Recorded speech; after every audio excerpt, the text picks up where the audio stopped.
What's up, everybody? It's me, V, and we are back with more Sacred Stones. Oh. Dante is down here with me today, so we will see if he settles enough for a cat cam. Hey, Blairhead Real, what's up? I need to actually get the game started. Let's see if it's... Okay, we're good. I think. I'm sick. Oh no! That sucks.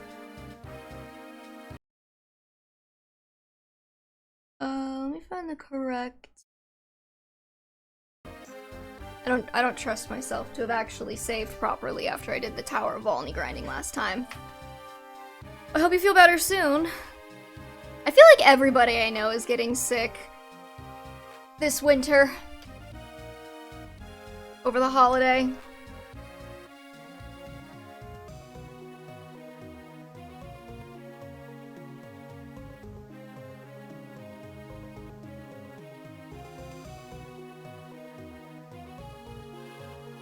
It's just a cold, luckily, but it sucks. Yeah.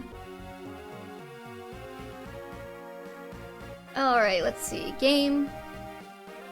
There we go.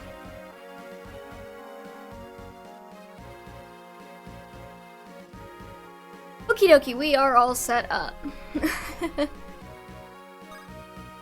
So, last time I went ahead and I did a little bit of tower grinding just to get some characters a bit more caught up.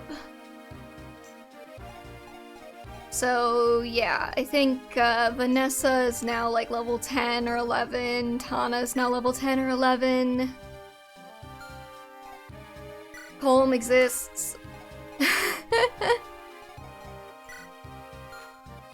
Stupidly, I didn't realize that Dusel was like an advanced class already, so I tried grinding him a little bit. Also, everybody gets javelins now. Well, everybody who can use a javelin gets a javelin, I should say. Okay, the Za Albul Marsh is our next chapter.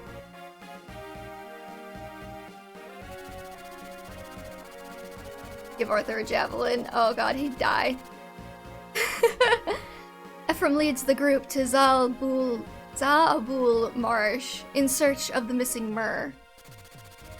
They learn from soldiers and villagers that Myrrh had been captured by General Selena, one of Grotto's commanders. He was last seen heading east. To regain their companion, the group will now be forced to fight. That's what I should have named this stream. I should have named this stream Ephraim is a horrible babysitter. Ephraim steels his heart to the reality that he must face Selena. Why does he know Selena? Or... I don't know if that's been established. I feel like they've only ever mentioned him talking to Dusel.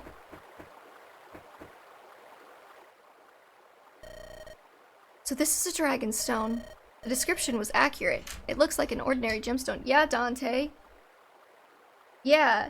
When you try and claw something that's not a solid wall, it falls over. Anyways. Everyone's gonna get kicked out of the Babysitters Club. Honestly, like, he should have been kicked out last stream, so valid. The description was accurate. It looks like an ordinary gemstone. If only His Majesty hadn't ordered me to bring this to the capital immediately. I've heard reports that Prince Ephraim and a Frelian army have landed nearby. A Frelian army? Like one of many? They have more than one? If I didn't have those blasted restrictive orders, I could return it. What? The stone, please return it to me. Return the stone to me. Please, I'll do anything. Why do you want the stone? Who are you? You're not from Grotto, that's for sure. Without the stone, Please give it back to me. Answer my questions. My name is Myrrh. I come from Darkling Woods. I was betrayed and my stone was taken from me. I was imprisoned, caged to be transported somewhere. Prince Ephraim came to my rescue. I've been traveling in his care ever since. Don't just tell her that. Just because she's pretty doesn't mean we can trust her. You're with Ephraim. I can't let you leave. Maybe I should take you back to the capital with me. Wait, you're from Grotto? Tell me, has anyone around you... Have you noticed any changes in the people around you recently? Changes? What do you mean by that? Anyone near you? Has anyone been transformed either in spirit or demeanor? Does anyone act in such a way as to appear as a different person altogether? How could you know? The darkness is to blame. I've come here to stop it. You will tell me more. If I find you are lying, I will punish you. Do you understand? Yes, are you ready? I will tell you everything I know. I see. Myr, I think I understand everything you've told me. Good. But I cannot believe it. Oh, come on, Selena! Get with the program! Myr is such a weird little guy. I love that for her, right? How can I allow myself to believe it? If it's true, then His Majesty is already... Dame Selena. What's that? It is a fluorospar. His Majesty presented it to me when I was promoted to General. This gemstone is proof of my commission. It's one of Grotto's treasures.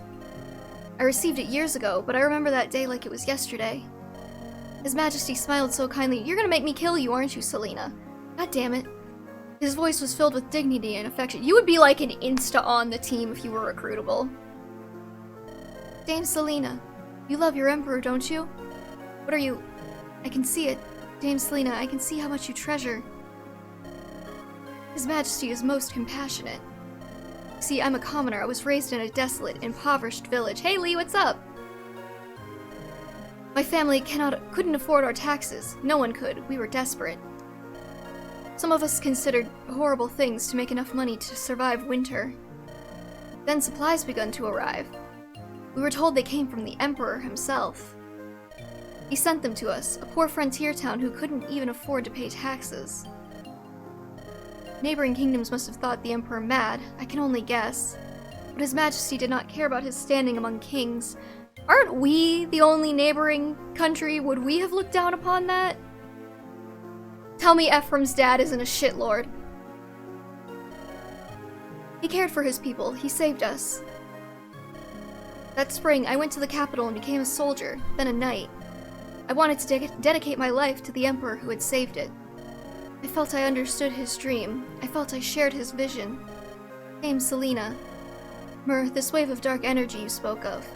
Can its evil really change a person that completely? Yes.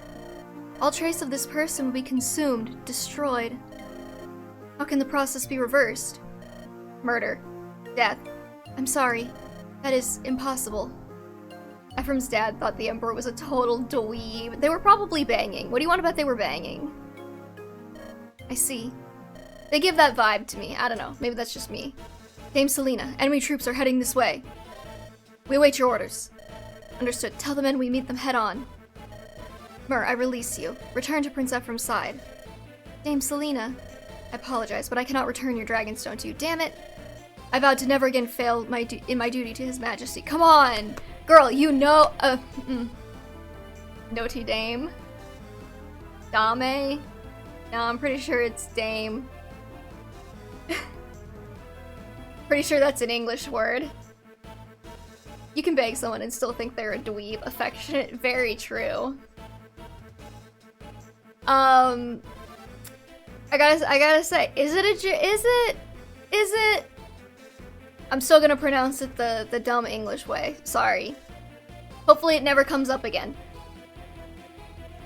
But yeah, the fact that Selena is like, I know exactly what's happening and I am still choosing to do the evil thing is kind of dropping her a little bit in my books. Like, she's still up there in terms of hotness, but, you know. If you want the Dragonstone back, tell Ephraim he must defeat me. But that's... Go, now. This place will soon run red. Hashtag just girly things. All troops to arms. For the glory of Grotto.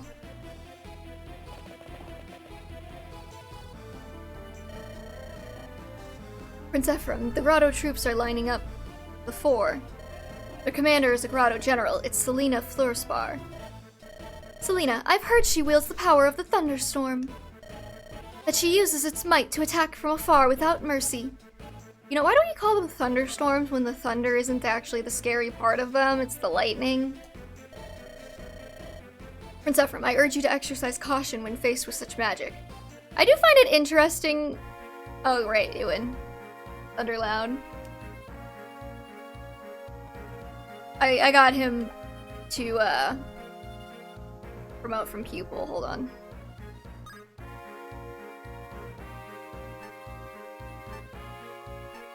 I guess I'll just make him a mage again. Thunder loud, lightning can be missed if you close your eyes. I mean, not if you're standing under it. I think it would make you a little bit dead, though actually, more people survive lightning, getting struck by lightning than you'd think.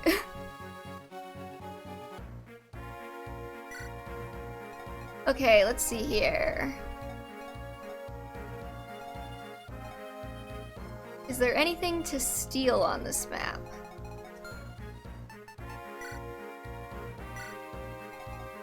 Oh, let's see. Let's start with Selena. I have a feeling she's gonna make us Camu her. Laura Shaw's the best character. Oh yeah, I was saying, I was noticing that like in Eirika's route, I feel like we see Inez more. And in Ephraim's route, I feel like it's been very Lara Shell heavy. I wonder if they did that on purpose. I mean, of course they did that on purpose, but I wonder if that meant anything. Okay, I'm not seeing anything to steal so far. Oh, red gem, okay. If I actually remember it this time. Oh, and a speed wing. Okay, yeah, it's worth bringing Cole. Who would the might of Grotto or 11 silly boys? We all know the answer.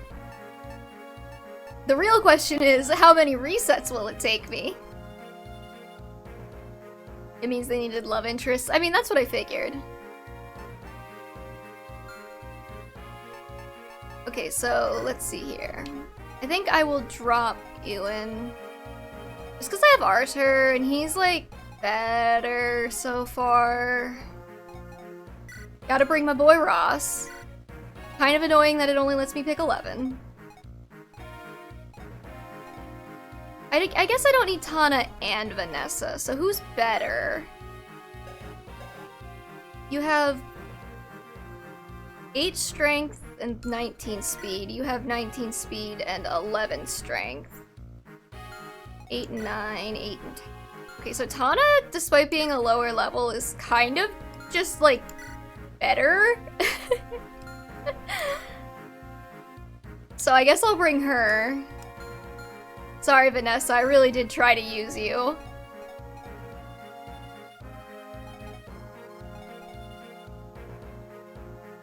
I mean, if you get their supports, they'll be love interests. Let's bring Gilliam. Commentano win, yeah. I like her. I like her better than Vanessa. I don't know. I think she's cuter. She kind of reminds me of like a Pokemon protagonist. She's like if Dawn and whatever they call the girl from White had a baby. It's like what are the black and white trainers' names? They're like, I mean, they're black and white in the manga, but I think in the game they're canonically like Hilda and like something with an H. Is it Hilda and Hubert actually?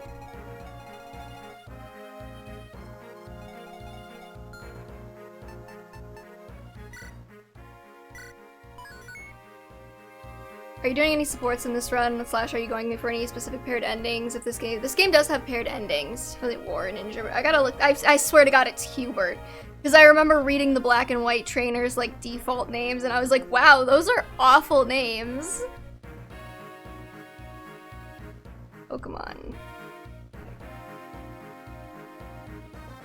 Oh, it's Hilbert.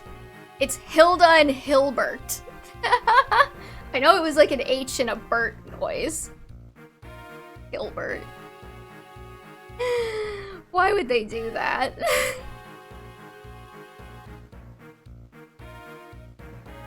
I think it's better in black and white too. I think it's like Rosa and Blake or something like that. I could have gone with Blake. Yeah. Or Blake is his name. Whatever, fuck it. Why am I focused on this? We're supposed to be playing Fire Emblem.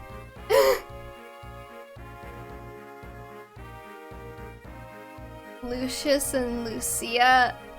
I mean, that's still slightly better than... Okay, sorry. Are we doing any sports in this run?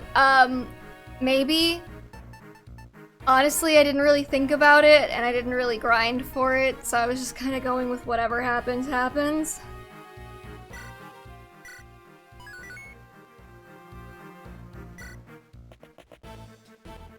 Oh, that's why we only get 11 deploys. Prince Innes said they would be around here somewhere. And where in the blazes is this Ephraim? From the distance, I can't tell which army is Frelia and which grotto. We'll have to move in closer for to sort this all out. Oh, what an adorable girl. It's alright, come here. Hilbert is a terrible name. It is, objectively. Lotta and Warren. The reason I was like Hilda and Hilbert just sound kind of like, ugh. You're a bit younger. You're a bit young to be on your own. Did you get lost then? There's no reason to be afraid. This fella's a bit scary to look at, but he's not so bad. Come now. But she is right, you know. You keep looking so scared, you're likely to hurt my feelings. God. Ugh, Garrick. We should use Garrick. Are they called? They're just running around being like, Prince Innes said, yeah. Please, little one, tell us your name. I'm Myr. I wish to return to Ephraim's side. Ephraim? We're supposed to be guarding someone by that name. Can you help us find him?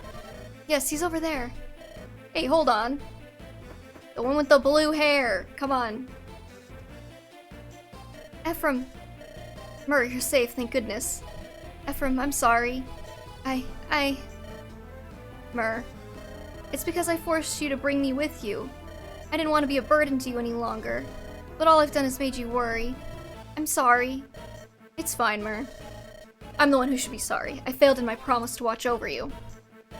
The battle's about to begin. I want you to move to the rear. Ephraim, those aren't bad people. I spoke to one, and she listened. Alright, I'll do my best to persuade them to join us. Yeah, I have a feeling that's not gonna happen. Can I actually move these two? Oh, that's so nice. I don't even have to, like, go recruit them. They can just, like, come with me. I missed when Ephraim adopted a child. Oh, it's like, he's had the child adopted for a while. Okay, but Myr flying around in the maps, right? And then knowing she's a dragon is funny, right? Okay.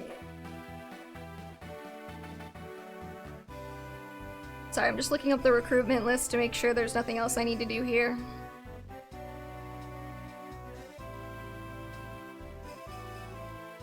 What chapter are we on? 13?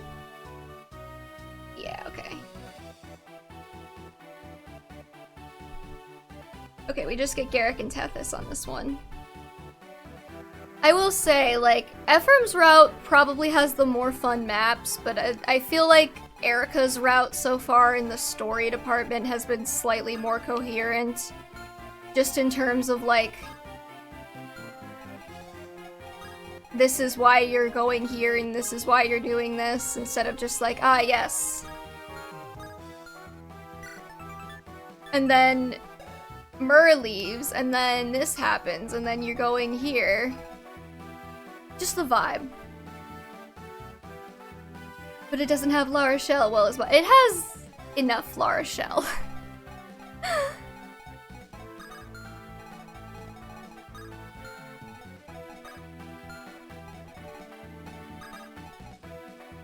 Okay, let's see here. I don't remember who had the red gem, so...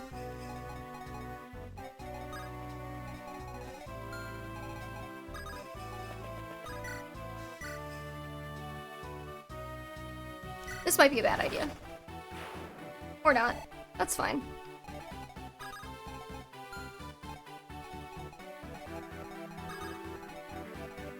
I probably should have, you know, moved my stronger units over there.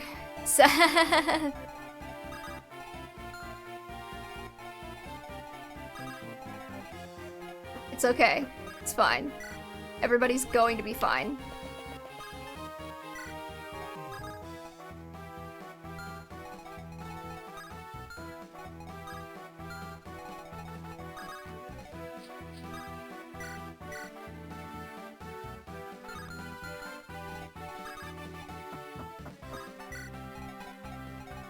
Ephraim is a lot more, like, reactionary than Eirika IMO.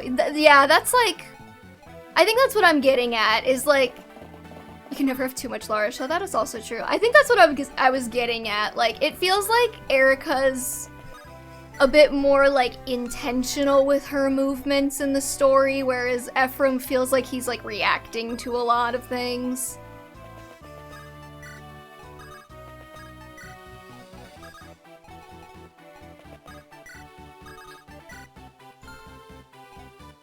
I should probably get these guys moving over here.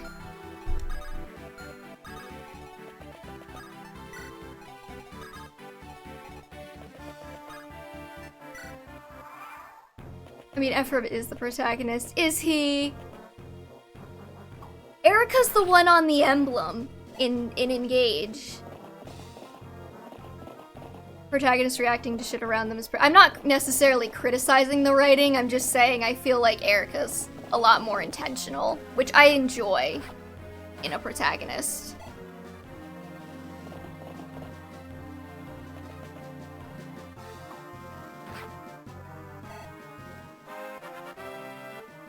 There are stories where I feel like the reaction, like being more reaction... saying the word reactionary feels weird, because I feel like that has like a completely different meaning these days, but... Actually, can I win protagonist? Yeah, like... There are stories where I feel like the more reactionary sort of situation is appropriate. Like, I feel like Triangle Strategy, for instance, because I've been playing that lately, I feel like in Triangle Strategy it makes sense that the characters are reacting a bit more because, like, you really don't have, like, the power to necessarily always be, like, not reacting to things. Like, in my opinion, it just makes more sense there, but, like, if you're, like, supposed to be, like, driving the plot, then just constantly reacting to things is weird. Like, I feel like it comes off kind of weird for Ephraim, maybe, because he's proactively... he's, like, proactively coming after Grotto. But then, like, But then it feels like he's just reacting to everything, even though he's supposed to be proactively invading Grotto right now. What am I doing? God. You're level 14. You're level 15.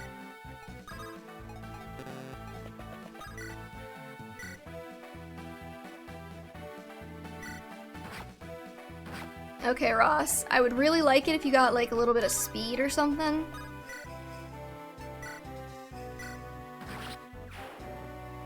Because, like, you're a powerhouse, man, but you gotta double. If you could double and have your strength maxed, that would be super awesome.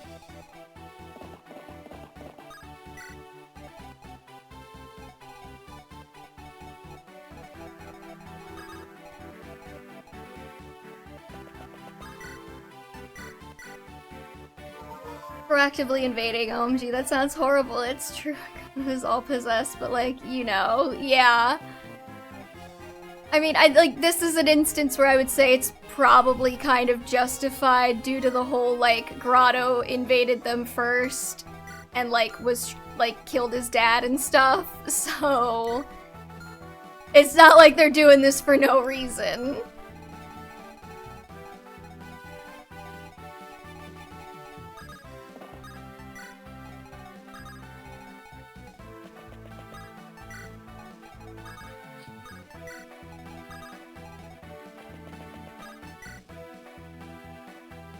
Like, okay, like, I know some people in the fandom need to hear it, but there is actually a difference between, like, invading for the purposes of conquering and invading for the purposes of, hey, wait a minute, you fucked my shit up and now I have to stop you from fucking my shit up. Proactively invading sounds like a term certain posh. No, that's a defensive invasion. Didn't you know?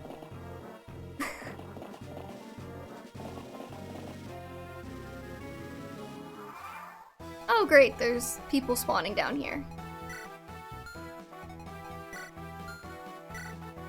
I have a feeling that's why we want Garrick and Tethys to get a move on over this direction.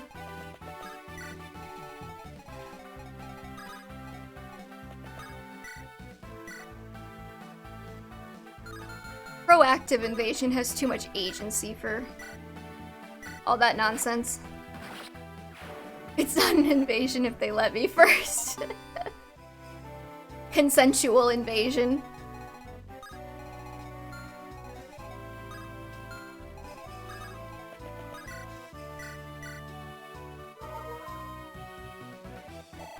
I didn't actually check the win condition.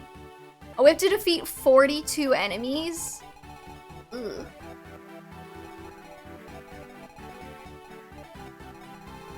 Are there any- is anybody gonna actually, like, attack these villages, or are they just, like, chill?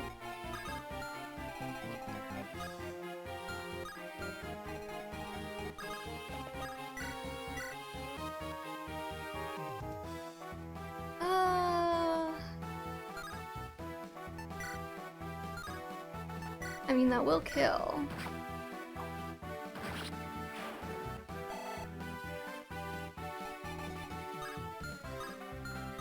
Okay, wait, who are the ones who had the free stuff?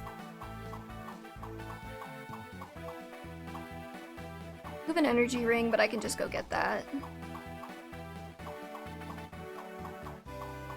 Who had the red gem? Okay, you have the red gem. You have the speed wing.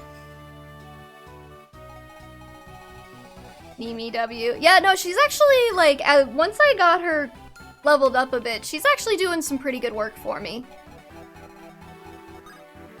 Oh, that's gonna hurt, actually. Hold on.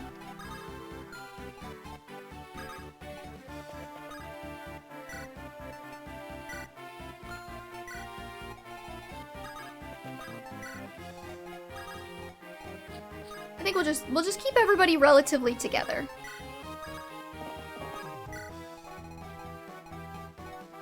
You're gonna be able to hit Garrick, though. That's fine.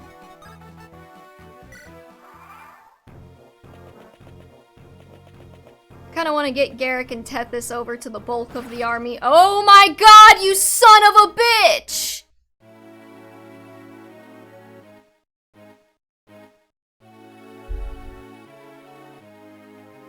He critted.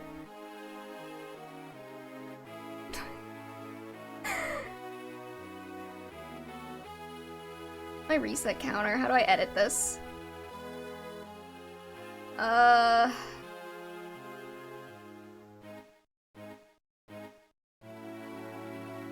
Properties? Oh, there we go.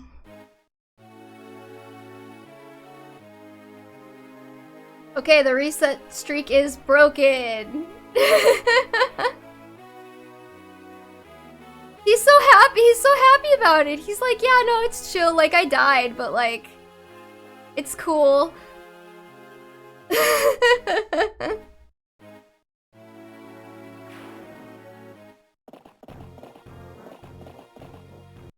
Okay, annoying. He died like a true warrior.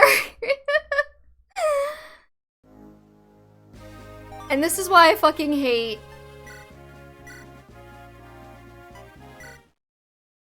This is why I fucking hate old Fire Emblem. Because, like, wow, one crit and I have to redo the entire fucking thing. I mean, at least I wasn't that far, but you know. Still got my boys? Okay.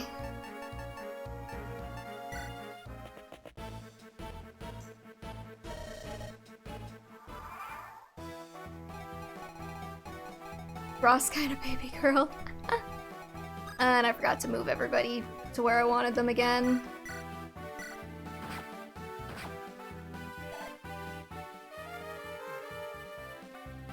Permadeath triggers the shit out of me, yeah. That's fair.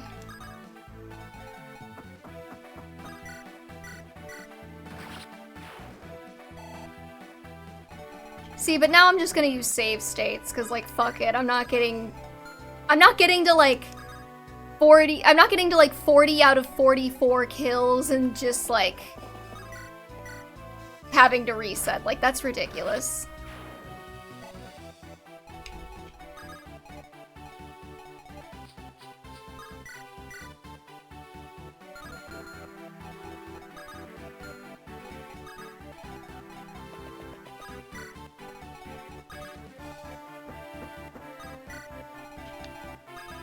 Maybe I'll send Dusel over this way.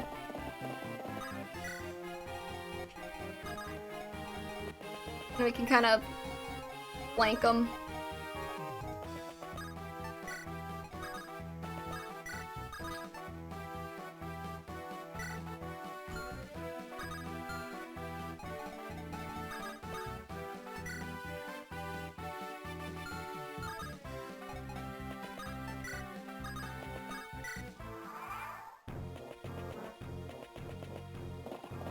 You've been doing pretty good the last few streams of no resetting. We got cocky. No, for real.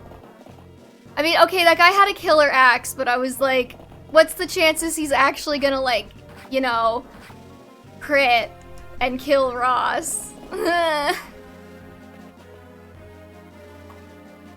you miss, you son of a bitch.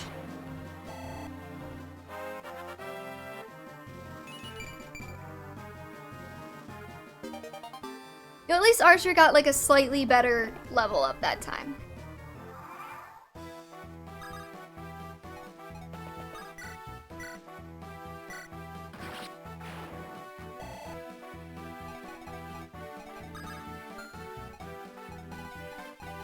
There's a 1,000-yard stare.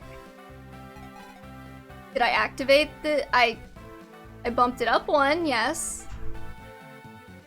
Why, is there something weird going on?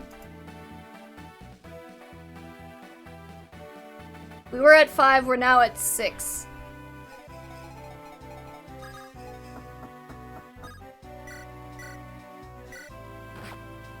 Yeah, we were at 5.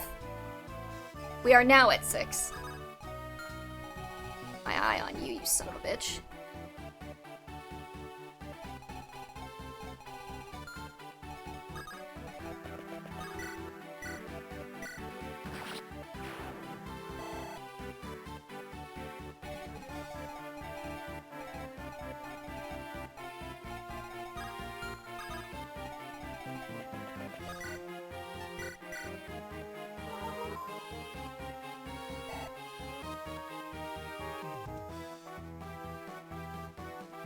No, it was definitely at 5, and I definitely just moved it to 6. Don't worry, like, I'm on top of that.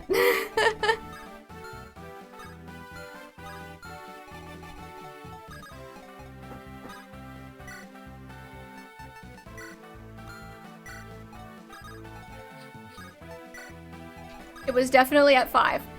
I just fixed it, don't worry.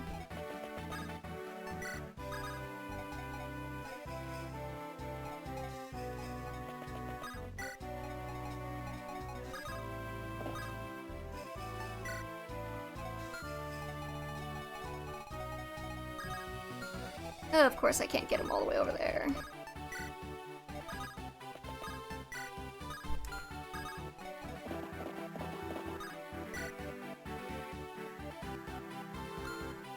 I really should have taken the Knight's Crest out of his inventory. Don't let Ross die this time. Oh no, it's fine. He's got, he's out of range of that guy.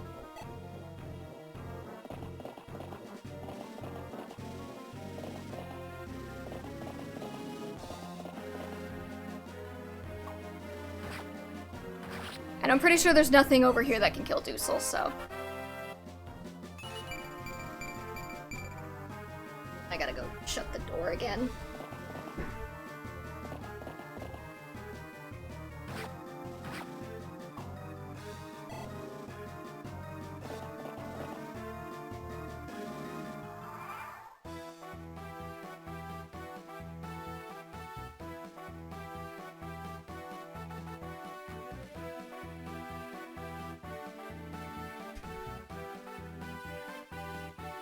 Dussel's a machine, he is indeed.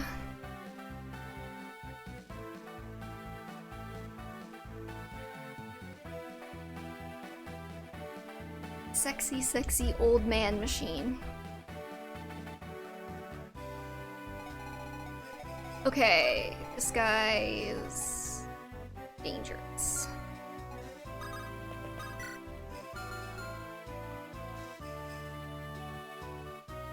Gonna do a quick save state. I was trying to be careful, and so I made like 3 save state slots with Eirika's route, just in case I accidentally do something stupid and overwrite one.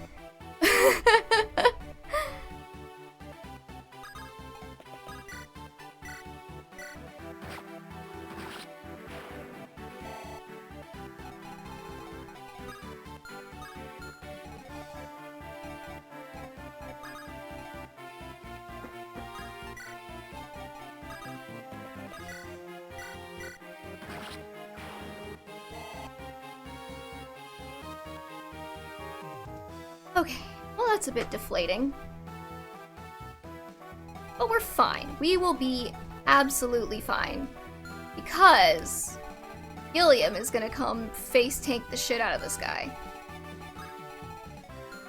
I hope. I'm gonna equip the Axe Reaver just to add insult to injury.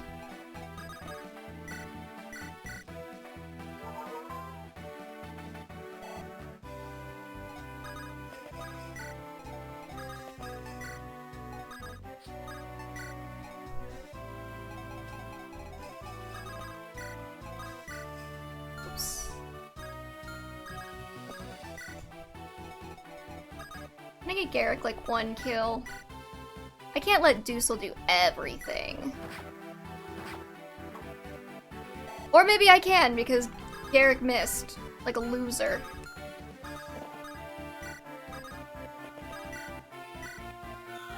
And I hit the wrong button. Well, Gilliam is a stupid name. You're probably not wrong. Yeah! Yeah, how's it feel? How's it feel?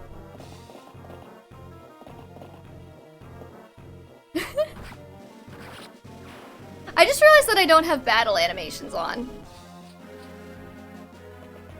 Hold on, we gotta turn those back on. Don't you dare kill Mimi.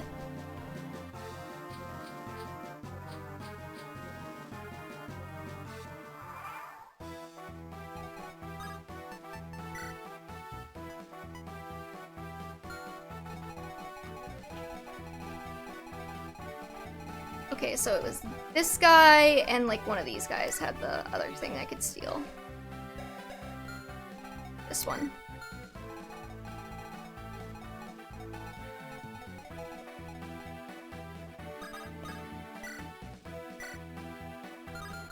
Not worth it, okay.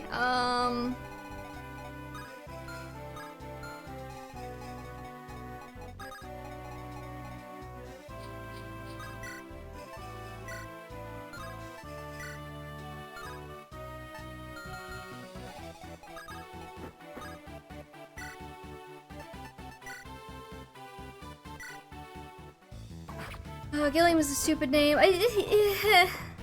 Kinda, yeah.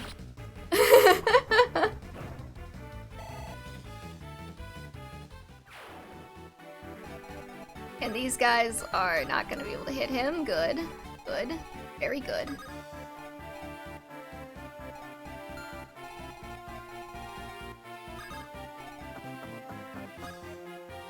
The fun thing about Gilliam is that he's been getting speed level ups, so he's not getting doubled very easily either.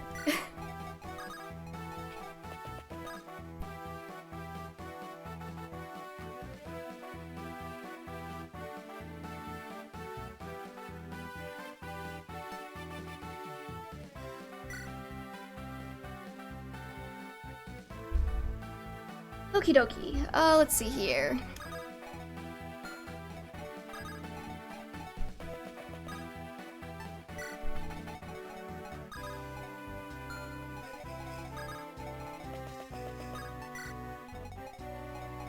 I think I prefer the battle animations of this game compared to Awakening Your Fates, where you can see the map behind them.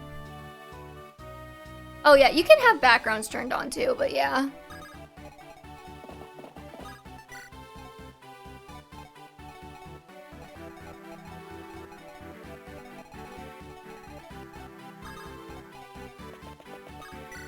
Yeah, this, I do actually like having the backgrounds off for this game. I think it adds some charm.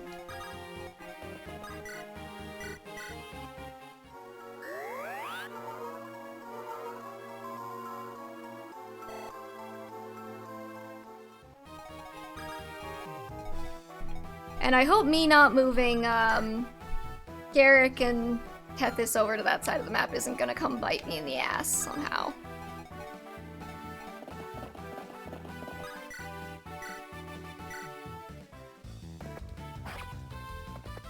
There we go. Nice battle animation.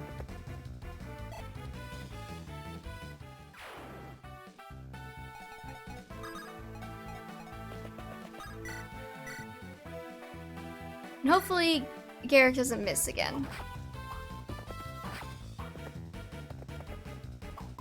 Son of a bitch. Stupid, stupid man.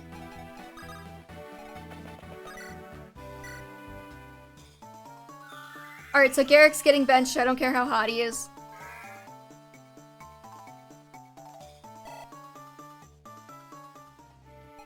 And he is hot.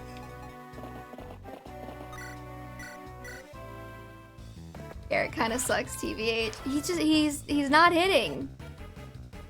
I don't care how much damage you do. If you don't hit, I can't use you. Cormac, on the other hand, is being a tanky boy. So he's not doubling. Oh, well, it's Ironlands broke. Okay, never mind. I'll give him a pass.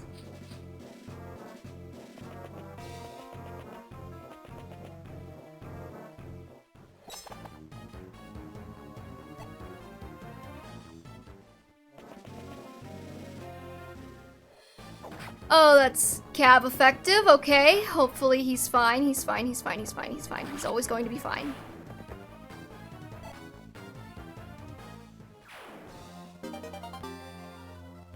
Really is a dick move, you know? On the Knight's Crest. Really is a dick move to just have these guys. He also looks like an evil knight in his battle spray. Well, he was an enemy recruit, so you know. There is that.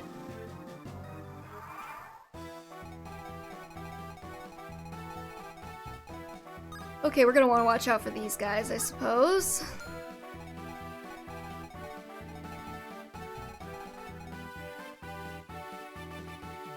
I can now confirm, yes.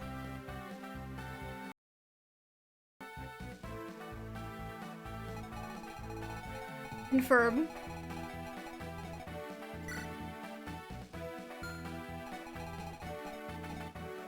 There is sort of a Red Emperor in Octopath Traveler too. Oh, okay, cool. I've never played Octopath Traveler, so. Can you kill this guy, Garrick? Can you do that for me, please?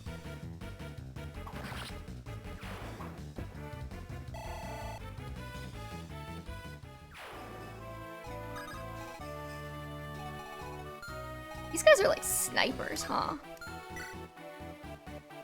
Damn, okay. Okay, chug a vulnerary.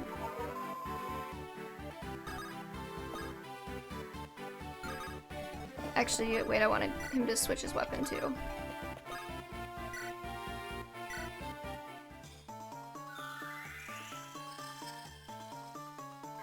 It'd be funny if you play Octopath Traveler on stream. I'd have to buy Octopath Traveler, because I don't own Octopath Traveler. Okay, equip Javelin, then drink another vulnerary. Wait.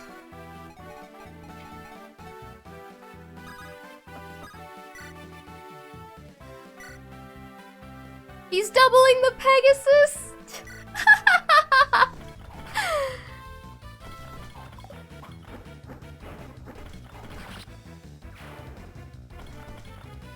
Gilliam, you monster. You beast. He has 11 speed, so that's nice for him.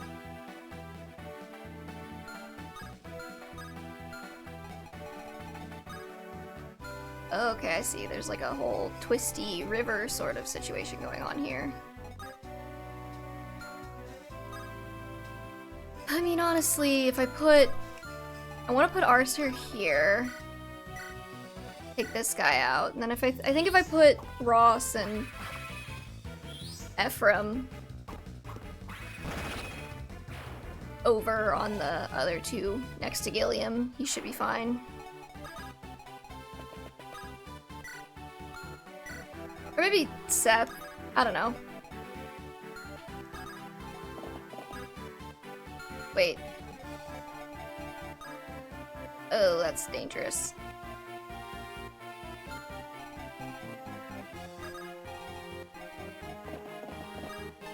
He'll be fine. Ross will be fine.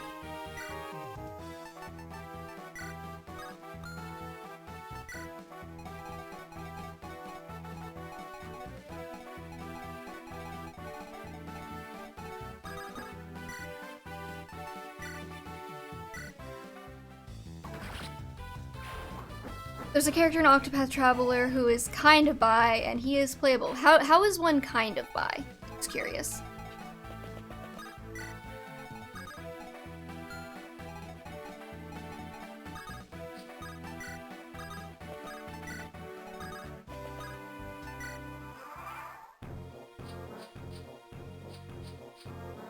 Alphen? How is he kind of bi? I'm very curious. I'm very curious to know how one is kind of bi.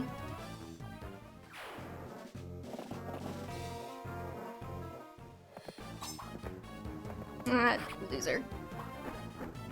I mean, romance isn't a focal point in the game. Okay, so what's the evidence that he's bi then?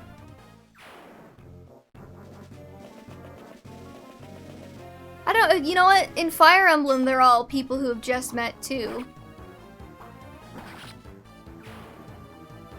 And they get to, you know, the bow chicka wow wow pretty quick. He's got like a whole thing going on with his best friend too. Oh, okay.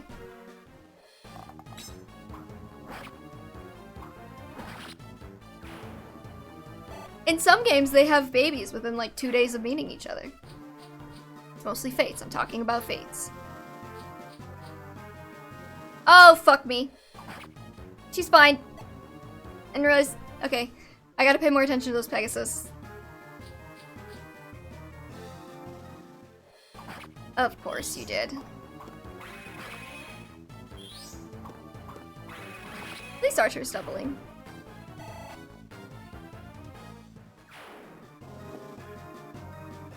Okay. Therefore, he's fine. He'll be fine. I really should have checked the range on that. His best friend gives Alphen his medicine bag to carry with him on his journey so I can travel with you. It's very cute. That is freaking adorable. Okay. I'm on board.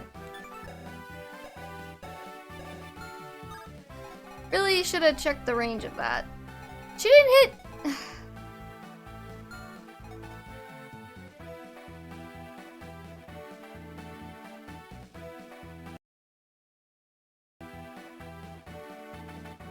Alphen has a few conversations with Ophelia where he outright thinks she's cute. Okay.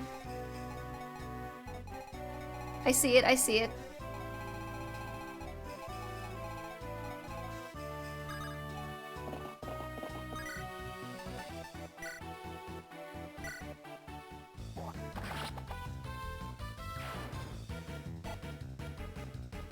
Sorry, I'm in a bit of a panic mode at the moment. I didn't realize her bolting tome reached that far.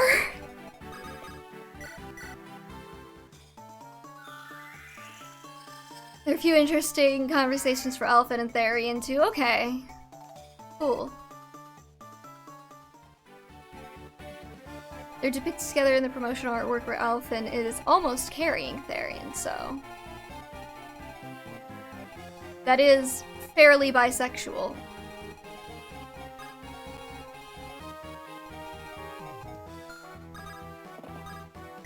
I'm just gonna have Dusel Chung good another vulnerary. Does Tethys have... Okay, she has an elixir and a goddess icon, and you have a vulnerary too.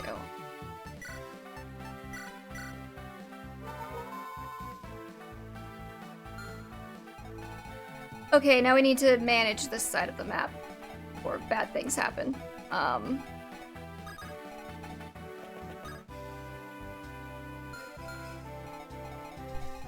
I didn't realize her bolting would go that far. I mean, I probably should have, because I have played Fire Emblem before, but you know. Sometimes things just escape the notice.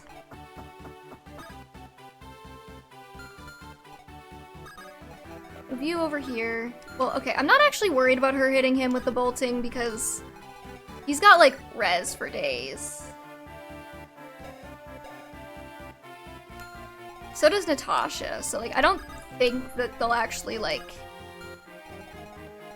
I'm really more worried about the Rosses of the world. And, like, the Colms, you know?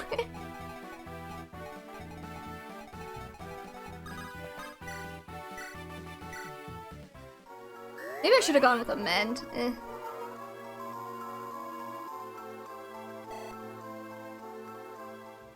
Oh god, okay, sorry, hold on. If you do start, I'd recommend starting with Alphen just because he's got extremely nice healing abilities that the other characters don't have. It's really nice throughout the whole game, it saved my butt so many times. It makes the most sense story-wise, pretty self-sustainable in the early game, also a nice supporter in mid to late. Okay. Cool, I don't know anything about Octopath.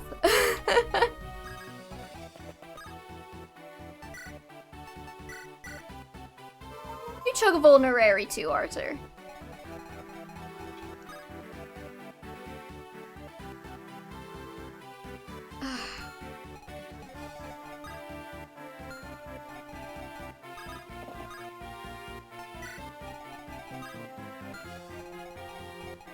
I'm not happy with this. Okay.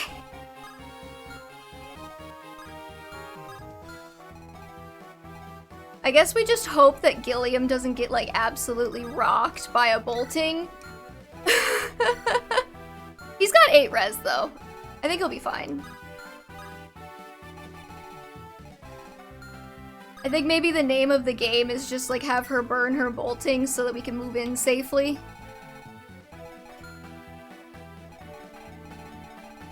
Mimi, from what I remember, has pretty good res. So does Tana, so I don't think these guys are really in danger.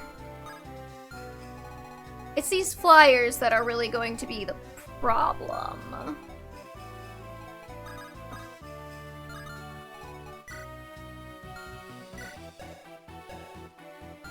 Steel Lance, Javelin.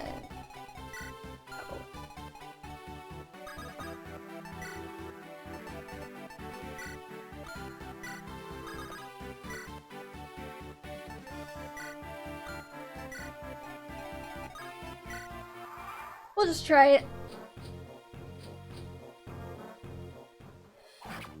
Hunter Therian is a beast. Okay, cool. Cool. This map is kind of insane, like there's no good way to deal with Selena right away. I think it's kind of intended that way. I don't know if you're necessarily intended to deal with Selena. Though she is kind of... The problem right now is that she's kind of gating reaching that village.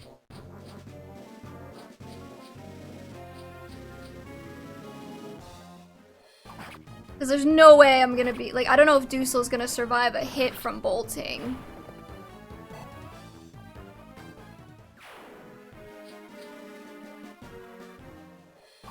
And frankly, I'm a little bit worried about Seth here. Which is a phrase you should not have to say in Sacred Stones. Okay, he'll live. That's the big concern. the moment.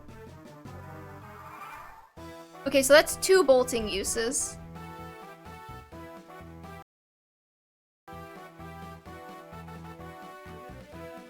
At least I, you know, at least I had to reset once, so now I can use save states for my rules. Oh, he's just gonna absolutely body that village. Okay, hold on. Where can you reach to? Should be fine if I put Dusel here and then dance.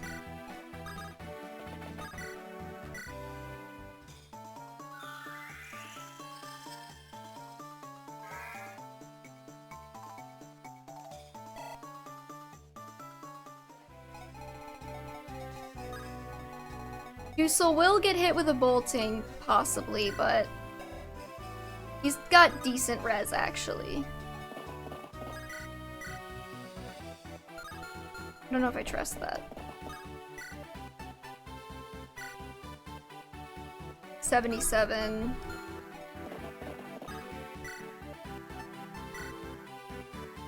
Oh, okay, same hit rate.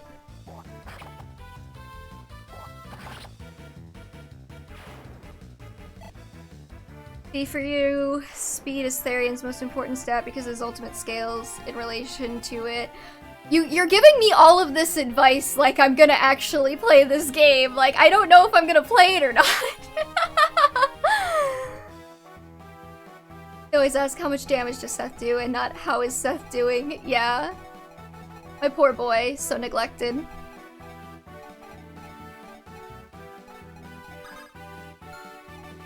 Well, I will keep Octopath in mind for when we finally finish playing through all of the Fire Emblems. Okay, let's see here. I gotta worry about these chuckle fucks now. So...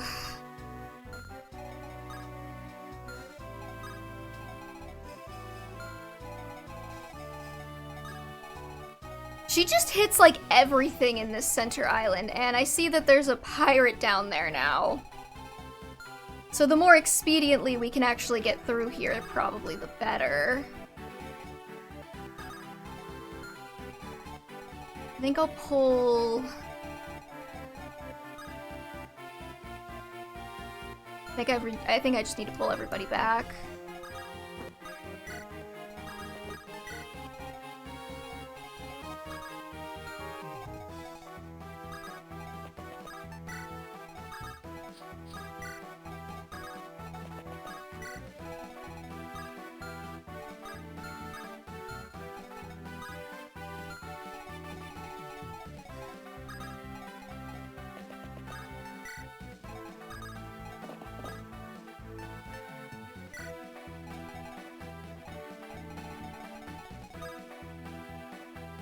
Oh crap.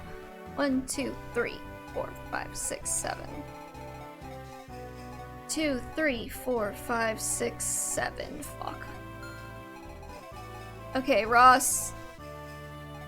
You're probably gonna have to stay there for a turn. You only have a steel lance, though. You have a javelin.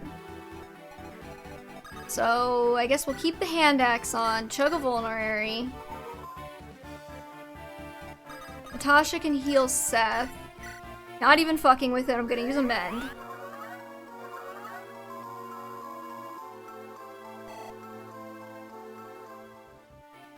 Pirate on skis.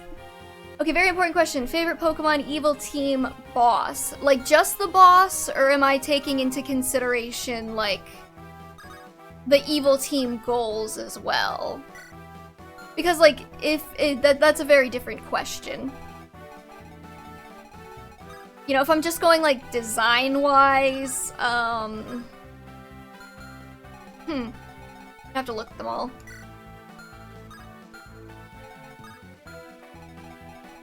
I did not think that through. If I'm just going design-wise, it's probably gonna be a different... Because, like, my favorite Evil Team is probably, like, Plasma from Black and White, just because I think they make the most sense. Like, I think they have the most coherent kind of goal. And that's not just environmental terrorism or whatever. But like in terms of design, like... I assume we're not taking N as like the evil team boss of Plasma. It's more like Getsis, right? Giovanni's got kind of like the classic mob boss, sort of. Oh, you know, I really did like, what's her name from Sun and Moon?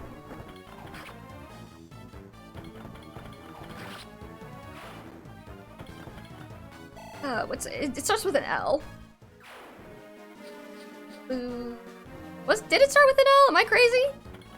Or is she just not on this list from Saren, or not Bulbapedia?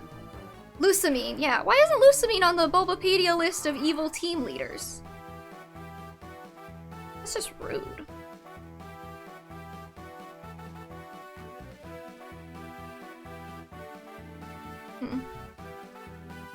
Or, oh god. Did she not use a bolting this turn? That's just... Wow, okay.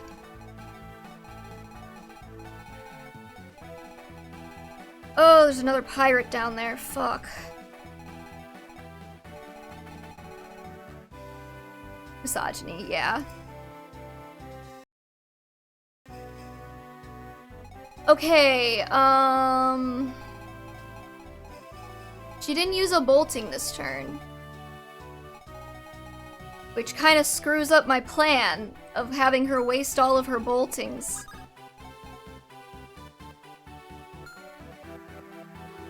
Yeah. It's okay, I can't spell misogyny either. That's what autocorrect is for.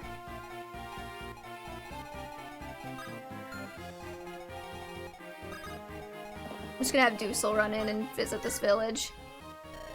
Dame Selena often visits our village when she's on patrol. She even came to our aid when we were attacked by bandits.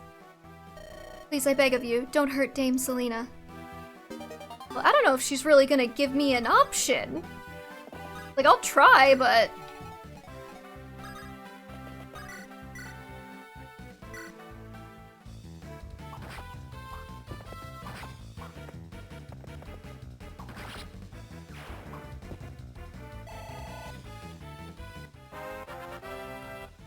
Okay, I did a save state, so we should be fine even if she hits Garrick with a bolting.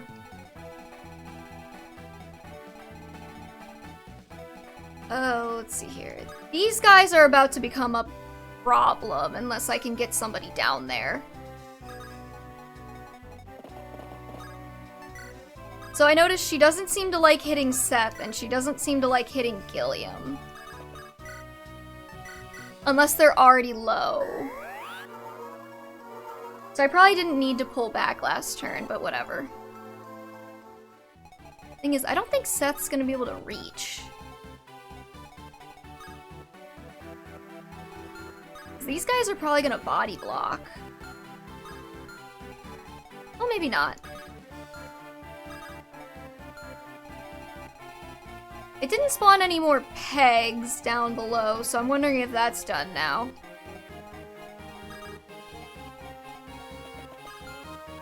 Oh, right, Ross can water walk. So he doesn't have to go all the way around. He can just go straight down.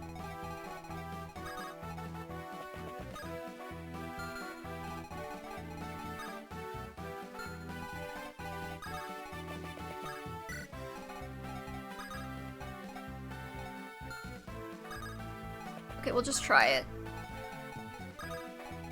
We have the power of God and save states on our side.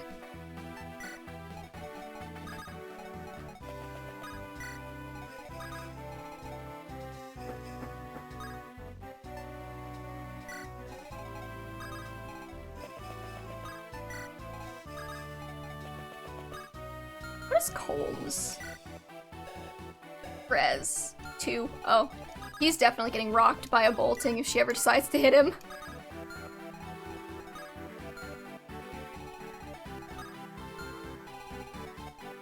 And Tethys has 4.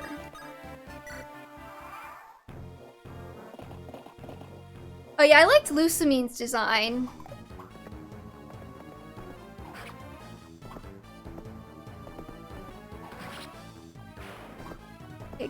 good.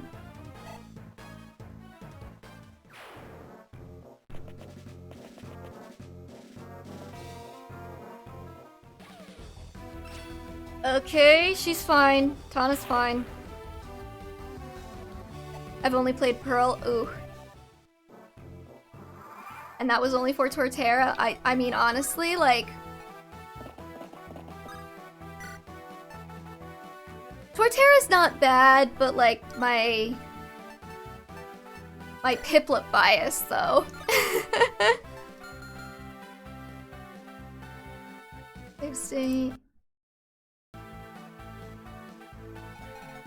I have a huge Empoleon bias, so... I love turtles. I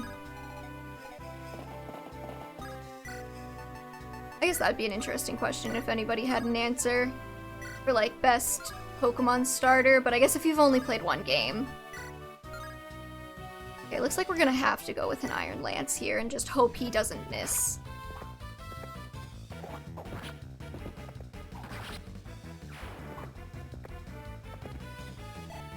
Selena's being very inconsistent with who she goes for on that bolting, but...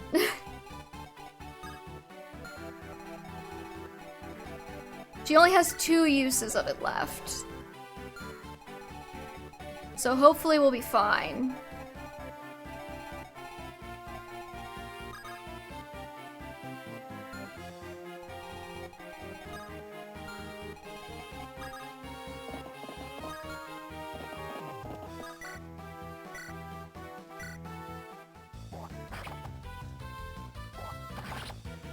I mean, Dusel is, like, probably fine, right? Like, he's got 10 res.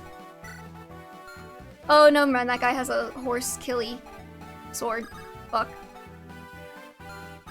Okay. Never mind. Again, they love just sticking those, like, random fucking effective weapons all over the place. You know what? I could probably put Gilliam... Ooh, okay. Okay, I see. But if I want to... Okay, the Speed Wing is more important than the Red Gem, right?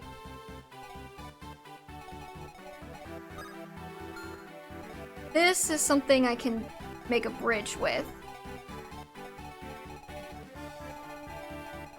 I could put some units up and some units down. I'm not sure how effective splitting my units is really, like, how much... I'm not sure if splitting my units is necessarily going to be the best idea I've ever had, but...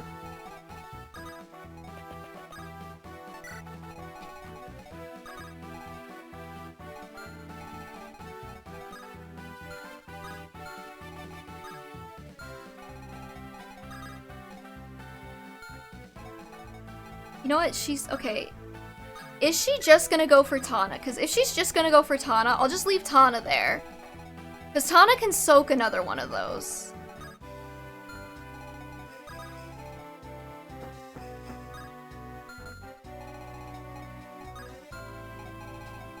And if Tana can soak another one of those, 2 more even, then we're in good shape.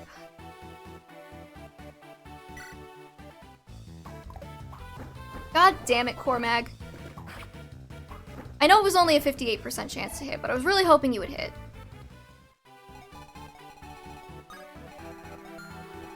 I wonder if bolting gets more accurate the closer you are.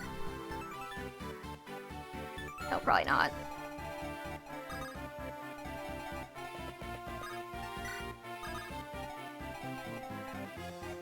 The only thing I am slightly worried about is, like, if she suddenly just decides to go for Colm or something.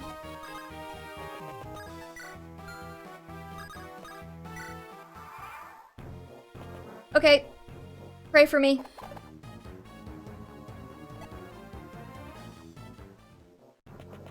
I will say Gen 4 had, like, sorry, not to get back on Pokemon or anything, but Gen 4 did have, like, genuinely really awesome Pokemon, like, starter designs. I feel like after Gen 6, they kind of lost the plot there.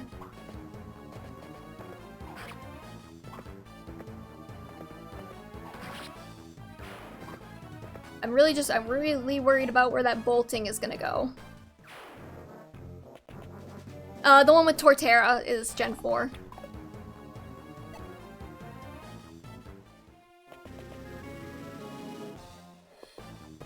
Actually, like, she might hit Seth again.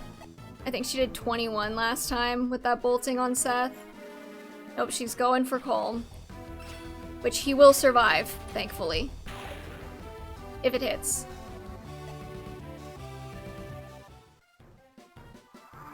Okay, we survived. Save state. I like the mermaid from Gen 6. See, the mermaid just felt a little too over-designed for me. I think they needed like a few less elements on it, but yeah.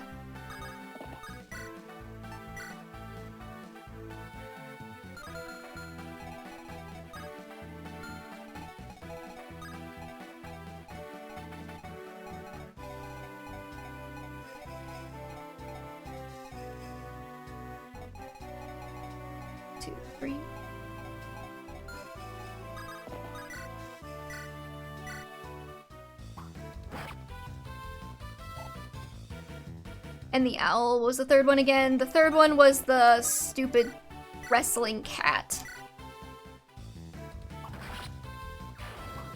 I feel like starter designs of the newer ones are fine, but the evolutions are lame. Yeah, no, I agree. They got really like... they got really furry bait.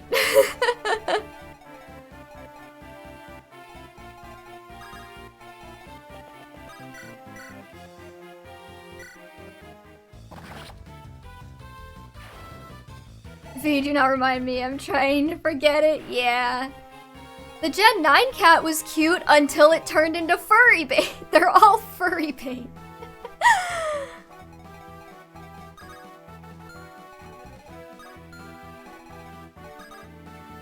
Okay, let's see here. You're not stuck there, or are you? Oh, I guess you can't walk there. Sucks to suck. Archer man. Then what I might do is I might have Cormag take this guy out, and then Seth, I think, will just stand in front of this sniper and chug a vulnerary if he has one. I thought it had a cool superhero look. I mean, yeah. I really wish that we could have one cat starter that doesn't wind up bipedal. Like, people joke about it, but, like, actually, it kind of sucks. It's so depressing. That all of the cats have to be bipedal.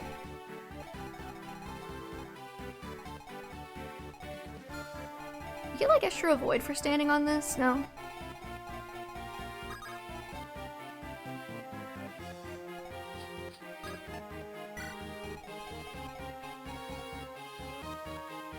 How do I want to do this?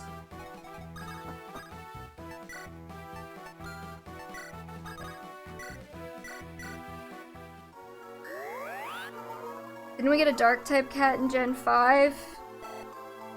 Yes, Lipard, it sucks. Okay, all of the quadrupedal cats also suck. That's part of the problem.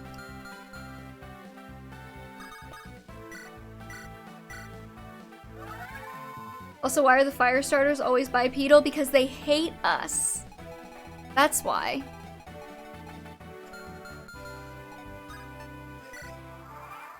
Okay, this should be her last bolting use, assuming she fires it. And then we don't have to worry about freaking bolting anymore.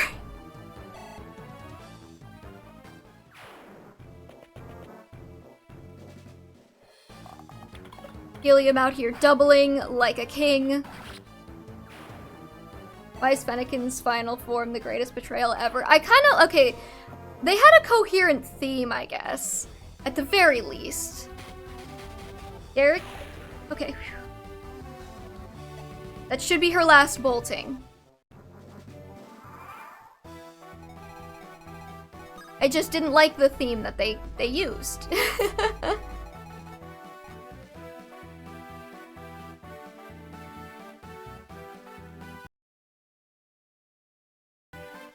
Because I guess the theme was kind of supposed to be like, what am I looking for? It was like Dungeons and Dragons kind of role-playing archetypes, you know? So you have like your tank, with this, which is Chestnut, your thief slash ninja, which is Greninja, and then your like wizardy one, magic, that's the word. Which is whatever Fennekin's final form is called.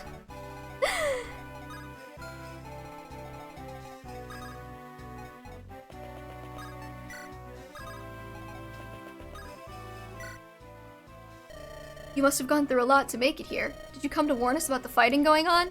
Thanks so much. Here, please take this staff. Oh, go on, don't be shy. Yay. Raises resistance. That would have been nice to have when the boltings were still bolting. Okay, let's see here.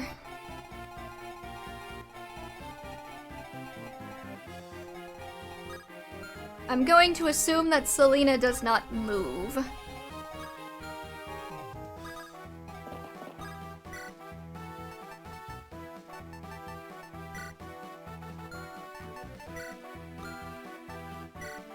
What do you have? You have something I can steal. I want to kill you for sure.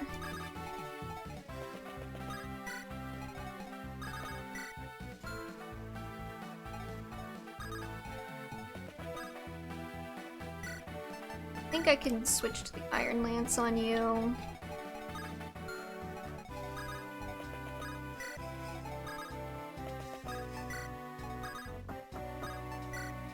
I love the theme that I got completely wasted on whatever.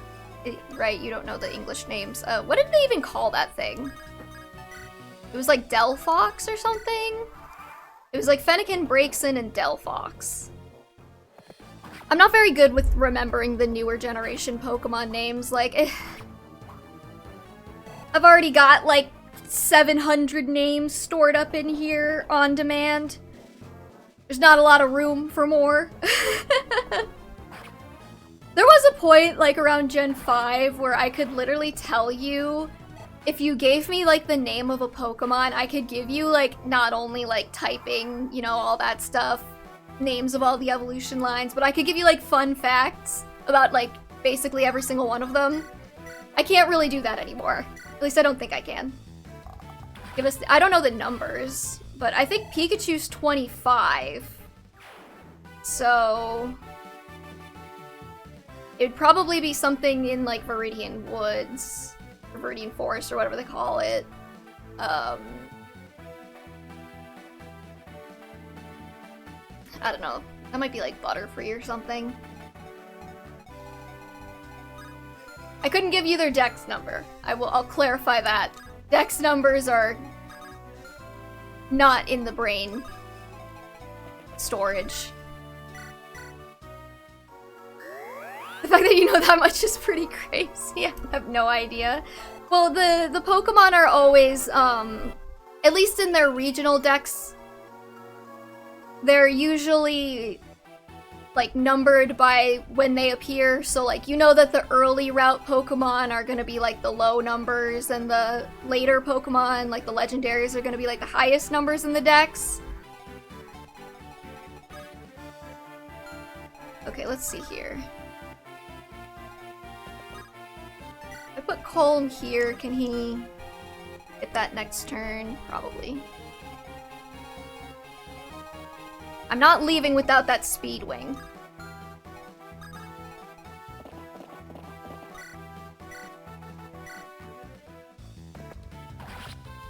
Okay, hold on. Pokemon number 23. Oh, it's Ekans. Actually, I have no idea if I was even close.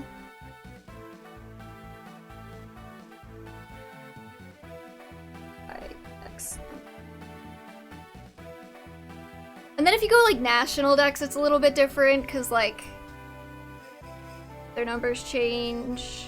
I was right, Pikachu is 25. I just didn't realize that you could get Ekans and Arbok that early, wow. The dumbest evil Pokemon, like, in terms of their plan or in terms of their design?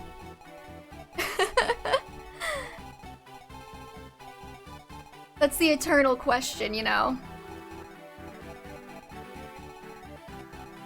Okay, I actually don't want to move anybody until I snatch that gem. Well, no, it's an important distinction to make, because if it's by, like, plan, then that's a very different answer than if it's by, like, their design. By plan, I would say, like, the environmental terrorists are probably the dumbest, because, like, yes, setting off a volcano is going to cause problems. I can't believe you didn't think of that.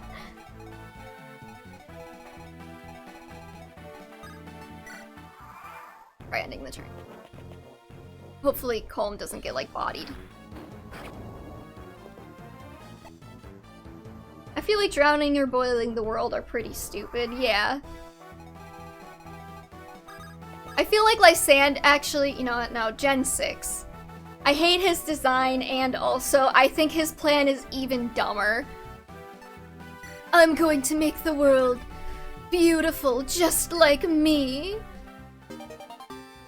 Like, calm down. It would have been cool if in Emerald the environmental terrorists had some sort of decently intelligent poison ivy thing going on, but what ended up happening was also pretty cool. This just makes me really want to go play Pokemon Emerald. I fucking love Pokemon Emerald.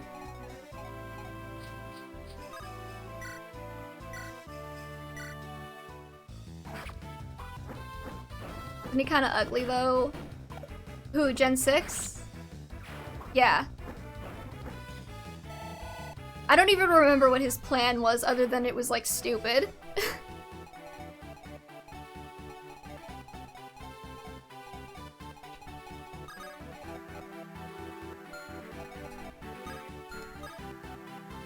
Oh, you do have a 2 ranger. Okay, that's good to know.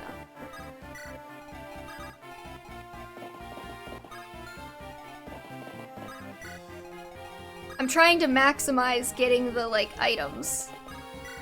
Since there's no rush, apparently, since they're not spawning any more enemies for me to, like, have to dodge.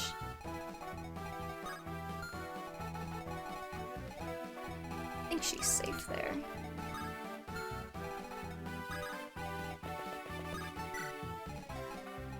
Okay, do you get some kind of reward for killing Selena, or is it just bad? Lyso. The team outfits were stupid too. They have those, like, opaque sunglasses that you probably can't see shit out of. And they're like, we're so cool. Team Flare, that's what they were called. I didn't even remember their evil team name.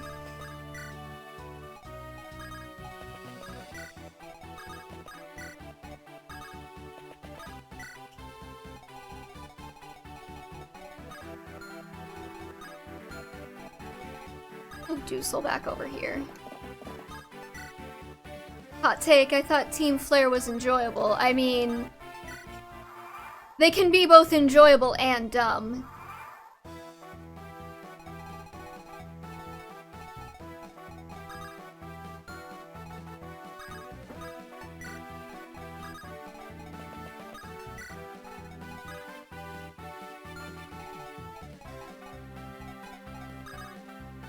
Okay, so if I want to get that red gem, we're about to have a problem.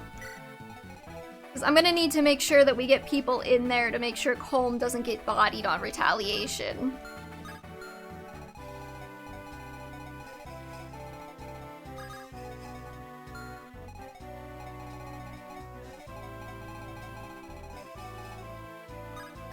We'll just end the turn and see what happens.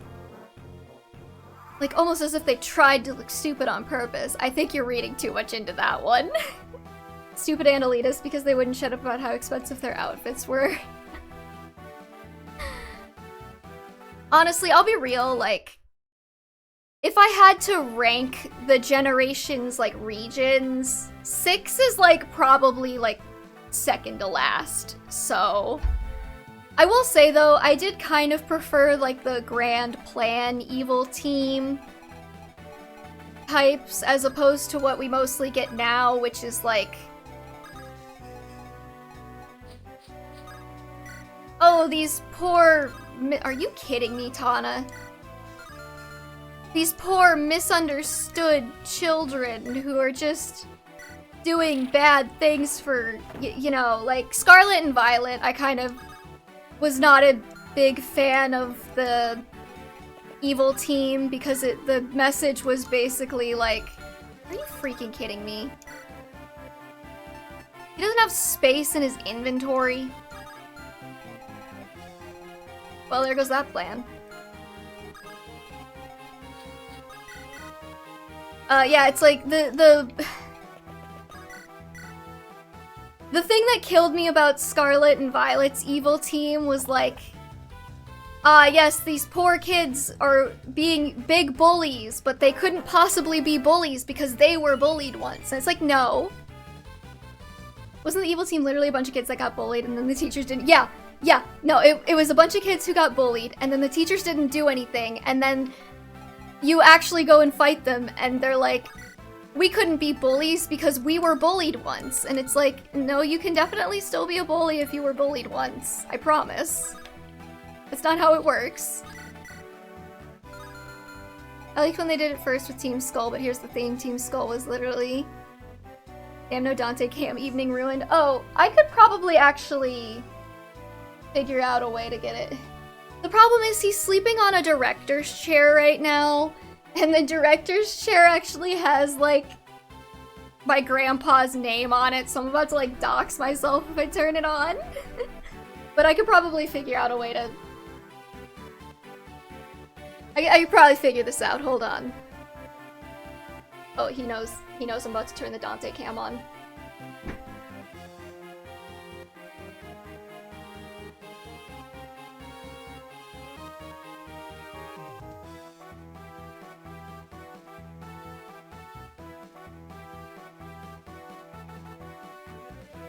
There, I just took the back off. Let's see here.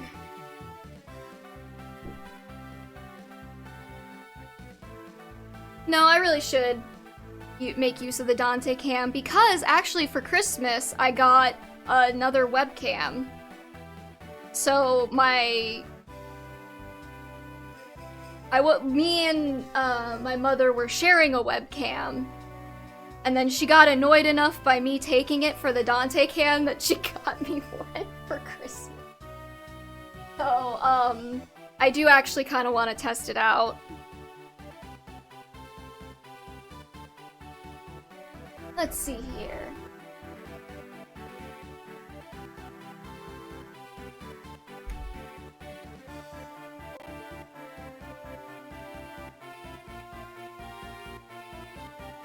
Not my favorite team, but I think the idea was nice and decently executed.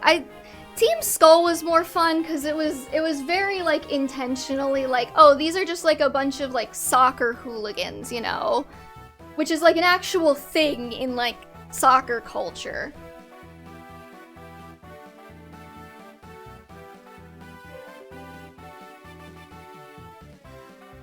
I think I would have enjoyed Team whatever. What were they called? Team Star? I think I would have enjoyed Team Star. I think I would have enjoyed Team Star a lot more if they had been like... If the message at the end hadn't been like, ah, yes, these kids can't be bullies because they were bullied once. Oh, Team Yell. What am I thinking of? Team Skull was the hooligan. Okay, you're right. I'm sorry. I got my teams mixed up. I got my evil teams mixed up. Okay, let's see here. This one, maybe? Yeah, okay. And let me do the black screen right now because it came with one of those like nice little like webcam protector things. Boom. Dante. I think. Nice little slide reveal.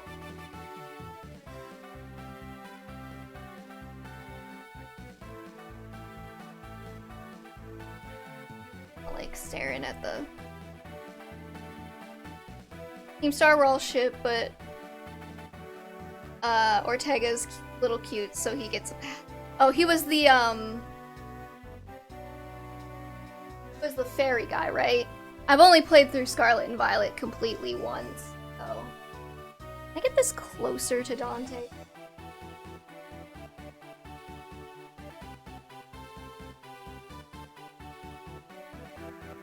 Sorry, there's closer.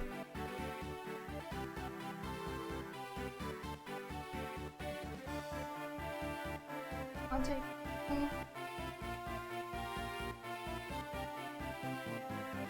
Kind of an awkward angle for him, but you can see his floof spilling over the edge of the director's chair. And you can see my shadow. That's nice.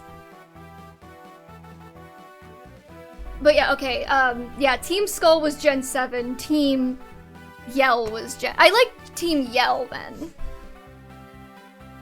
That's whomst I was thinking of. Okay. Let's see here. I don't remember if I saved my state, so do that real quick.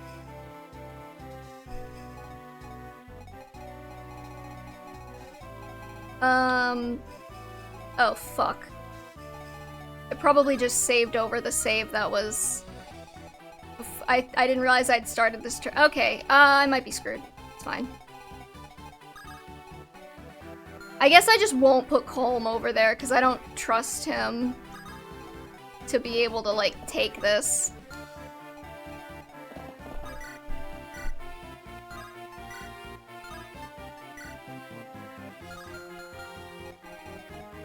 I'm going to hedge my bet. I'm going to bet that Selena doesn't move.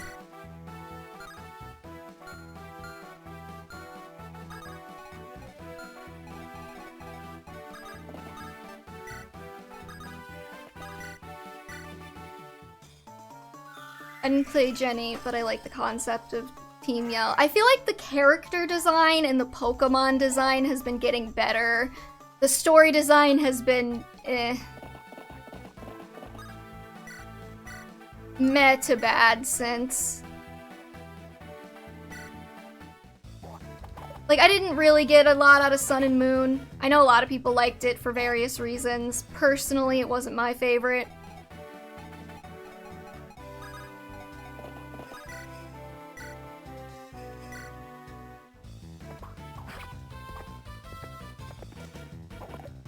None of the Pokemon games outside of Gen 5 have good... That's very true, but still.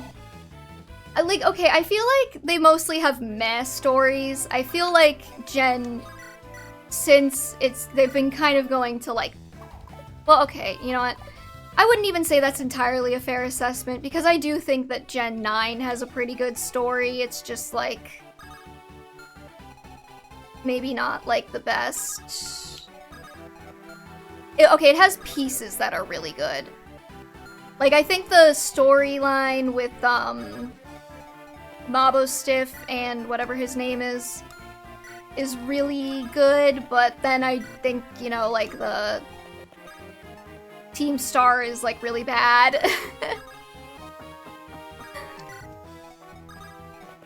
Okay, we're just gonna hope I don't get bodied.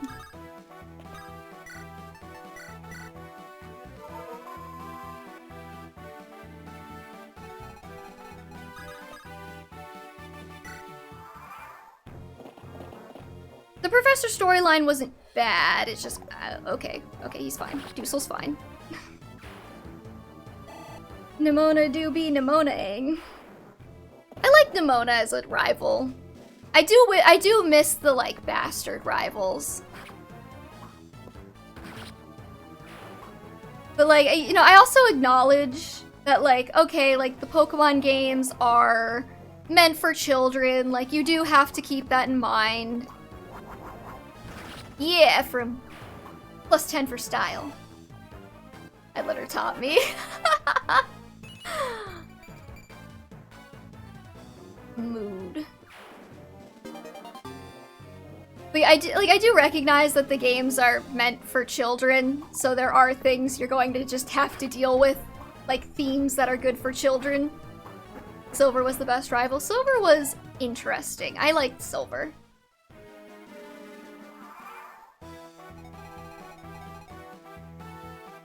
I know a lot of folks are fond of Blue, but listen. Abused child of a mob boss is better than smell you later. Though, honestly, can I really be mad at Blue for hating my guts? I mean, his grandpa didn't even remember his own name. I'm just gonna see what happens.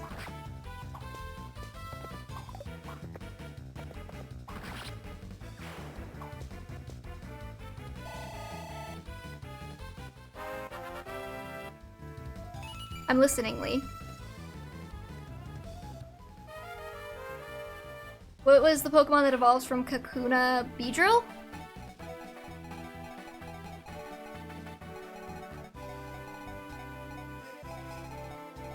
Oh, you actually have to kill...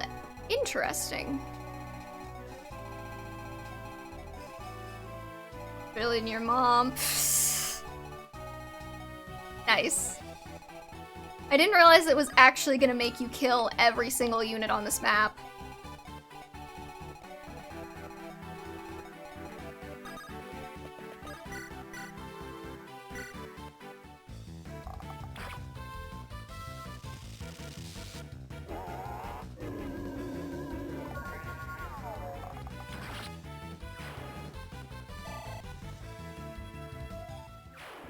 Dante, you are so fluffy. You know that? He looks like he's about to fall off, but don't worry, he likes to hang off of chairs. This is normal for him. Okay. I'm just looking something up real quick. Blue never gets developed in any meaningful way. He pretty much remains an asshole. Like, I get why he is that way, but I also would have loved if he gets over it or actually starts being open about his self-doubts. Blue is an overachiever by Pokemon World standards, and it would make so much sense if he was still feeling like he isn't enough. It's actually really heartbreaking to think about, but we never see that with him, and I think it's such a waste. Technically, actually, if you take Let's Go, Pikachu and Eevee as, like, part of the canon, you do actually get character development. Like, he does change a bit with age. They develop him into Red's boyfriend instead of... That is true. Everybody does joke that they're on a honeymoon together when they appear there. Let's see here.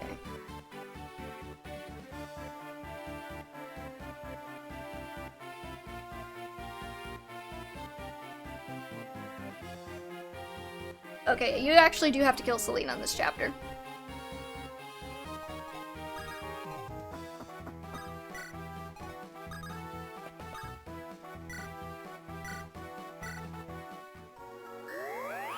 In Pokemon Let's Go Pikachu and Eevee, he does have a bit of character development because he's not actually the rival in that game. He's a supporting character. They give you like a new rival.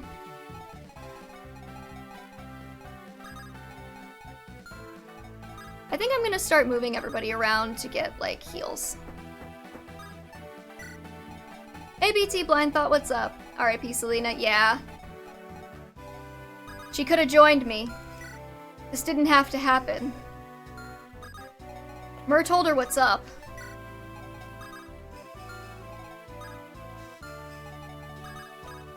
Meanwhile, Silver gets one game, but they apparently couldn't do Blue across multiple games. He gets to go from borderline criminal rude to somebody who is rough around the edges, but you can see he actually cares. It does help that we get his backstory, and yeah. We're talking about Pokemon characters because I already had to reset once, and that's just where we are today.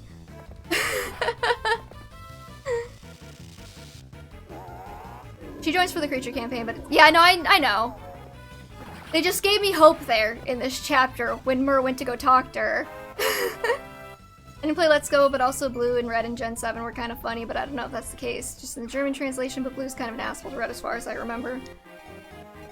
I mean, probably, but like, tsundere. I'll get Natasha some heals going.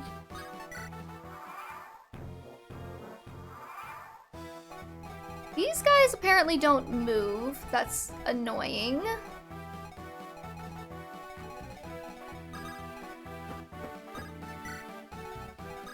I guess I could take Cormag over there. What's the creature campaign? It's like a post-game thing you can do where you can recruit the bosses. So you can get like Glenn, I think, and Selena and them. But we won't be doing that on stream just because that would require me to finish the game and then replay the exact same game again. Which maybe I would have done actually if we had split out the Ephraim and Eirika routes, but since we're doing them all at once... Eh.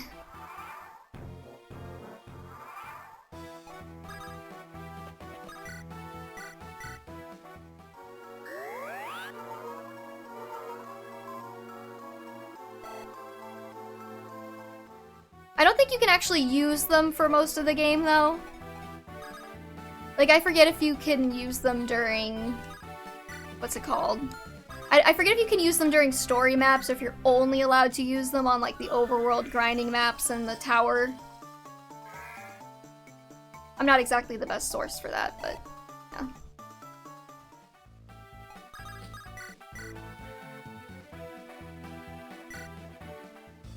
Let's get Tana a kill.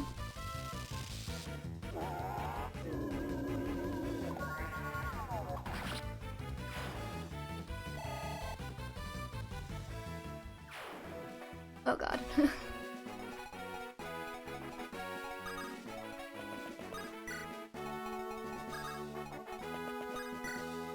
Creature Campaign is effectively trial maps from Path of Radiance, however the things to actually do in Creature Campaign is Tower of Olney and the second dungeon you unlock later, yeah.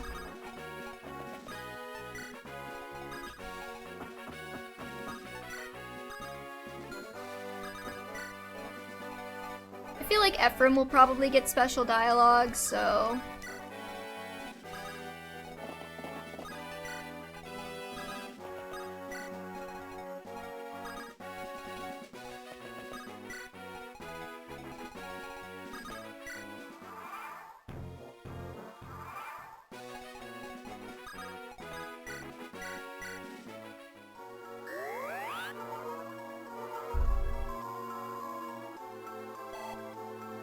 Might too. To unlock the characters in Creature Campaign, however, you need to clear both of the dungeons 3 times each, so not really worth it, yeah. Well, to get all of the characters, at least.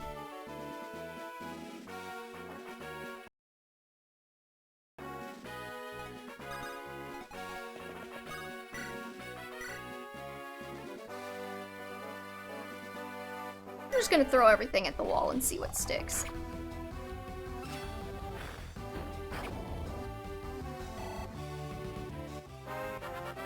Tana can pick Nemi up if necessary.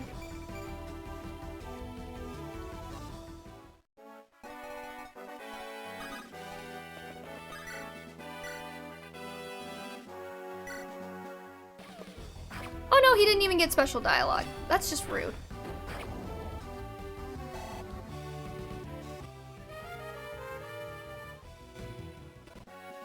Oh, there we go. Are you Selena? Indeed I am, and you are Prince Ephraim. I know you've spoken with Myr. But okay, can you use, like, if I got Selena, could I use Selena on this map, or would I only be able to use her on, like, the grinding maps? Because if you can only use them on the grinding maps, like, I don't really see the point. Withdraw your troops. You must know the Emperor is not rational. Yes, I know. Then why? Why do we still fight? I'm a general of the Empire. His Majesty's word is law. That's ridiculous. You know the Emperor is deranged, and yet you follow his orders? Is that truly loyalty? Prince Ephraim, you cannot understand. I know the path I am given is foolish, yet I am a knight, and I have no other. No, you can't use them in story maps. See, like, why would I even bother? Selena, please. Surrender. I have no wish to see you die here. Me? Die? Prince Ephraim, you must understand me. I have no intention of dying. Madness though it may be, I will be the one doing the killing today. See, now that Selena, like, that's just dumb. I don't approve. Girl, what, right? Like, ma'am. The fuck are you talking about?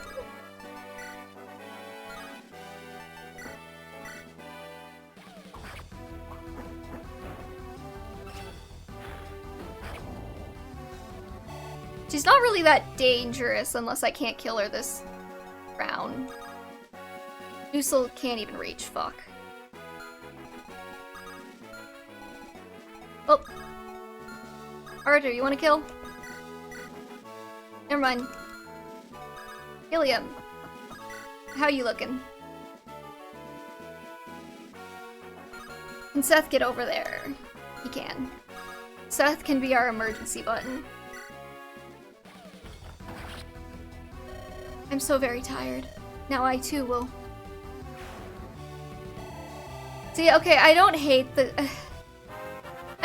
Camus archetype, but I do feel like the Camus archetype is really fucking dumb sometimes. Yes, I know he's completely mad and not the same person anymore, but I still am gonna fight for him because... reasons. Dame Selena. General Selena possessed a curious stone. Myrrh, is this the dragon stone you lost? Yes, it is. But I'm saddened by its return. My dragon stone is here, and yet... my heart is heavy with remorse. But I get to use the dragon now. Myrrh. Ephraim, can you tell me why this had to happen? Dame Selena was a good person. Dussel can switch sides, why can't Selena? I guess because the Emperor didn't try and kill her. She didn't have a special relationship with the protagonists. Dame Selena was a good person. She was filled with joy when she spoke of the Emperor. Why did Dame Selena have to die? Because she was stupid and she wouldn't join us. Why did we have to take up arms against her? I'm sorry. He did kind of kill my dad, so you know. Every time I see Dame Selena, I think it says, damn Selena.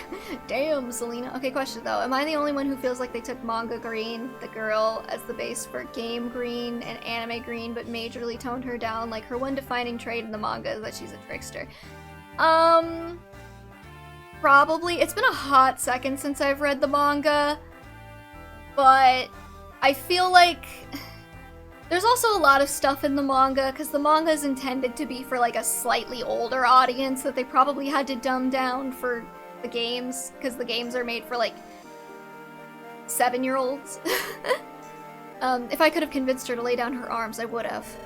It was simply not possible. I had no choice. She had to die. I know you don't approve, but you know you must know I have my reasons. My apologies. Ephraim, I'm not seeking to blame you. It's just that I grieve for her. I ventured out of the forest chasing after that dark energy. I thought perhaps that I could negate its evil force. Is your cause so different from Selena's? Many good people must die alongside the wicked. Myrrh. What can we do to end this without any more good people dying? I don't have an answer for you, but I will continue on toward the capital, and perhaps I will find one there. I will learn the truth behind this madness.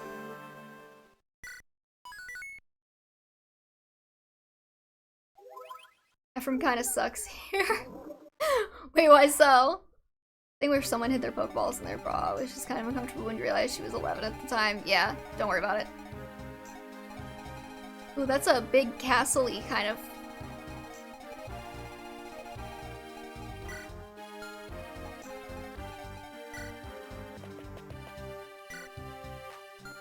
Okay, we gotta manage some items.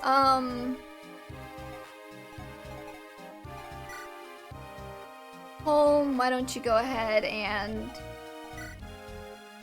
give that speed wing to the supply. He's just being mean. I mean... like, honestly, Selena is just, like... suicidal at that point. Like, I don't... there's no other way to describe it. Like... she's just like, I don't care what happens to me, but I cannot go against my emperor. And it's like, okay, sure. But, like, why?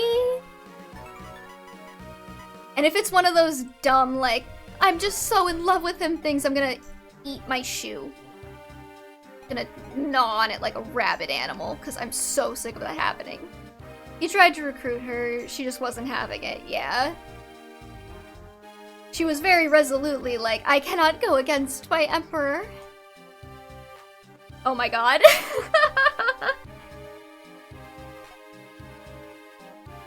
I can't see her being the S, though. So are you suggesting that Ephraim be her 24/7 sub? Because I could dig that. I'm not saying Ephraim's a bottom, but I'm also not saying he's a top.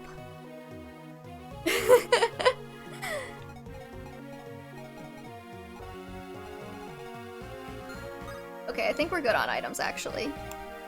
Makes sense with her character. I thought one funny thing about Green's character in the manga is that the older she gets, the less hard she tries to appear like an all-grown-up lady. I just don't think the intention was... Yeah, no, I got chilly.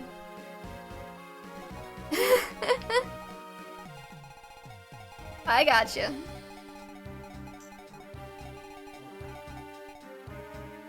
Okay, I think we're gonna do the next chapter. I don't have anywhere to be, and I've been slacking on these streams. We've only been doing like one chapter. I've seen Ephraim supports with the other women he can A support, comes across as more of a switch. Yeah, I could see that. Myr returns safely to Ephraim's side.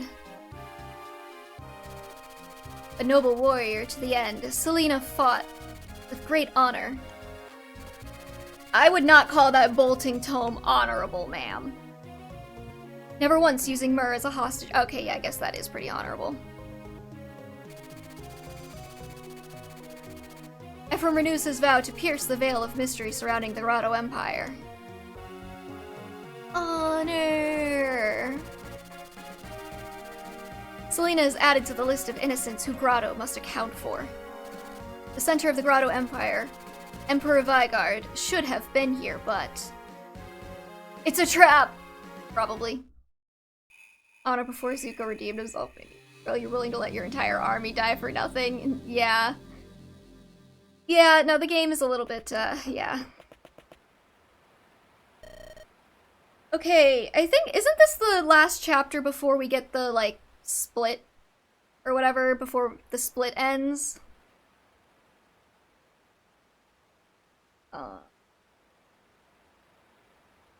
And then we reconvene with Eirika?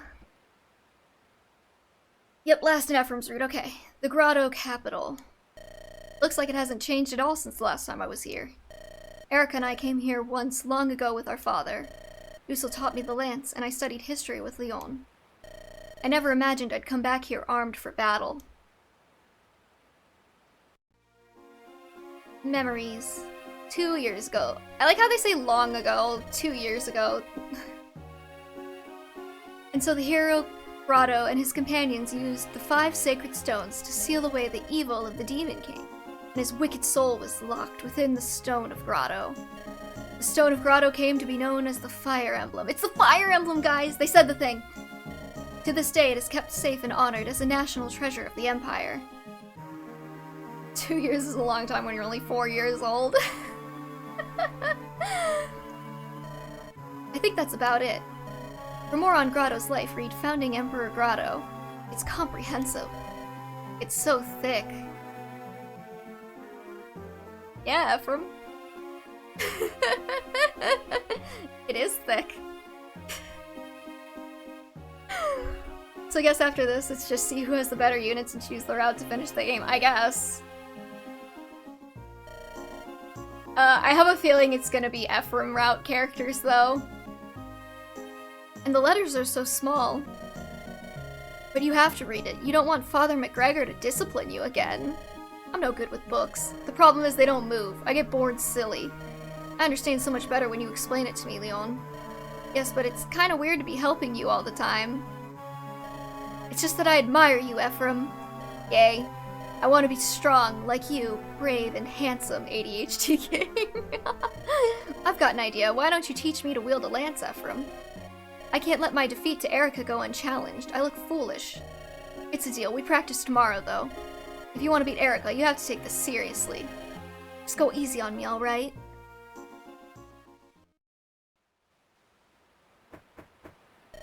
Ephraim.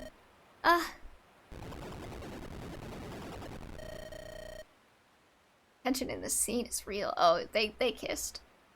Another tremor. They happen a lot, don't they? Leon wants you to read by him. He wants you by his side. Too bad he had to be gay and evil instead of gay and good. Another tremor. They happen a lot, don't they? Are you alright, Myr? Yes, I was startled. Ephraim, this place, did it always shake like this? Yeah, Grotto's been prone to earthquakes for a long time. Tiny tremors like that happen all the time, don't worry. Really? Ephraim? What is it? I can feel it from inside the castle. I can feel the darkness.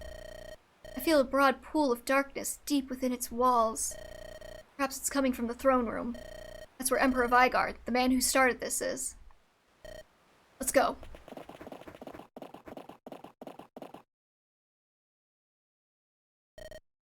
Father. Father, have we been foolish? When you died, I couldn't accept the loss. If only I'd been stronger. Why does the hot one have to be a zombie? Ugh. Daddy Vigard. Daddy Zombie Vigard. Your Majesty, enemy soldiers are headed this way. Oh, Prince. Hi, what's wrong? Why such an unusual expression on your face? I'd rather you didn't look upon me as though I were some horrid beast. Oh, his portrait's a little bit different. I beg your pardon. Did you say we were under attack? I want all of you to strike the foe. Bring your weapons to bear on Ephraim.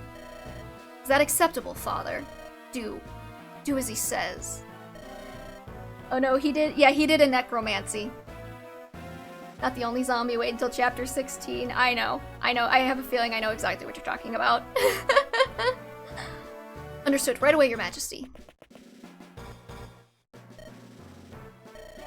Command Grotto, Emperor Vigard. Destroy Ephraim. You know he's evil because he has the teleportation magic. Okay, let's see here. We gotta get rid of Vanessa, and we definitely gotta bring Tathis at least.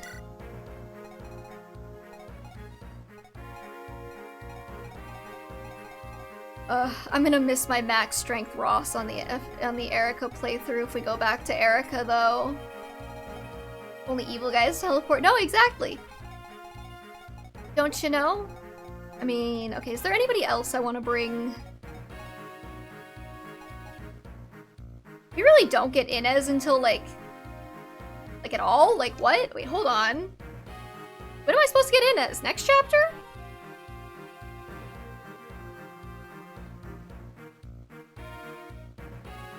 Okay, I see. And same with Sala, yeah. Hubert uses it too. Hubert's evil. There you go. Confirmed. Okay, let's see here. We've got 3 chests, but I believe we get Rannoch on this chapter. So I don't necessarily need to bring home 4 chests. 5 chests. So much loot. Okay, he has a Knight's Crest.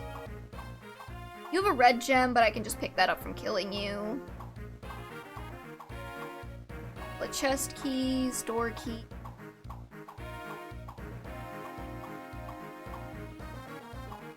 More door key, body ring.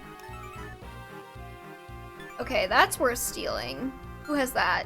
You have that?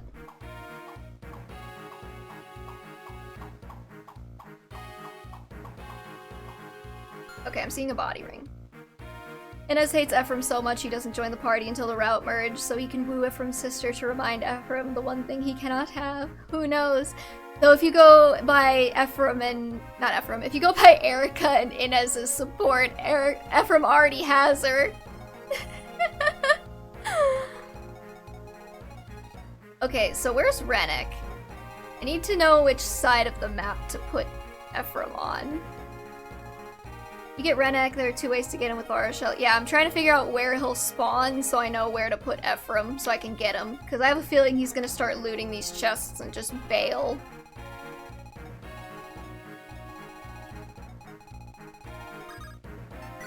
Okay, is there anybody want to swap around?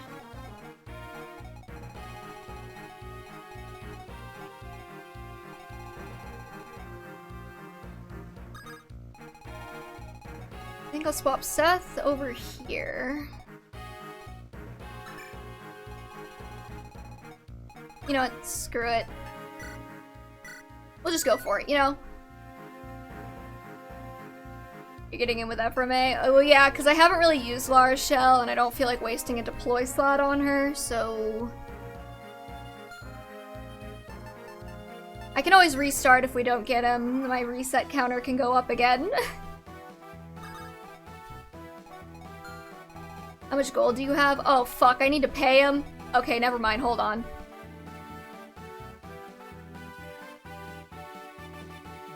Where's my...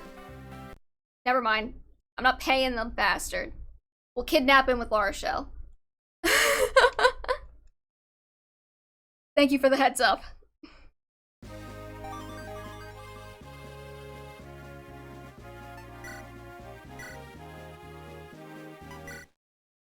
I mean, I probably have enough, but now I'm not counting this as a reset, because I didn't even do anything. Okay, Colm, I guess you're getting benched for La Rochelle.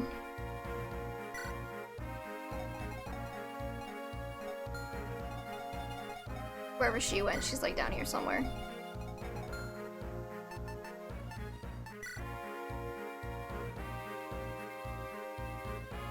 La Rochelle just kind of drags him in, yeah. Hey Nilsh, what's up? Well, I'm not sure which side he'll show up on, so I guess I'll put her over here. Does she have a heal stave? Or did I take it? She has a men's stave. Let's take Molder's heal. Oh, never mind. I already took his heal.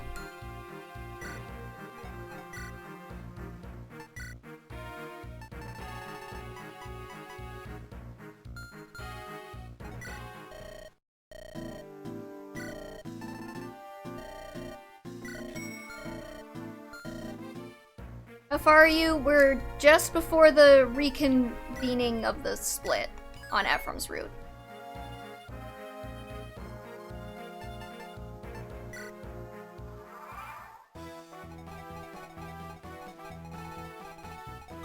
Okay, let's see here.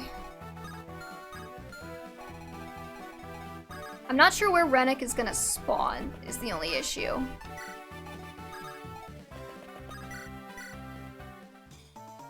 And thank God we have a dancer again. Oh, are you getting up, Dante? Stretch? Stretchies? There you go. And turn it around. Good kitty.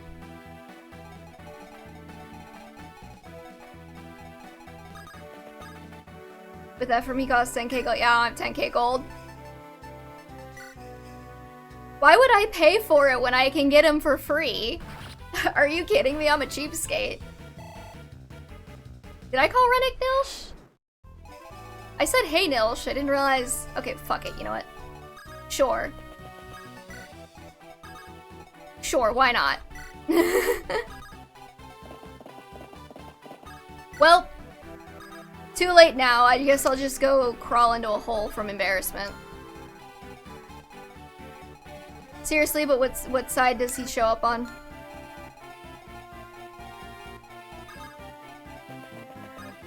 Well, maybe you should spawn more often and then I would know.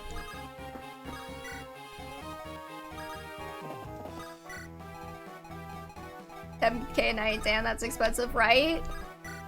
But La Rochelle can just get him for free? Like, hello?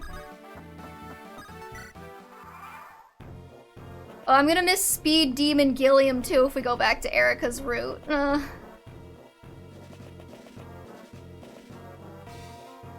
Watch this son of a bitch spawn on the opposite side of the map. That would be just my luck.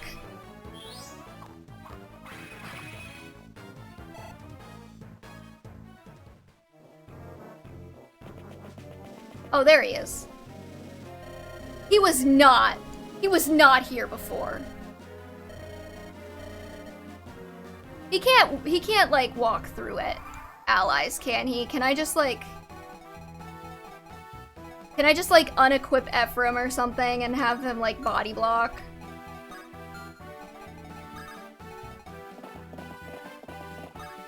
There's a Peg Knight in FE7 who costs 20k and she has no other recruitment. Oh, is that Farina, I think? I know who we're talking about. Because they use like the Dragon Flower mechanic in Fire Emblem Heroes to kind of emulate having to pay a ton of money for her. I remember.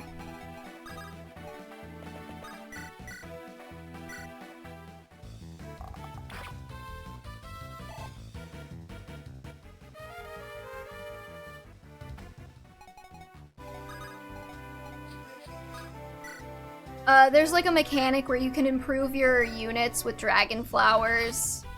It just ups their stats. They're kind of pricey and not super common. I mean, they're common enough, but like they're limited resources. So you have to spend them on her to get her full potential in Fire Emblem Heroes.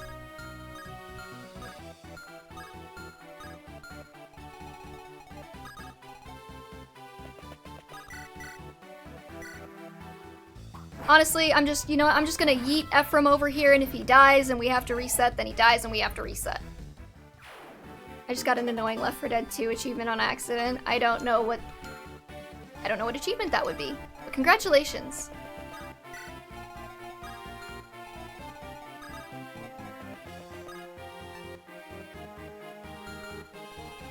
We're just gonna yeet ourselves into the fray and see what happens.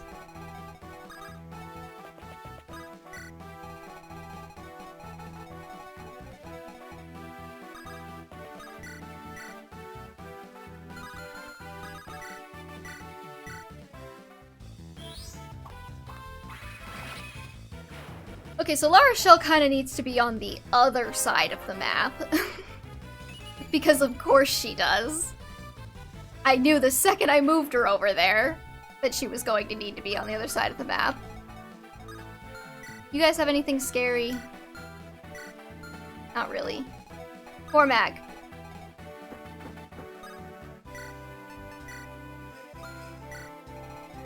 To me.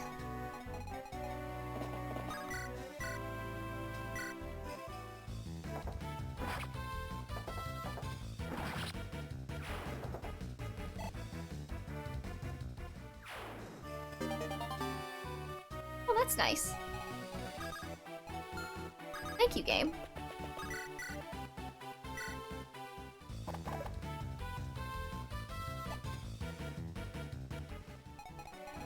Maybe Gilliam can kind of come over here too.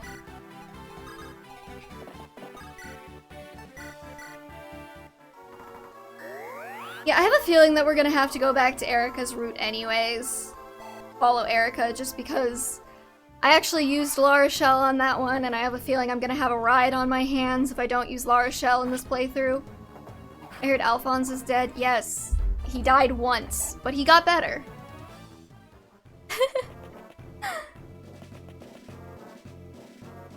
He's fine, he got better.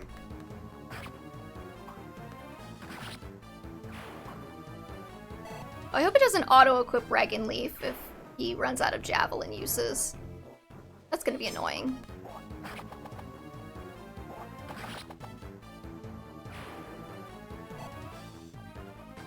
I feel like my units on Ephraim's route are just better because I'm not as worried about them, except maybe now, but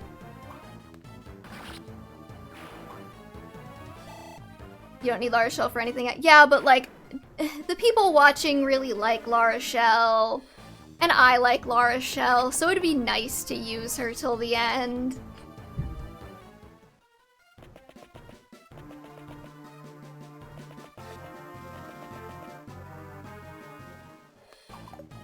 But then I didn't bother leveling her on Ephraim's route, so I would have to either go level her in the Tower of Volney from her current level of 3.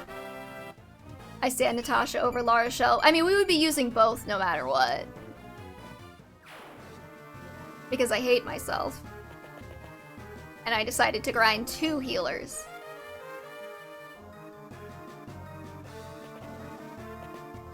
Is he gonna run around to all of the chests? Oh good, those guys don't move.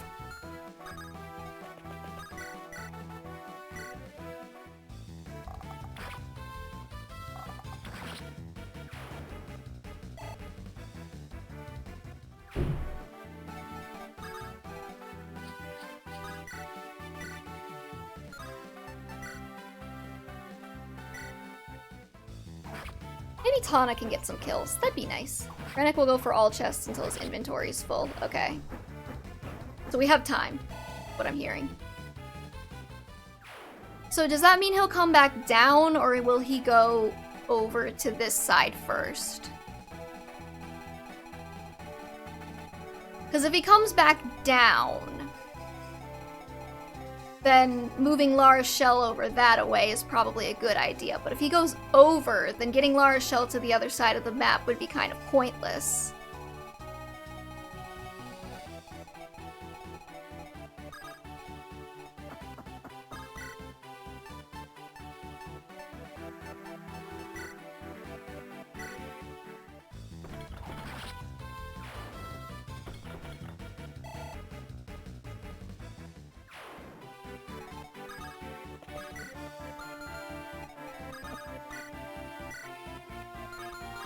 I think it depends on what's closer to him, or if the closest path to the chest is blocked by your units. Okay. So if I, for example, leave Dusel and Ephraim over here, then he might, and like body block, then he might go that way instead.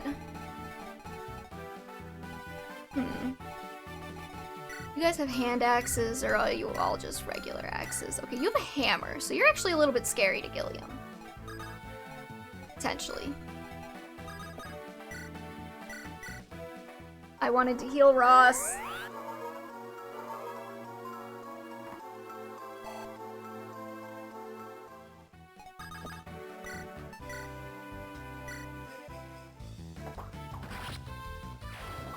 He'll be fine.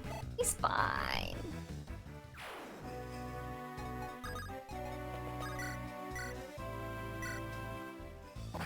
Oh, where are you going, Dante?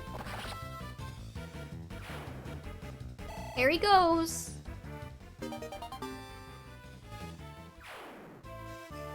Alright.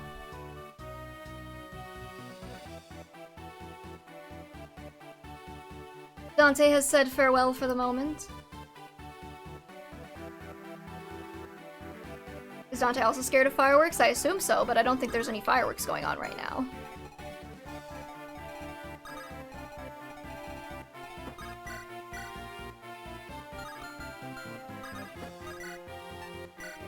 He's a bit of a fraidy cat generally. Is he named after Devil May Cry Dante? He is, because he's a silly little himbo.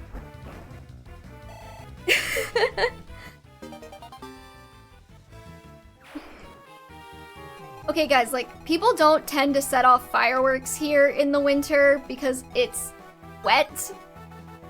So they're not very much fun.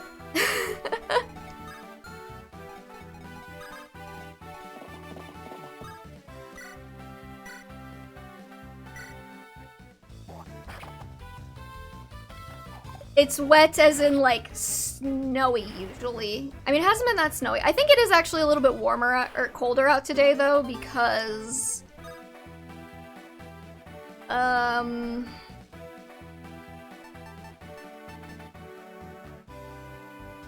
I've currently not been freezing my ass off, so... That means the heat's probably kicked on, at least once.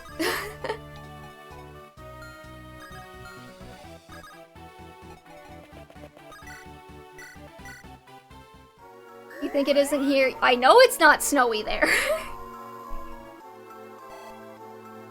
It's usually not.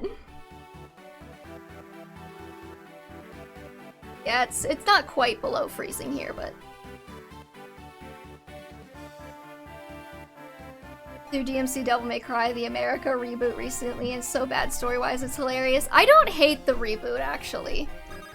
My controversial opinion is that I actually quite like the reboot, I just think it's a bad Devil May Cry game.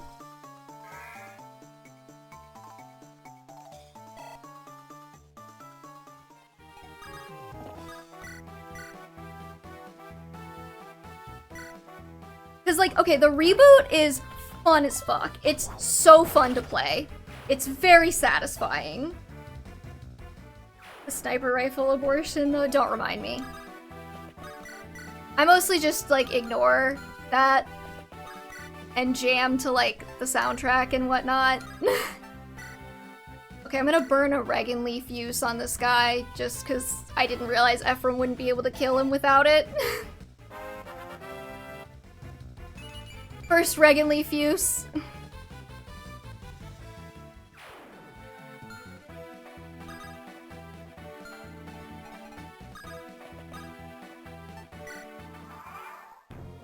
But all DMC music is fantastic. So true.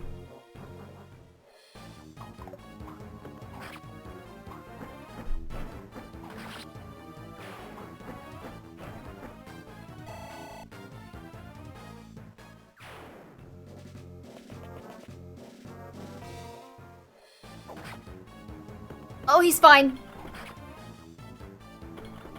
He's fine. Except he's gonna double. So, hopefully nobody else can actually kill him.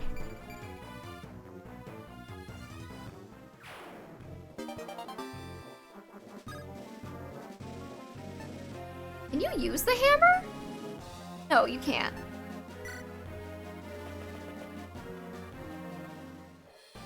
Oh, you son of a bitch!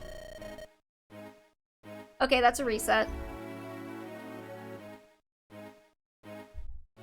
Where's my reset counter?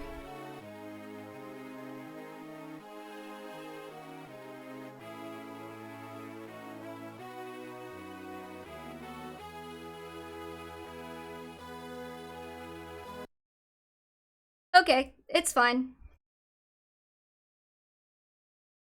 Sorry, I said that about your name, man. He's fine, he's alive again. 2024 influencer drama predictions for fun. I don't know that much about influencers, so I'm not sure how much help I would be. Well, I guess now I can move Lara Shell onto the other side. Yeah, no, silver linings.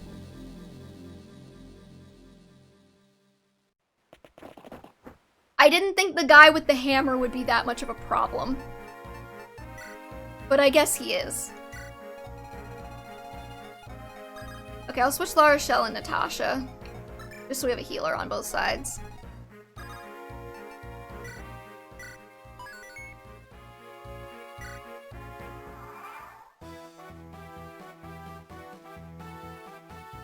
I mean, just in a someone's gonna be stupid enough to do this way, not in X is gonna do Y way. Well, I mean, everybody's gonna be stupid enough to do something eventually.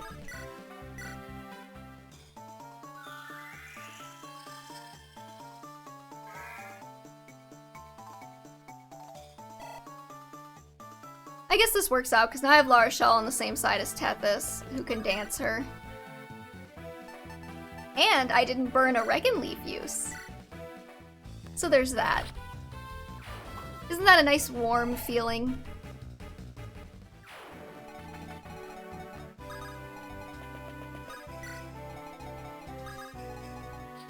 Except Tana got a couple of level ups, so I was kind of hoping to keep those. But you know what? You know what? It's fine. I'm not mad, I'm just disappointed.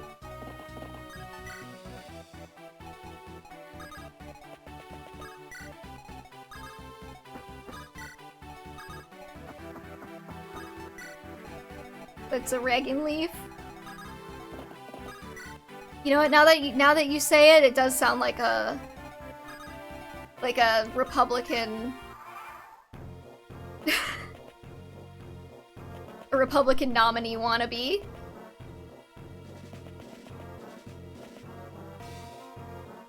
Regan Leaf is if Thracia Leaf decided to run for office in America in 2024. Here, I got to the joke eventually. I thought of one.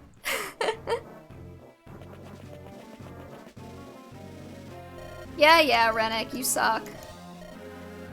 But I'm still probably gonna use you, because I don't have to promote you.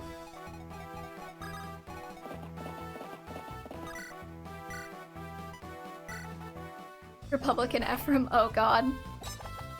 I would make a joke about, like, which Fire Emblem lords do you think would be, like, which political party? But then Three Houses fans kind of ruined any fun that could have had by just actually sucking and, like, talking about that seriously. So there will be no fun of that nature.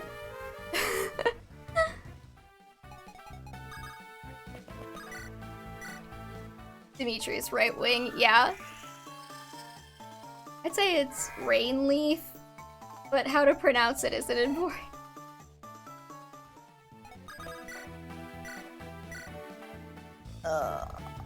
Yeah.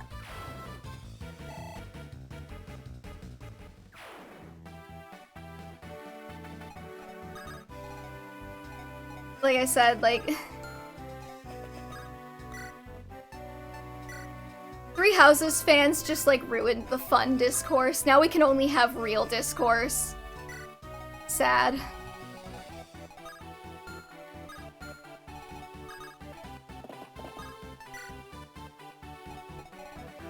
So would it be Rain Leaf? I never even thought about it.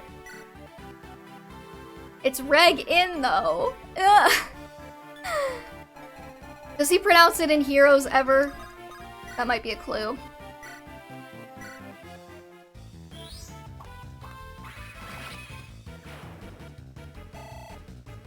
I like it when they've ever put like a character into Fire Emblem Heroes with like an obviously French sounding name, because they always make sure to pronounce it. So they're like, hey you idiots, it's pronounced like this.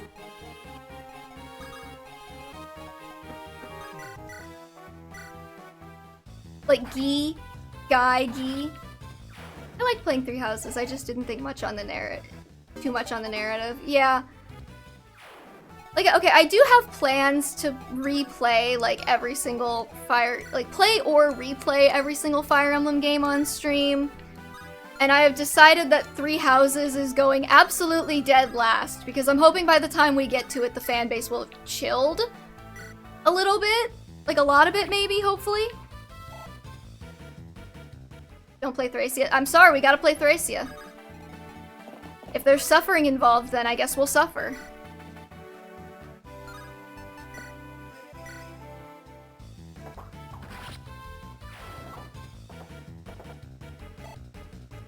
I couldn't get past chapter 6, skill issue.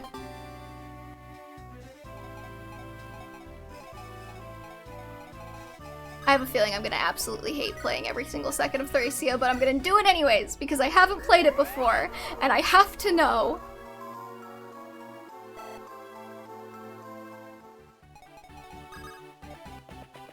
If we get a Fire Emblem game with a decent story, it might help Three Houses discourse die down. I am going to be controversial yet brave and say that I don't think Engage's story was that bad. It was pretty on par with the rest of Fire Emblem stories, in my humble opinion.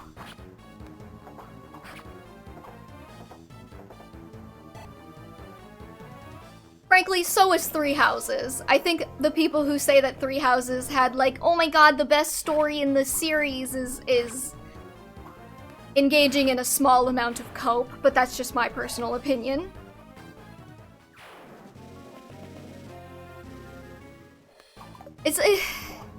I was so burnt out from Three Houses drama I didn't pick up Engage. Oh, dude, Engage, I fucking love Engage. It's such a nice little breath of fresh air with, like, the generally kind of, like, upbeat and fun, silly cast. I mean, some of them have, like, trauma and, like, damage, but not most of them, and it doesn't usually come out as often. Oh no, I think Engage's narrative is awful. Well then, I suppose I will fight you in a Denny's parking lot. I think, here's the thing here's the distinction, I think. I think Three Houses gets a lot of a pass in terms of the narrative because it has interesting themes, it just doesn't know how to, like, use them. Like, Three Houses, I think, is propped up entirely on potential. People are like, yeah, this game has a lot of potential. And, like, that, like, elevates it in a lot of people's minds, in my opinion. Preface everything with "in my opinion" so I don't get clipped out of context and people being like, V just hates Three Houses. V has shit taste. But, like, and Engage, I feel like, is more simply told, maybe doesn't always hit, but, like, it knows what the themes are and it knows how to hit them, and I think it does do it pretty effectively.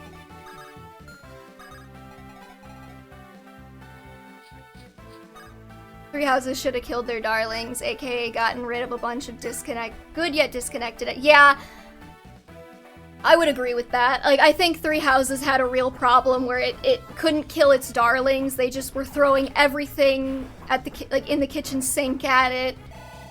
And some things landed and some things didn't, and I feel like people kind of, like, retroactively look back on it with this sort of, like, rose-tinted glasses view of what the story, like, actually contained. And they're like, yeah, no, it had super awesome, serious political themes. But, like, then you actually play the game and it's like, what are you talking about? Like, I'm not saying that it doesn't have, like, serious themes. I'm just saying I don't think it actually hit the serious themes.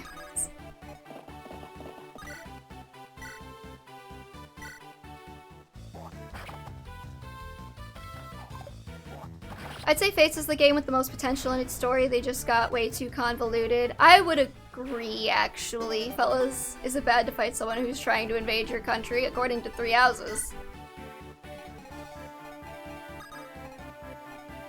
Let's see here. And, like, okay, that's the other thing that kind of annoyed me with Three Houses, is just, like, there was a lot, and I mean a lot, of, like, very uncomfortable messaging in there, in my opinion. Like, okay, Hopes, like, I streamed Hopes. I streamed Azure Gleam. And the number of times where the characters in the fucking kingdom are like, we are the bad guys for fighting against somebody invading our country is just absolutely ridiculous. Like, that should not be a thing. Like, no, you're not the bad guy for fighting against people who were trying to kill you. You did not start the war because somebody else tried to kill you and you fought back. It drives me absolutely insane.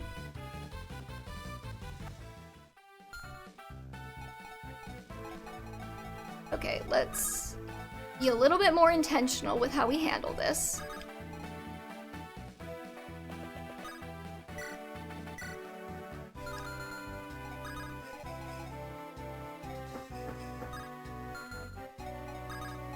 Who has the hammer? You have the hammer.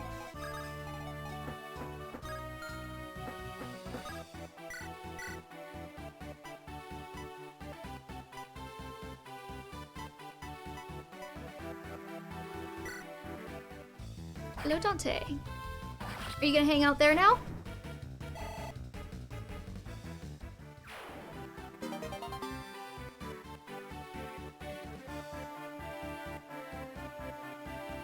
But yeah, I find the theming in, like, I find the message of Three Houses uncomfortable at points. Just the whole, like, we are the bad guys for fighting back against people who invaded us is so bullshit. And the amount of, like, weird, gross kind of, like, discussion and rhetoric that sort of thing spawned is also really uncomfortable. Like, just the amount of, like... I don't even say this. I'm gonna say it, and I'm gonna get accused of, like, starting shit. So maybe I just shouldn't. People win full mask. Like, the amount of, like, weird, like, borderline... Like, I don't want to call it anti-Semitic, because it's not technically, like, against Jewish people, but the amount of, like, gross, like... evil dragons ruling from the shadows, stealing all your money rhetoric was kind of uncomfortable.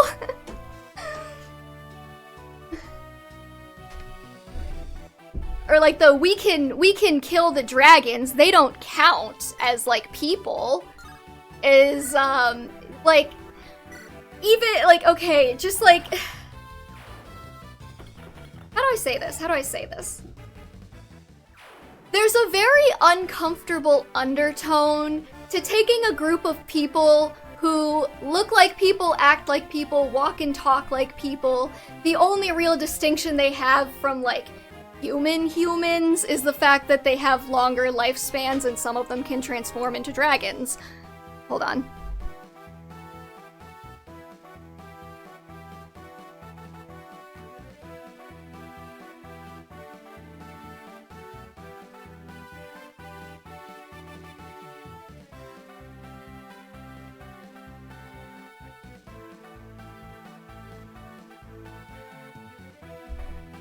Okay, sorry about that. I got interrupted. What was I saying?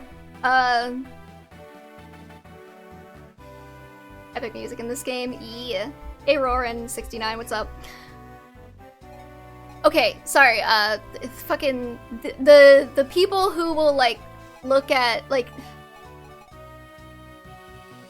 There's an uncomfortable undertone when you take a group of people who look, walk, talk, act exactly like humans. They're basically humans in every single sense of the word, except for the fact that they, like, one of them can turn into a dragon and they all live relatively long. Really uncomfortable undertones when people take that and be like, ah, yes, we must kill all the non-humans. It's weird, it's gross. It'd be like if people were standing somebody in Tellius who was like, we have to kill all of the lagus, whatever you call them, because they're not technically human. It's like, I'm uncomfortable with the direction the fandom took that conversation. Just generally speaking. So, yeah. Ew. So yeah, that's why when I'm doing my first play / replay of all of the Fire Emblem games, I'm saving Three Houses for last, and I'm hoping that the fan base has chilled at least ever so slightly by the time I get around to it. And hopefully I'm not as burned out on it, because oh my god, it's been like 2 years since I've played Three Houses, and I still am burnt out on Three Houses. With Engage, it's a way more upbeat game, minus dead parents, but I think it goes way too far in the opposite direction of Three Houses. Three Houses tried to do way too much and doesn't really flesh out those ideas well, leading to a lot of uncomfortable dialogue. Engage doesn't try to do anything with its narrative other than a very basic story with what I feel is little interest. I mean, you are certainly allowed to have that opinion. I'm personally, like, I feel like if you, if you really go after the core themes of Engage, like, what are the core themes of Engage? It's, like, found family, like, your birth not defining you, and I would say it hits those pretty well. God damn it, I knew one of these motherfuckers was gonna have a hand axe. It's weird how fandom went from Beast Tribe racism bad to all beast people should be killed when we literally have 3+ games that directly said it's fucked up that this happened. Yeah. I'm counting Awakening because of Pan, yeah. Now that's the thing too, right? Like, and then I see people who, like, just joined the fandom. Grotto's Castle is difficult because those magic eyes turn your units oh, do they? Oh, I should probably pay attention to that, huh? These guys? Well, that's a silence. This one, that's sleep. I'm not seeing any berserk. Oh, that guy. That guy has berserk. That guy also has berserk. Humanity awesome. Like, no humanity too. Yeah. Well, I mean, like, that's the thing, too, is, like, the thing that got me were, like, the amount of people who have never played a Fire Emblem game before Three Houses coming in and arguing shit, like, dragons are always evil in Fire Emblem. I'm like, what Fire Emblem game did you play? Like, it's okay to kill Rhea because dragons are evil in Fire Emblem. It's like, when? Literally none of the Fire Emblem games I've played have had evil dragons. I don't understand the logic.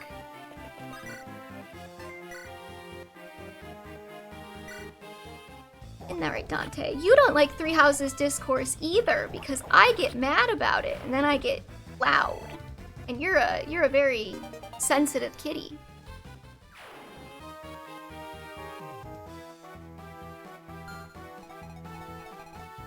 Almost every game has a dragon / management as a playable unit, except Three Houses, oddly enough. Oh, Manakete. Okay, got it.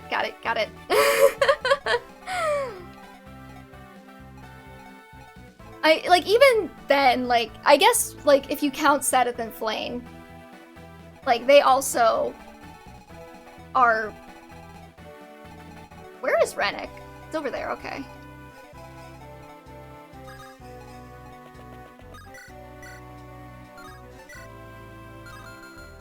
Do these guys have longbows? They do.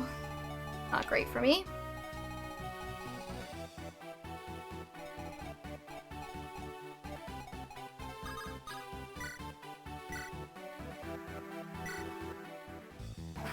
I mean, the evil dragons like, the thing is, like, even the games with, like, quote-unquote evil dragons have good dragons, too. Like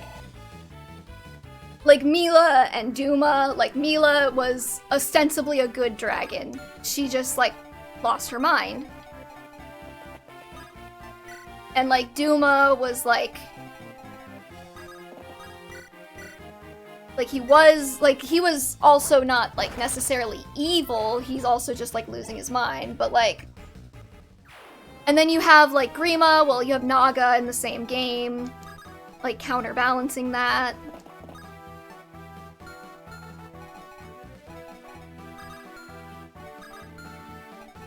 Hey, Nimi, can you kill this guy? Can't. Kana probably can, though. Range attacker 99. Hey, how's Sacred Stones going? It's going pretty good, actually. I've only had to reset 7 times. Which, one more and we hit my lucky number, so...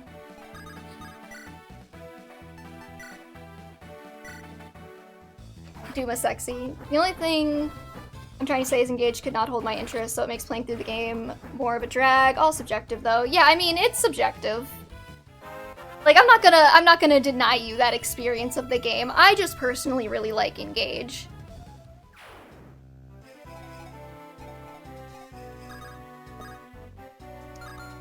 Can't hit over this wall, can you? You cannot. Is this your first playthrough of this? Yes, technically. So I've played parts of Sacred Stones in the past.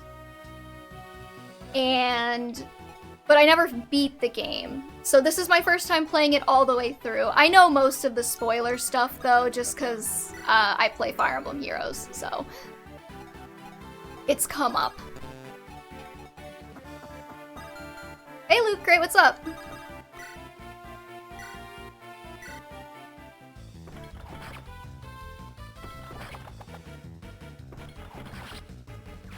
You know, Dante, if you go to sleep again, I can turn the cat cam back on. You're in a really good spot for it.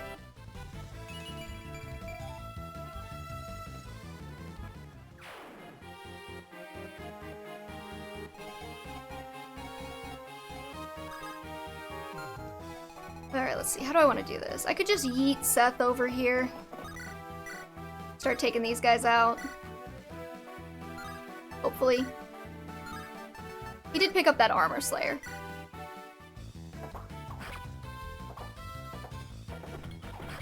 We're gonna hopefully have to not reset again. Gilliam got hit with a hammer and then murdered.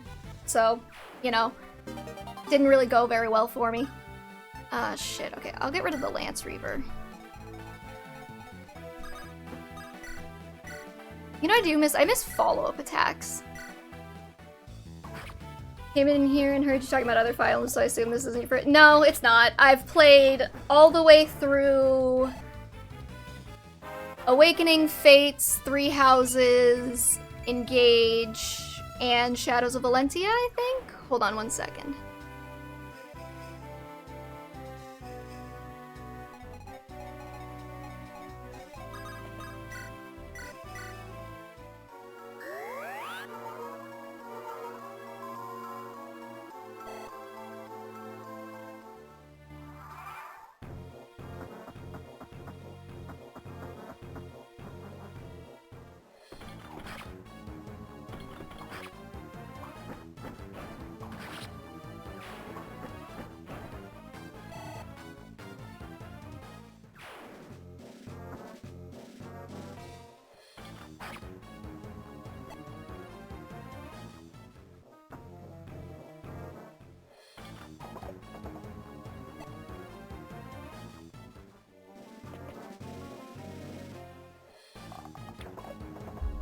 Okay, apologies for that. I got interrupted briefly. Play through. Oh, okay, I didn't play Tellius myself, but I did play through it with a friend. I'll be right back.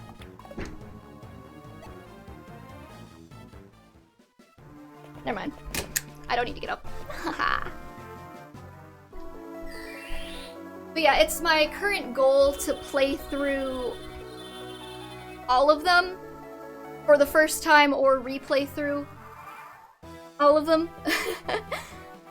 So I replayed Fates before this. And now I'm doing Sacred Stones, and I think I'm gonna focus on the ones I haven't played yet. Sacred Stones and Fire Emblem 4 are my favorite. Nice. But yeah, I didn't play through Tellius myself, but I did go through it with somebody, so I have technically played it. Kind of.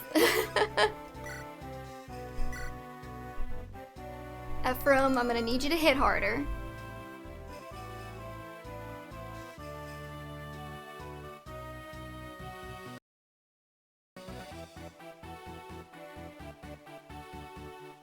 I haven't played Marth games either, personally. I am excited to try them, though I will be doing the remakes probably, rather than the originals.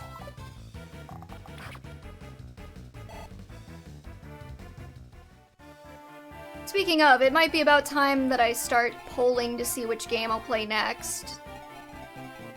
I could make a straw poll right now if anybody's interested.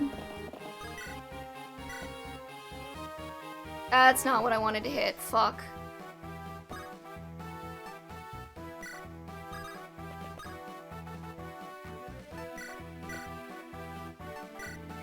Okay, I was gonna have Ephraim go kill, but I guess we'll have to send Dusel.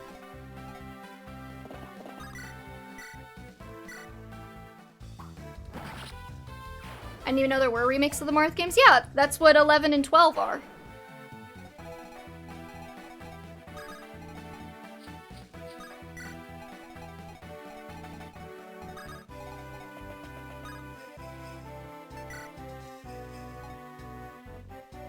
The Stella View chapters, but calling those separate games is a stretch, yeah.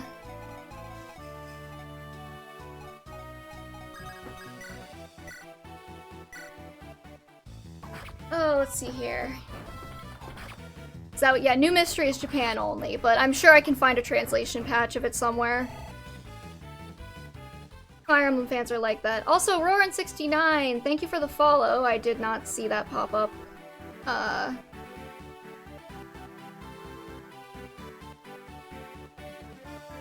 Yeah, okay.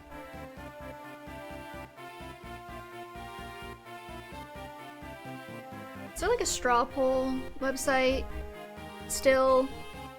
I know like strawpoll.me got shut down. Played that one with patch? Nice.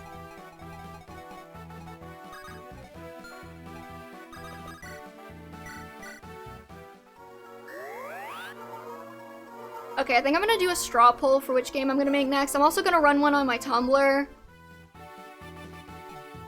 But since you guys are here, and I don't know if any of you have Tumblr accounts, I can start here. Play after Sacred Stones, question mark. I'm not sure what the difference between these are. What's a ranking? What's the difference between a ranking poll and a multiple choice poll? Marth's games are gonna be long? Yeah. Okay, so we have Shadow Dragon and New Mystery I haven't played.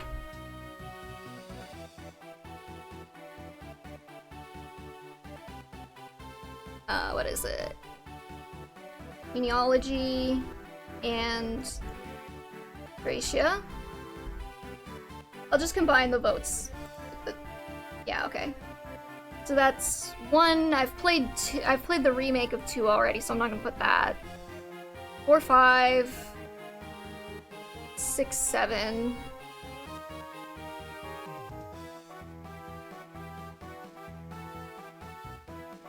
Did I miss any? Shadow Dragon, Genealogy, Binding Blade, and Blazing Blade. Yeah, no, I would do, if I did like Genealogy and Thracia, I would do Genealogy then Thracia. And I would do like Binding Blade then Blazing Blade, or Shadow Dragon then New Mystery, but I would play them in pairs. Methinks. Did one of you pick up a key? You did.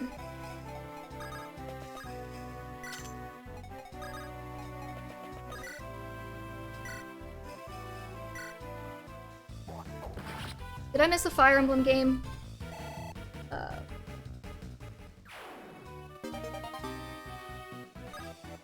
Dante, it appears I have misplaced my phone. Do you know where I put it?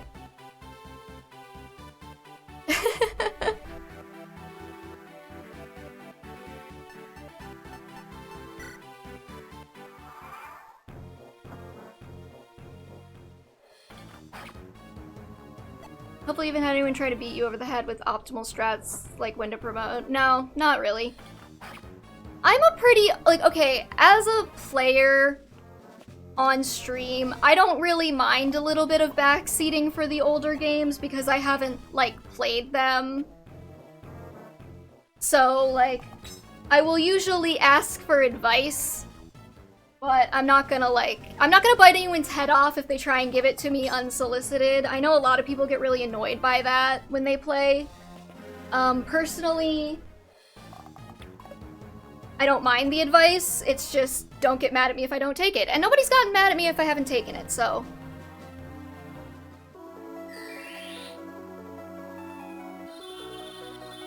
Okay, list of Fire Emblem games. At least I don't think anybody's gotten mad at me if I haven't taken it. I'm also kind of a dumbass, so sometimes when people, like, insult me, I don't even notice. So, there's that. Sacred Stones, Path of Radiance, and Radiant Dawn I've played. Fates, 3 Houses, and Cage. Yeah, okay. Oh, only 3 options. I'm not gonna... Okay, create poll.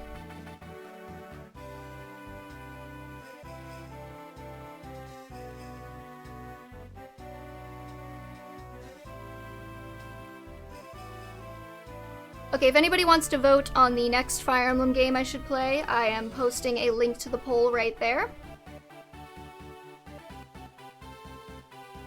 I'm more than happy to explain mechanics or why certain things are better on average to do if asked, but I'm a firm believer in playing your own way. I appreciate that.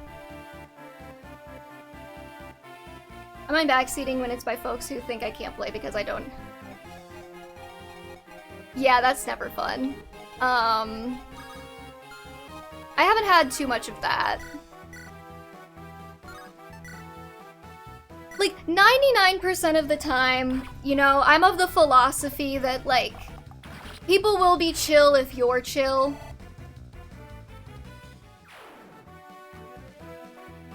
So, like, you know, even if, like, you are a bit, like... How do I explain this? I feel like people will be chill if you're chill. So, like, if you kind of take a more casual approach to, like, backseating, I find that a lot of the audience will probably take a more casual approach to it, too. But if you're, like, really, like...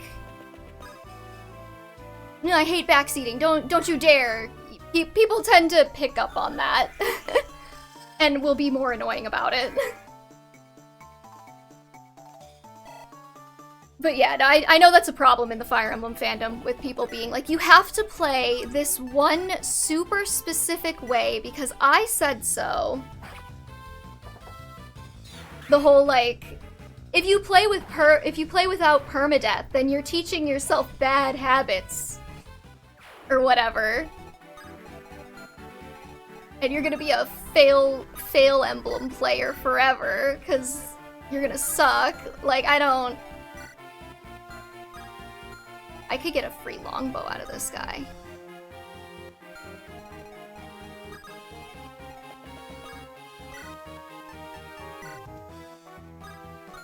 I'm excited for Shadow Dragon and New Mystery because somebody said something to me once that intrigued me about something that happens in the game.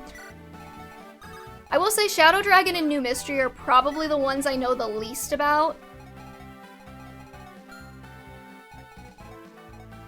The rest of them I've like gleaned things from like Fire Emblem Heroes and whatnot, but like Shadow Dragon and New Mystery I don't hear a lot about. Because they're not like as popular. I really do need to find my phone. Dante, are you sitting on it? Is it like all. This is a problem for me. Fail. Fire Emblem.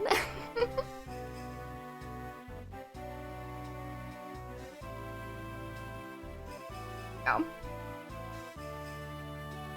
All I'll say is Shadow Dragon has suicide side chapters and you cannot recruit everyone in one playthrough. I was aware of that. Which kinda sucks for the completionists among us, but...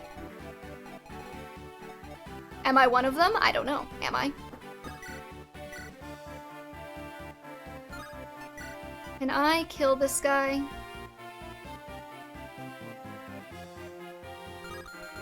Can I get Natasha up there for heals? If I don't kill this guy? You know, there's like a decent shot that Core Mag will do it. So I'm gonna risk it. Yeah. Of course Seth has the door key and he's asleep.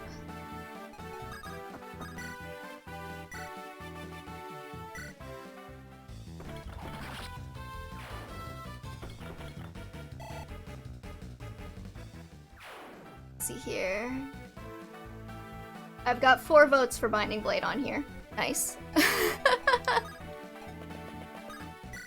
I take it Binding Blade and Blazing Blade are probably the most popular options. I don't mind that.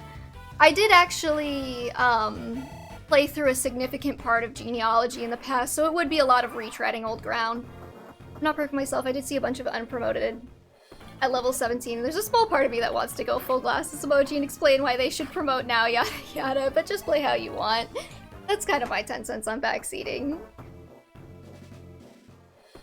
Should I be promoting them earlier? No, I'm curious. I'm genuinely curious. I usually wait until level 20 just because, like, I don't know. I feel like that's how you want to do it in like Fates, which is the one I'm probably the most familiar with gameplay-wise, but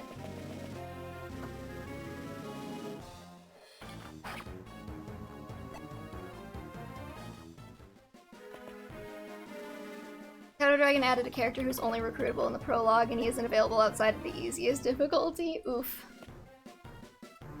Hopefully Tethys can survive that. Yeah, she's good. She's fine. We're good.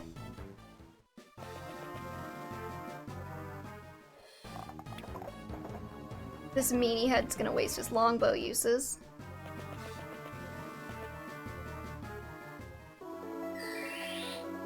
Miss.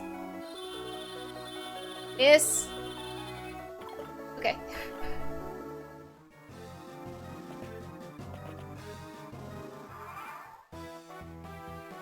I also always wait until level 20 regardless. Yeah, it's just, I don't know.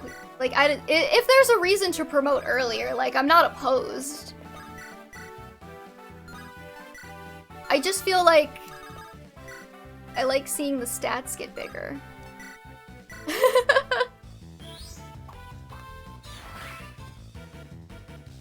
Realistically, there's a lot of units I probably could promote now. Part of the reason why I haven't been promoting as... Okay. I feel like for Binding Blade and Blazing Blade and, like, Genealogy in them, when there's...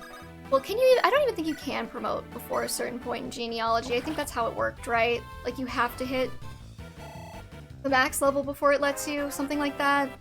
Depends on the game. In the GBA games, if the unit is near capped or capped stats, you might as well promote. If Joshua's capped skill and speed at level 15, he should promote because he's only gonna grow a stat 30% of the time. That's true. That would necessitate me knowing growth rates, though.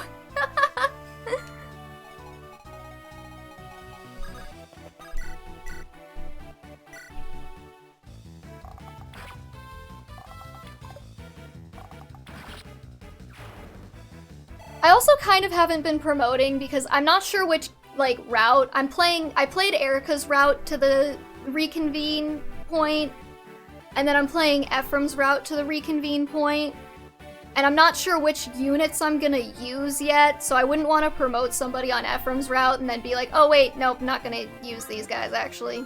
Never mind. Another argument for promoting earlier is you're unlikely to get a character to 2020 without arena abuse. Yeah. Well, that's the thing, like, in games where there's grinding, Like, I understand the logic of maybe promoting earlier, but like, I can always, like, if I don't promote earlier, the opportunity cost isn't as bad because I can always... Did his javelin break, I guess? Okay. Because I can always grind, you know? And then it's not that big of a deal. Oh, Gilliam with the crit. Nice. Whereas in, like, in a game without grinding, like, it's probably more worth it to have the extra stats at a certain point.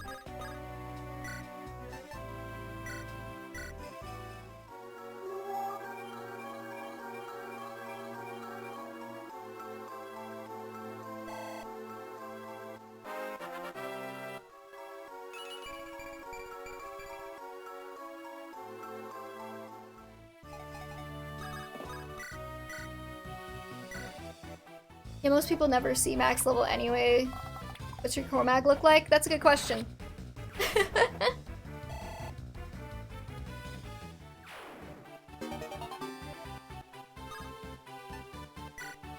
Send the longbow. He's 17. These are his stats. I just noticed he's almost capped strength. Like, I could promote him, but like, what if I waited?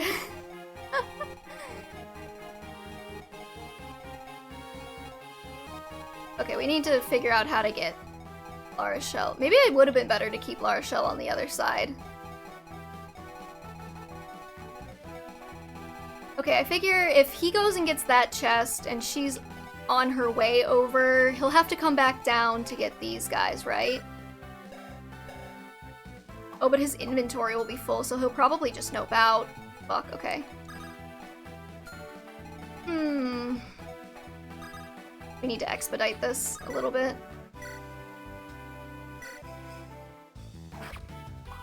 I sometimes max out characters, usually my cabs, so after the longest, yeah. If he had more speed, I would have said promote him, but 14 is below average for him. Yeah, okay.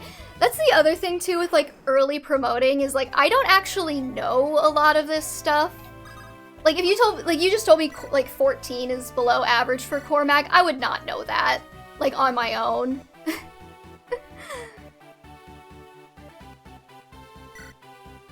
So, like, I appreciate it when people tell me that. Like, oh, no, don't promote core mag yet, he needs more speed, you know?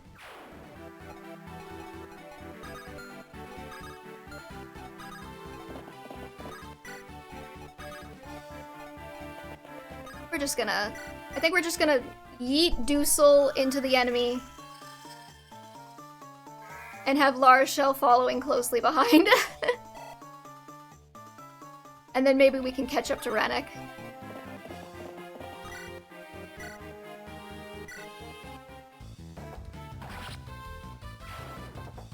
Can I see Tana too? Sure.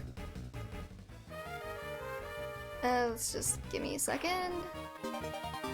Tana's a bit underleveled for here, I think. He's level 13 with 20 speed, 12 strength, 13 skill, 12 luck, 8 defense, and 11 res.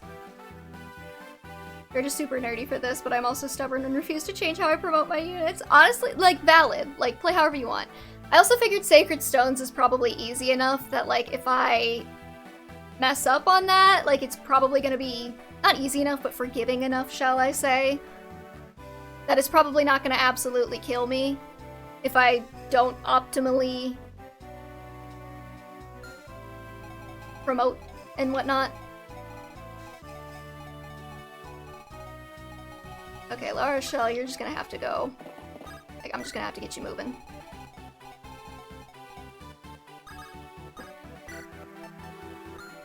I thought he had a vulnerary, but he doesn't. Sacred Stones is definitely the most forgiving. Honestly, I would give her like 2 more levels, hoping to get strength and then promote. Okay. Good to know, good to know. I'm also the weirdo where, like, I will actually, like, grind off stream to get them to level 20 before I promote. If I'm feeling it. Right, I forgot about you guys back there. Okay.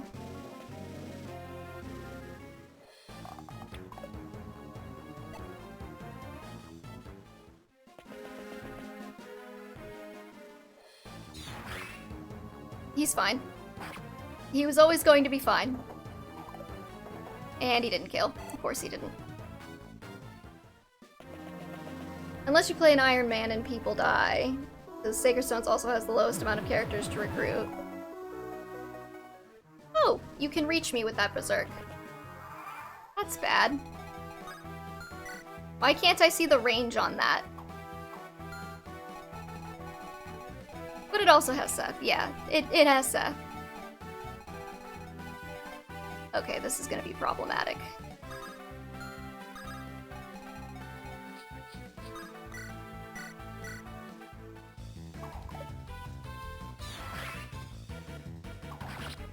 Thank you, Tana.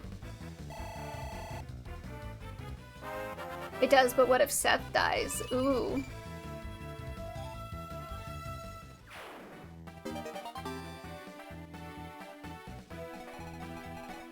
Always a question worth asking.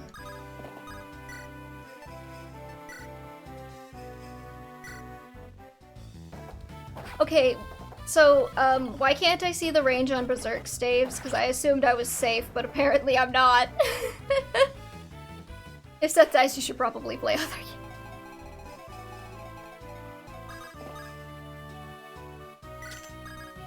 You hear that? You're a filthy casual if Seth dies.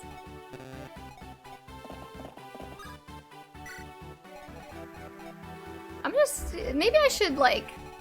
save date. I don't think I did.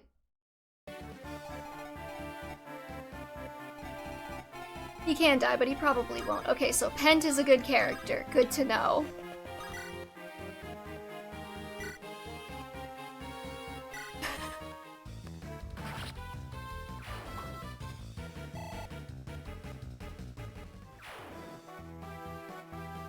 You doing, Dante?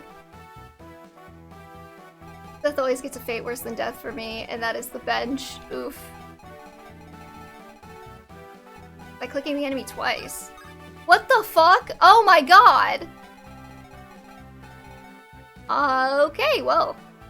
Things I would have never known if you hadn't told me.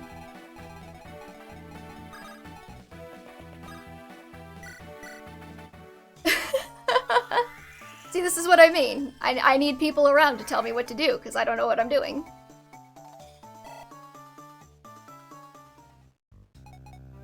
Again, I'm stubborn and almost never use pre-promotes. That's honestly fair.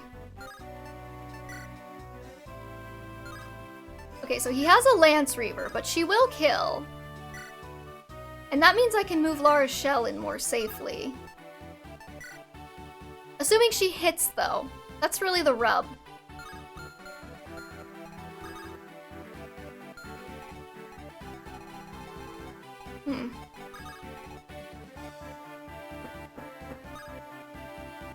Okay, if I put Cormag here, will Rennick attack him, or will he just go the other way?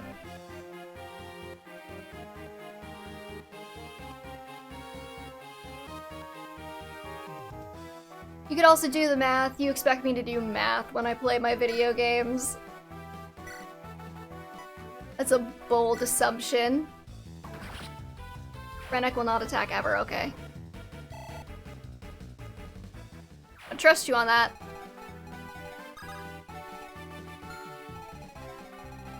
Because if he doesn't attack, then it might actually be more expedient if I could force him to go down. It might be more expedient to have him go for these chests and just move Lara's shell down, and then I don't have to worry about these Berserk staves.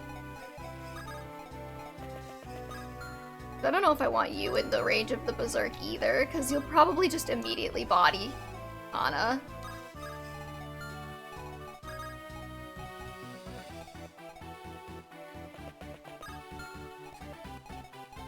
Okay, I'm gonna trust you that he'll go the other way. And I'll start moving Lara's shell that way. And you don't have a vulnerary, why would you? Like any enemy thief, if his AI is coded to find the closest path to any locked chest or door, okay. Good to know.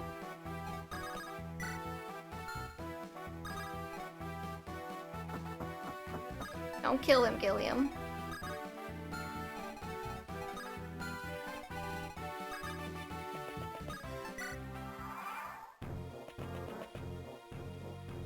I could.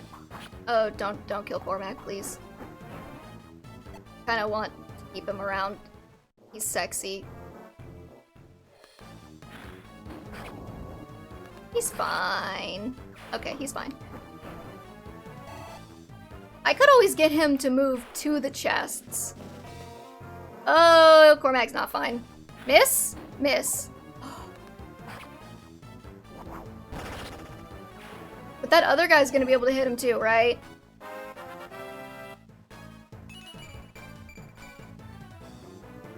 Miss?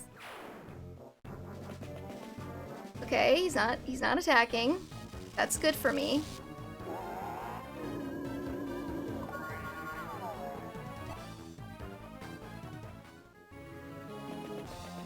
Nope, okay. Miss. You son of a bitch, I hate you so much.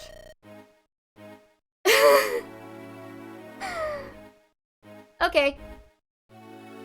Well, the good news is I'm letting myself use save states after one reset. We've already reset this battle, so...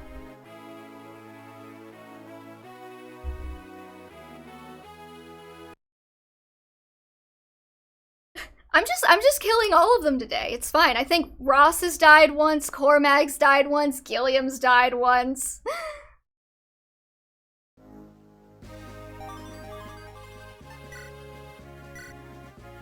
Oh wait, no, I just need to load. That one. Did I leave Cormac over there? I did not yet. Okay, so that's better.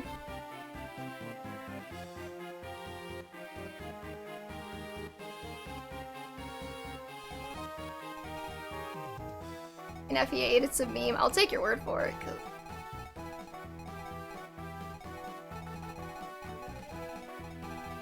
Okay, so I know that the definition of insanity is doing the same thing over and over and expecting a different result, but what if I heal Cormac here? Was he at full health before? I don't remember. And then do exactly the same thing again.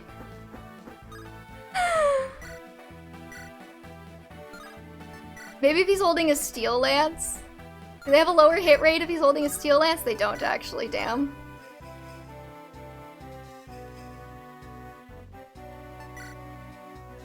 I mean...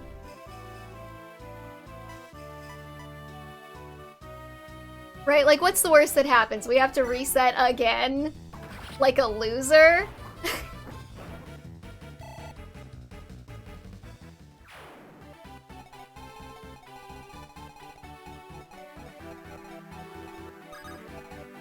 Okay, I think I know what I want to do. Mimi goes down. La Rochelle go down.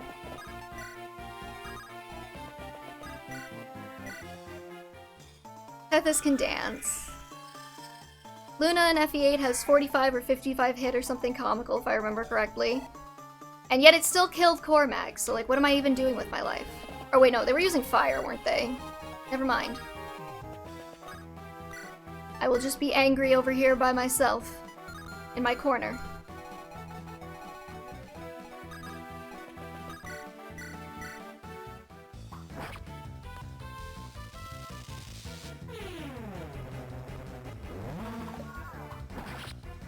There you go, Ephraim.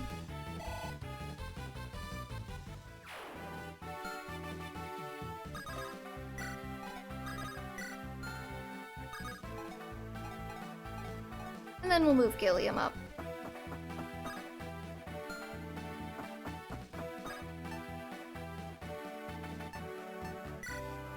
Okay, well, if he dies again, I guess I'll just cry.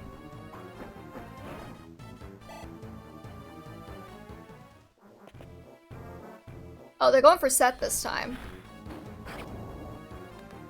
Please tell me they can't kill Seth. If they kill Seth, I'm just gonna stop streaming forever and hide out of embarrassment for the rest of my life. Hang on there.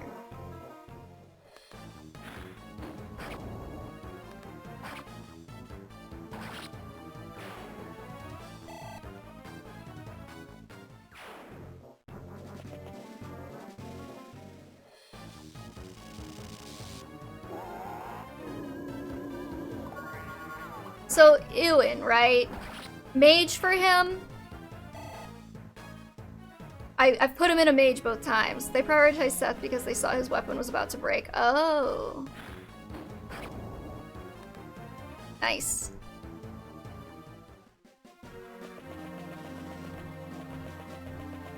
Well, then I didn't do that intentionally, but I'm glad it happened. Because now we get to keep Cormag alive! And we get to see what Rennick does.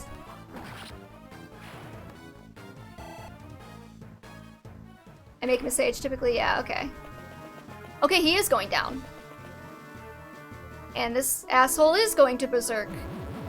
This? Okay. I have Natasha with a stave that could recover that, so I'm gonna get everybody over to her.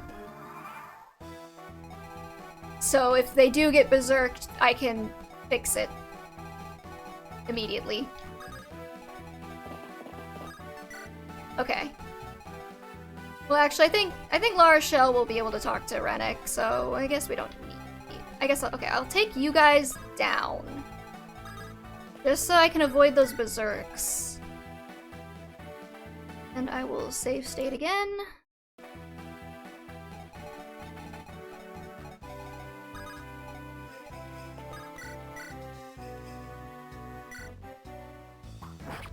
I mean, what are the chances that Ephraim actually gets hit by this, right?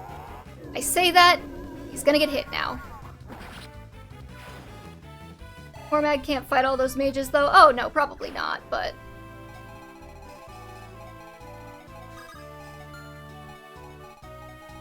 Arthur would have loved to be where Ephraim is. Yeah.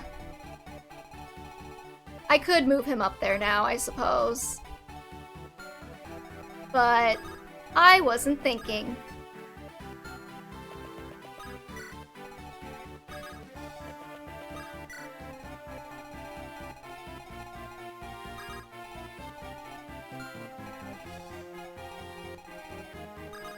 Okay, Dusel can't quite get all the way over there.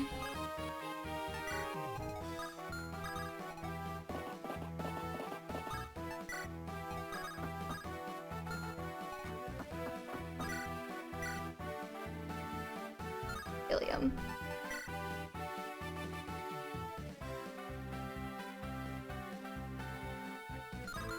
You want to know who has special dialogue? You want to know who has special dialogue with the boss? Sure. I'm always down for special dialogue with the boss. Oh, of course you didn't. Cormag, why do you hate me?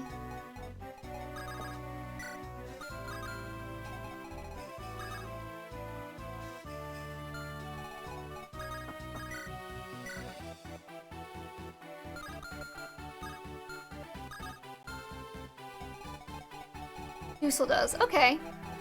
Okay, that makes sense. Hmm.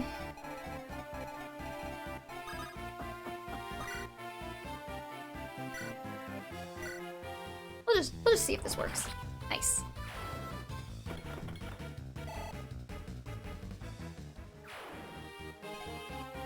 Okay, Seth really needs a heal, but so does Cormag, so...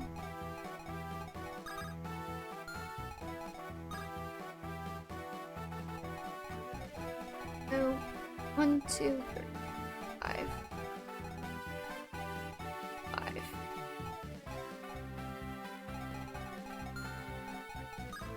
I just move Seth over one, they actually can't reach him, so... I think it's worth it to try and take this guy out. He's being annoying. Thank you.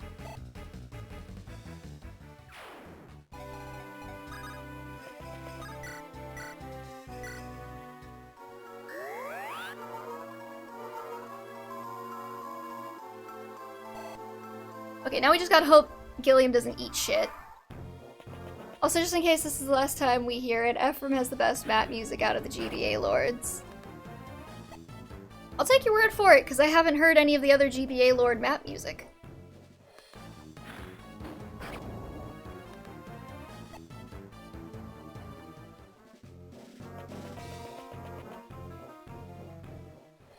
Totally not subjective, I swear. Okay, that's a question. Which game do you think has the best music in Fire Emblem? Just like overall OST. Can be a game you've played or not played if you're one of those people who just like listens to the OST. Fates. I do love Fates' music.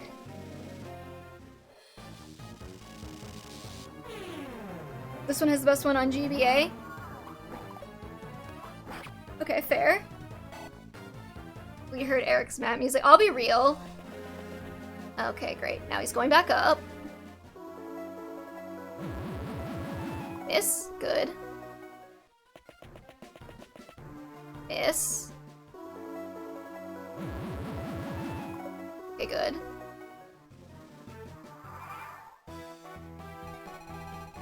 Okay, so... Ilium doesn't have a javelin anymore, but you know what he can do? Stand here menacingly and not let Rennick leave. Okay, you still have one... You do not have any Berserks left. I love Fate's music, but Awakening is the only music I've gone out of my way to listen to when I study/work. That's fair.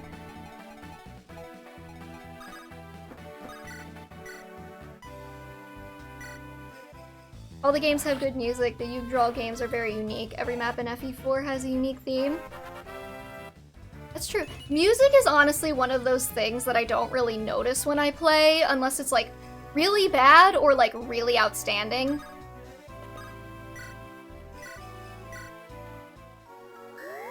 So I would say like I really noticed Fates because like it's so distinct. Alternatively, which game has the worst OST?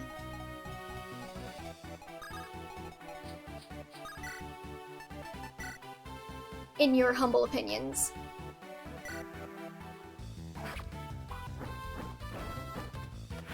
I wouldn't necessarily say, okay, for me it's probably, of the ones I've played, for me it's probably Three Houses, and that's not necessarily because I think the music itself is bad, it's mostly because so many tracks are like reused over and over and over again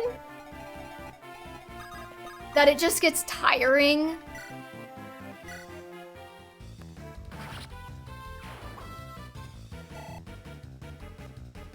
Okay, Lee.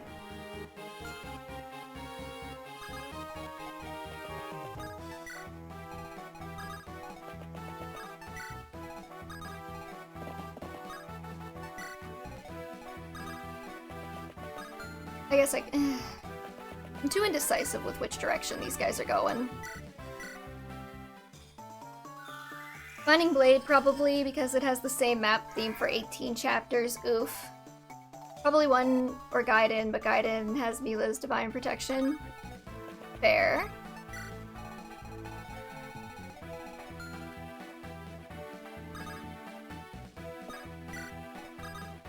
Keep Seth right there.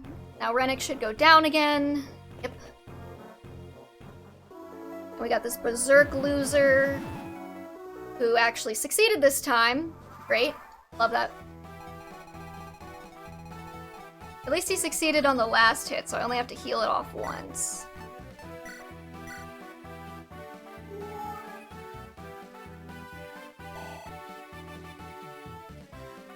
Roy's theme is a banger. Twilight of the Gods is pretty bad.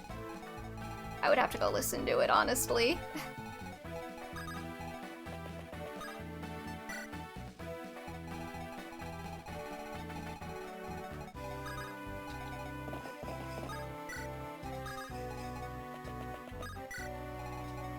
Okay, Rennick, please, for the love of God, let me recruit you already. I'm getting sick of running around in circles. I also wish they would have made the nation sound different. Doesn't even have to be an entirely different theme. Just play it on different instruments, especially after what they did for Hoshido, Norin, Bala, and Face. That was literally top-tier soundtracking. Agreed. Agreed. Can this guy not reach all the way over here? Oh, I guess not.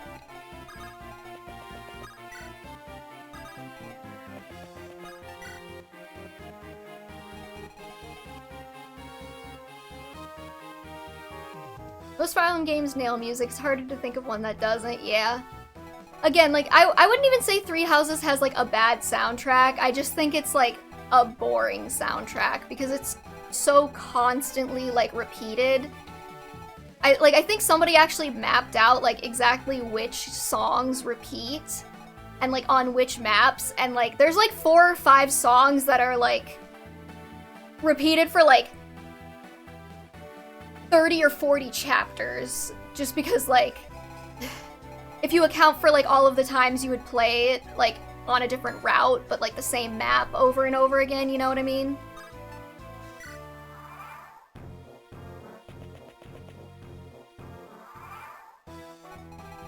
Okay, let's go bully Rennick into joining us. Aha! So this is where you've wandered off to, Rennick? Princess Lara's shell. Come with me. Wait, hold on now. Go with you where? Look, I'm sorry, but I've been hired by the Grotto Empire, and...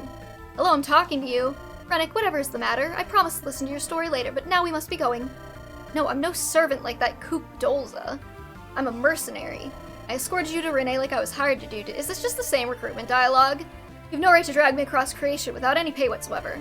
Is this about wages? I believe you've received ample compensation. Ample? Do you even know what that word means? You're the Princess of Rouston. I thought working for you would pay well. Your purse strings are knotted tight, and I've almost been killed so many. The joy that comes from doing good is not something that can be purchased. There, all better? Let's go. No, I said I don't want to. Writing about with you is... And there she goes. Oh, by the stones. Why did I ever take that job in the first place?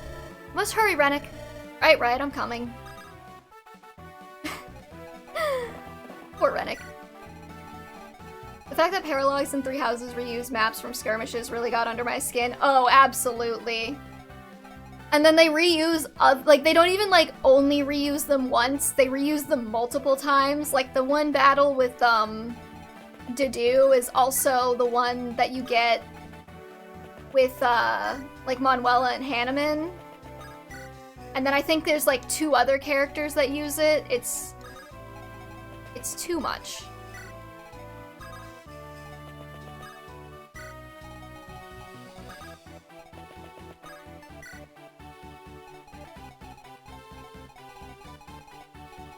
I think that's honestly Three Houses' biggest fault. They have so much repetition throughout the whole game. The missions are the same, the music is the same, the goddamn animations are repeated 5 or 6 times per support. Yeah. Engage also had a little bit of an issue with, like, the repeating animations and supports, but, like, at least on the, like, story scenes, from what I remember, they weren't super repeated.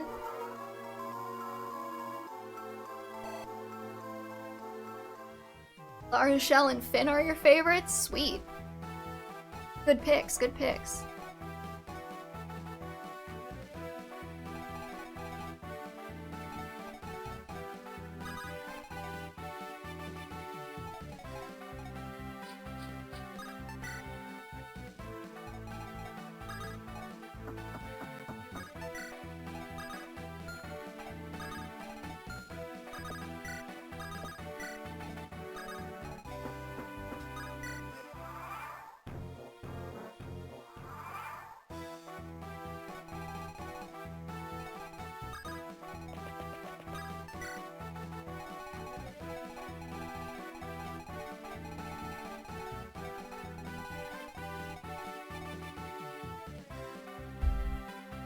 I hope we get a Houses remake at one point, but it's literally just a golden route where instead of all the bullshit that is the original, the Three Lords are friends and kick the Agarthan's ass together. See, that comes into, like, another issue with Three Houses writing, is that, like, they set up the Agarthans, but then they don't actually want to do anything with them.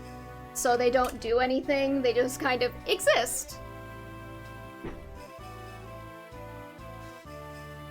Where is my phone?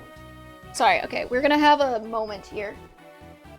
It's called V tries to figure out where the hell she put her phone down, because it's not where I thought. Oh, I put it in the drawer, didn't I?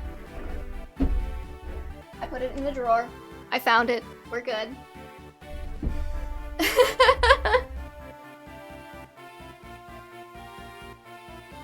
See, this is why my house, you don't know this, but this is why my house is a mess. Because I can't put anything in drawers, because if I do, they will cease to exist to me. I will lose them, I will never find them again.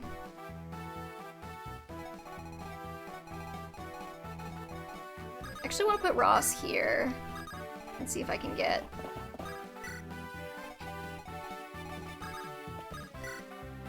I can bait that guy.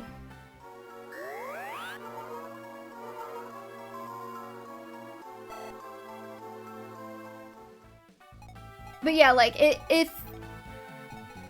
if we were to have a golden route where they fight the Agarthans, that would necessitate Three Houses, like, remembering that the Agarthans exist and also treating them like a threat, which they never do. Like, they are never treated like the ultimate big bad of the game, even though they technically should be. I'm just gonna move everybody over here if I can.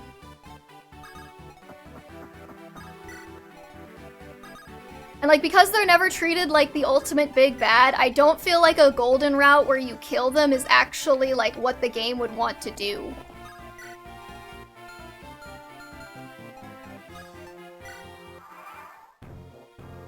Any characters in particular you're fond of from either Heroes or an experience from their own game? I fucking love Takumi from Fire Emblem Fates. He is my little meow meow, my Blorbo, whatever you want to call him.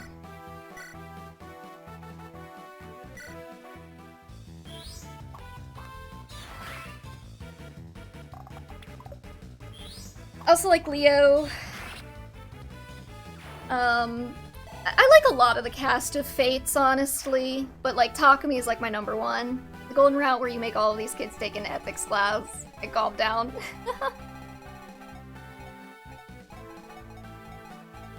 See, like, I just don't think, like the problem with Three Houses is that you really can't have a golden route without like severely, just absolutely severely, like, butchering Edelgard as a character, because, like, her whole thing is that she's like, I'm going to do this because I think it's right, and nothing you can do will convince me otherwise.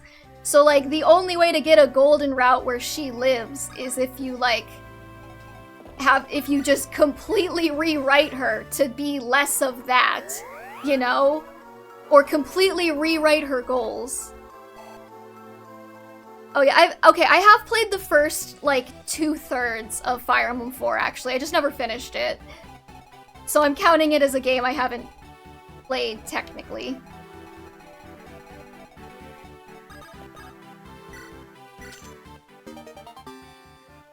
Okay, Guiding Ring's nice.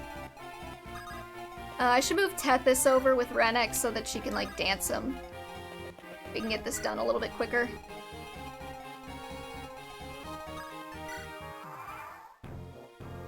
We're just gonna have a couple of turns of this so I can get the chests. 10,000 money. Nice.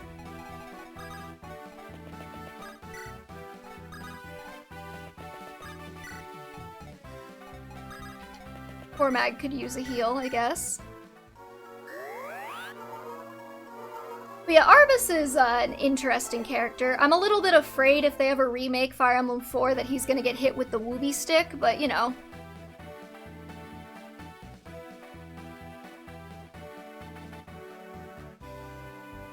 And everyone's gonna be like, poor Arvis didn't do anything wrong ever. Like, yeah, he did. Banged his sister for one. You know, that's not great of him. I know he didn't know, but like, I know. Restores items to new condition. Okay, cool. I guess you use that on Dragon Leaf or whatever. Anybody else need a heal? Ephraim could use one.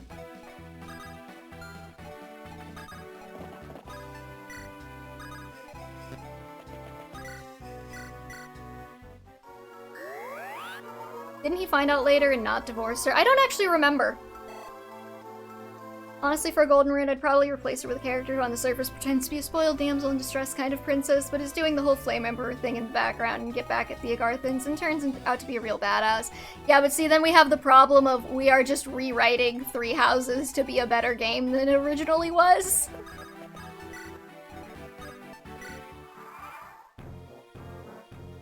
Is this a seize or a kill boss? It's a seize, okay.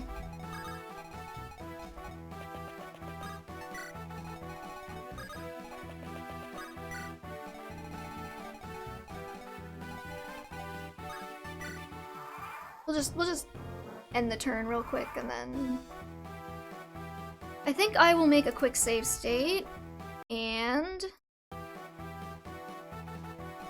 then we'll open that door.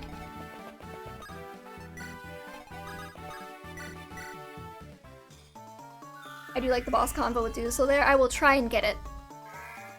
I'm gonna wipe out everything around him first, you know? So we don't get bodied.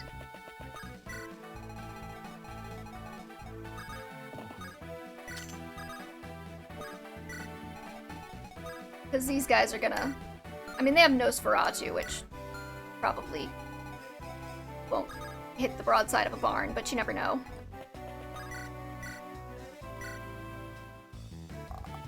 We need more characters designed like Dusel, the old Silver Fox type. Trust me. I don't think anybody here is gonna argue with you on that one.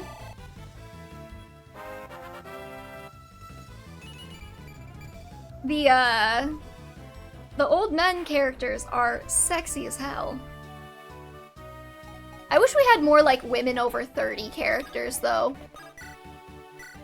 We don't get enough women over 30.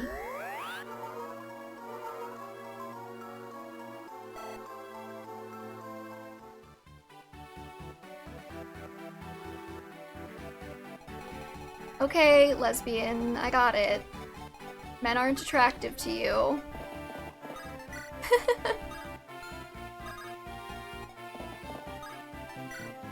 You with you in the Elite games? What, women over 30? Nice. Good excuse to play the Elite games next. I'll move Arthur over there, or Archer, whatever the fuck his name is. Binding Blade does have Nimi, who's like 78, which is, I love that for her.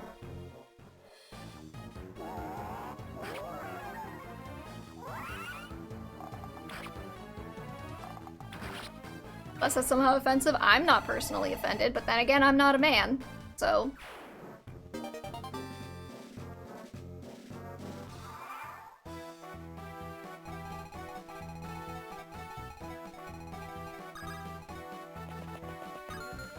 How far can Tethys go? I'm gonna do that really obnoxious thing where I move him exactly one space to dance him. Irene and Echidna are mid to late 30s as well. They are both very attractive.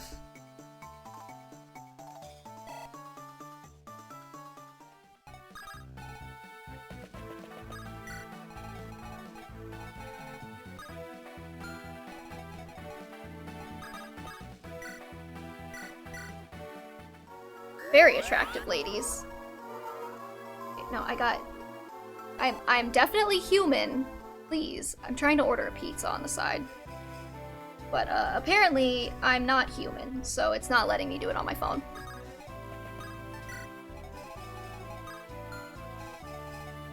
It thinks I'm a corpse, I guess. I don't know.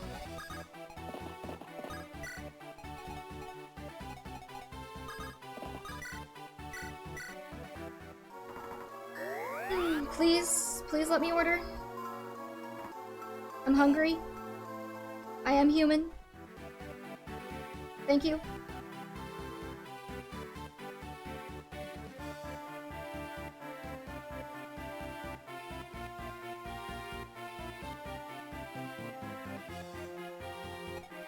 Also, I'm not sure how old Cecilia is, but old enough to be Roy's teacher. I think the estimates put her in her 30s.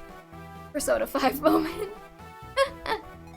I know Serena's has a list of approximate character ages. And I think Cecilia is over 30, but I'm not sure. What weapons does Vigard have? A spear. Better javelin, got it. Cecilia the Cradle Robber. She's not even the worst example in this series either, I'm pretty sure. Spare a thought for Roy being 15 as well. Oh god. I know, I couldn't put him on my bang ability polls because I was gonna get, like, absolutely destroyed for putting a 15-year-old on there if I did.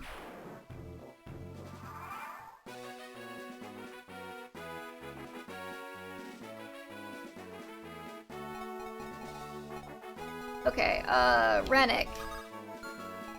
And... no. Go get that last chest, buddy. We'll wait for you.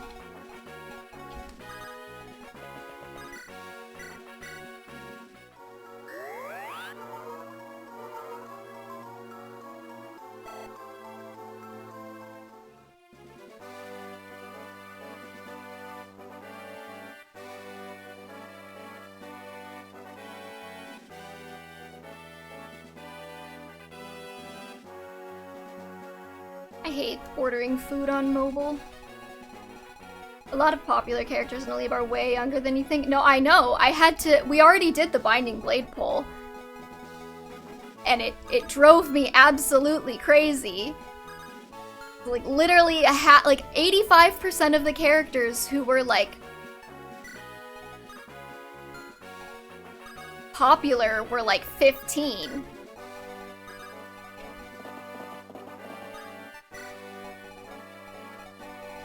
Lynn, Elliowood, and Hector are all under 18, FE7. Yeah, I'm gonna be real.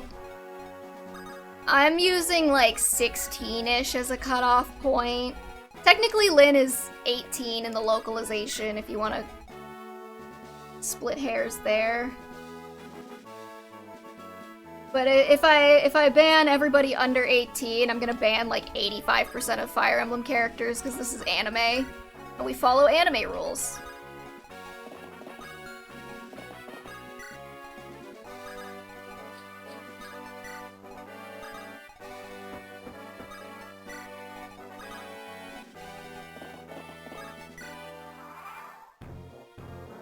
Eric, Florina, Nino, 15 and 14. Listen, if there's nothing official saying that they're 15, I can't deal with this fucking thing.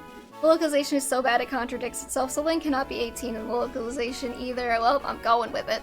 I feel like in the post Fire Emblem 7 era, they have kind of sort of like soft canonized her as being older than 15. Otherwise, I have a lot of questions about that swimsuit alt. Your Majesty, am I finished? Your Majesty, it's too late, isn't it? Forgive me. Oh, come on! Well, at least he missed two, but still. I just want the conversation.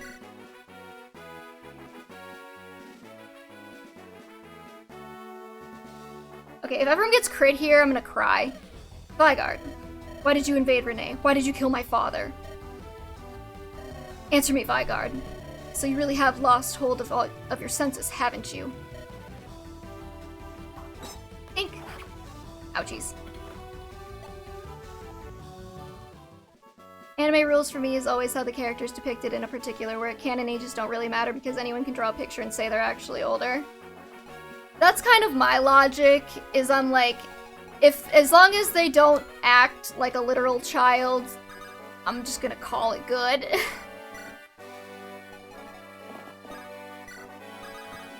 Take, drop.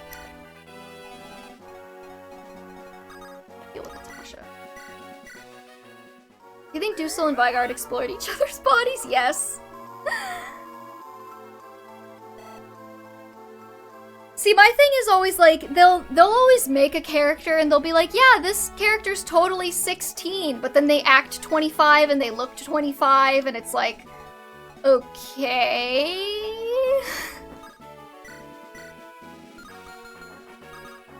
So it's just kind of like, it's a picture. I'm doing my best here, okay? With Roy, though, it's a bit harder to work around because of FE7's ending and the time gap to FE6, yeah. No way Azula's 14. I'll take Azula 14.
The argument you always use is Jotaro, 16 years old. No idea who that is. Is it a JoJo's Bizarre Adventures character, though? Sounds like it.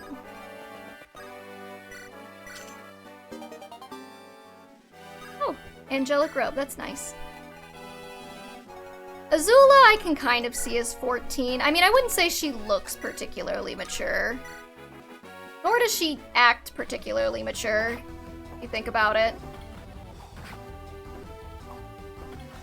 Oh my god, it's like a chain spear. I'm guessing he's 16 and he looks like a buff daddy. Jotaro, I mean. Just I've seen JoJo's Bizarre Adventure characters.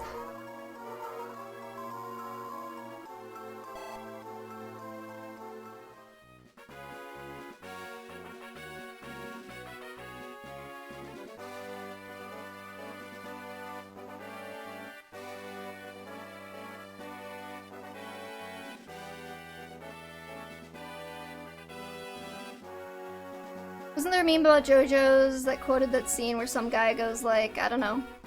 There's probably a lot of memes about that show, honestly.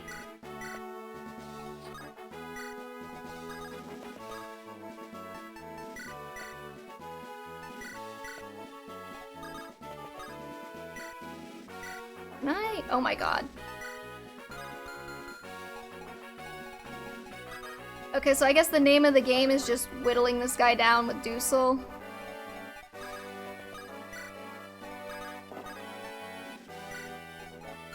And we got the thing with Rennek. Let's get Tethys up here.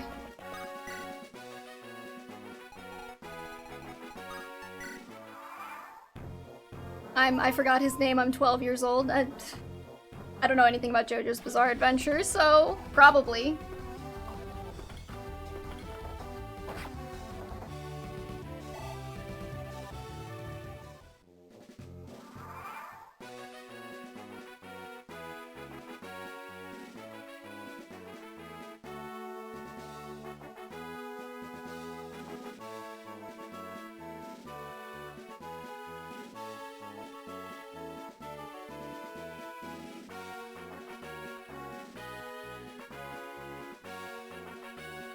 Alright, just give me 1 second.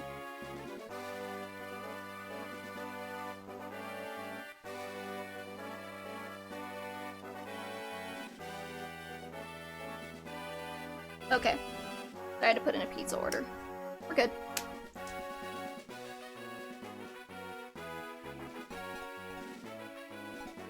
Can I attack? Will he die? What a pain in the dick.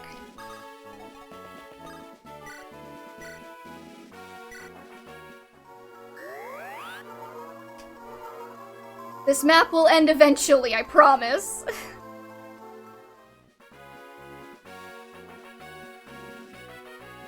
Sorry, I gotta look up Bizarre Adventure. Yeah, that guy's not 16. See, is he actually canonically 16? That's ridiculous. That's hilarious.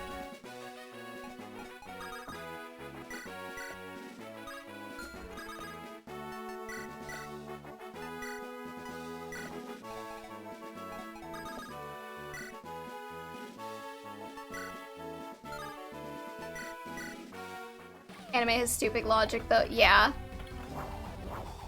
Ouch. Okay. He's fine. He lived.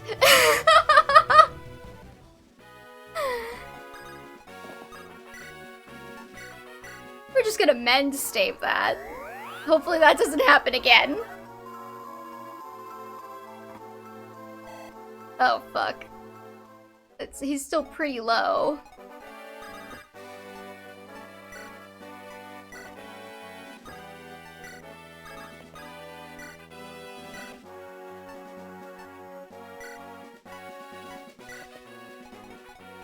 Okay. Well, I guess we'll just see where that goes. But yeah, so like... Yeah, I'm just kind of like, do I really... I'm not gonna be too fussy with the, like, ages. Just as long as they don't act like a literal child, they're probably okay. Okay, I'm actually gonna move you the fuck over here. Ephraim, can you like Regan Leaf this guy or something? Like, I really don't want to have to sit here for 20 minutes and whittle him down.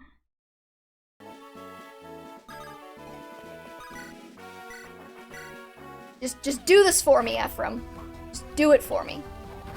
Please, for the love of God.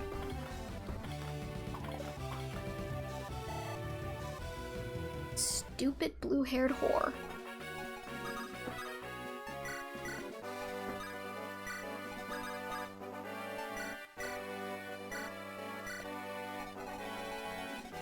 Okay, let's get Tethys up here. Imagine the 2% crit happens there. You know what? If the 2% crit happens there, I am just living in the fucking woods. I'm moving to the woods, I'm enacting my plan to buy a yurt in the woods, away from everybody, and I'm just never coming back. You'll never see me again.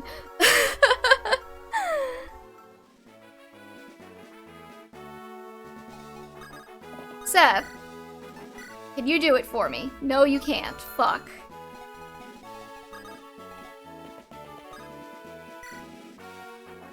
Alright, Knightley. Damn, Rip will miss you. I hope so. I would be very sad if I moved to a yurt in the woods and nobody missed me.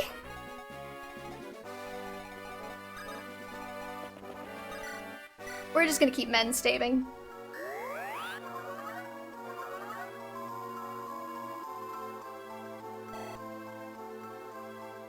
I don't got time for this shit. Well, Gilliam, how well do you do? Eh.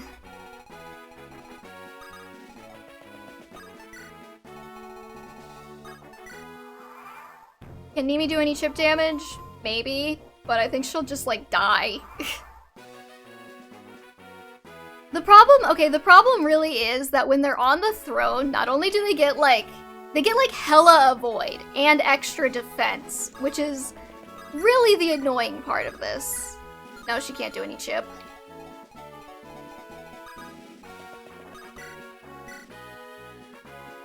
Okay, Ephraim, try it again. I believe in you, son. There you go. Good boy.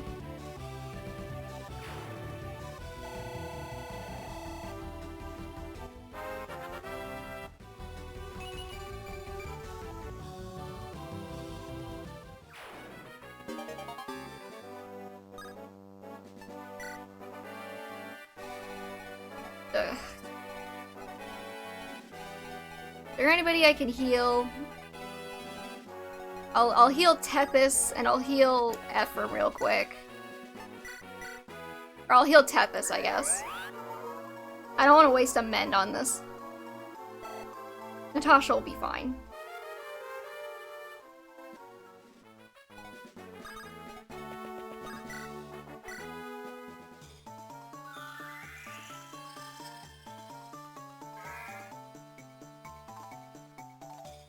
And then we can compare. I'll make a spreadsheet.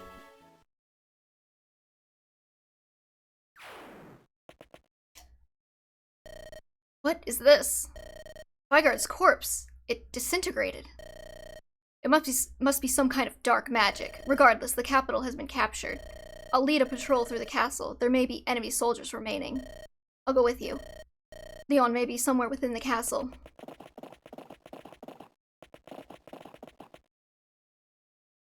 There he is. Hey there, buddy. Oh, the background's all purple. That's not good. That's not a great sign. Hello, Ephraim. I've been waiting for you. Looks like you've beaten my father. I know he's supposed to look like ragged, but this just looks like come hither to me. I thought you might. You really are powerful, aren't you? Leon, is that you? Leon, you must tell me, what has happened here in Grotto? Why are you in this place? Your father, Emperor Vigard, why didn't you stop him? Don't tell me you're caught up in this madness too. Answer me, Leon. You always told me you wanted what your father wanted, peace.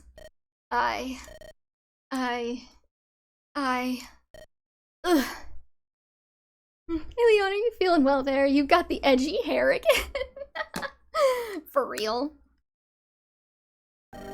Let me tell you something, Ephraim. I've been waiting for this moment for a very, very long time. I will make the world grottos. No, my plaything. I've been planning this my whole life. Why else would I befriend you and Eirika? Because you wanted to bang them? It's okay, Leon. You can admit it. Everyone wants to bang a set of hot twins. I needed to learn where and how to attack and destroy Renee. Thanks to the two of you, I learned all I needed to know. Well, you feigned compassion for my weakness and scorned me in your hearts. But, Leon, you're wrong, we never. And then my chance arrived. I replaced my useless father, readied my tools, and set my plan in motion. I began by destroying Renee, and then I murdered your father.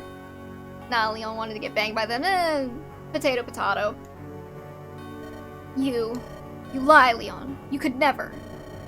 Shall I tell you a story? Would you like to hear of your father's last moments? You'll laugh, really. Your father's such a weakling, and yet he tried so hard. Leon, no more insults to my father, or I may forget myself.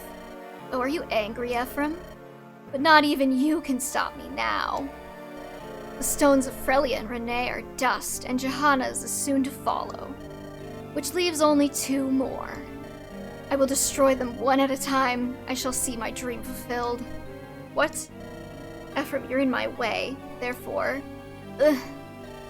How bothersome. I truly do wish to be your opponent, but I'm not yet at full strength. Let's meet again, shall we? Assuming you live, of course. I'll grant you the honor of dying at my hand. Like father, like son, eh? Ah, the title has a dual meaning. Reporting in, sir. We found a cell in the back. There were captives. Oops. Oh, it's probably Noel.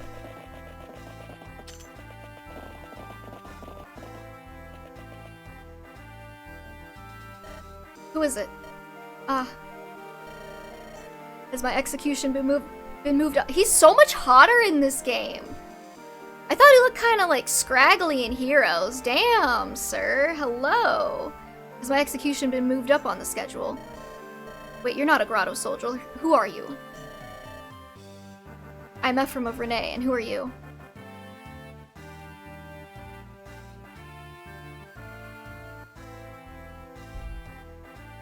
I'm Ephraim of Renee, and who are you? Are you mad, Ephraim? Are you angry? Do you want to kill me? But make it count. Better kill me in one shot. That's an odd question for an executioner. My name is Noel. Until recently, I was one of Grotto's top researchers in arcane matters. So why is it you're locked up here? You need not answer if you do not wish to. Tell me, what is it? What is Leon attempting to do? I still have things I intend to ask him. You wish to speak to Prince Leon. You really don't know anything, do you? What do you mean? Is there something wrong with Leon? What do you know? I'll tell you all I know if you would like. However, I think you will not thank me once you hear it. It all began 1 year ago. That was when the Emperor died. The Emperor's health worsened, and then he... Hold, what are you about? 1 year ago? That's before Grotto's invasion of Renee began. Yeah, Ephraim, put it together. Get with the program. And I just saw the Emperor. I killed him with my own hands. Allow me to continue in the order in which everything occurred. 1 year ago, the Emperor died of the illness that had plagued him. Prince Leon was devastated. He fell into an endless despair. He felt unworthy to take the throne, unable to rule without his father. He then began to look for a way to overturn his father's demise.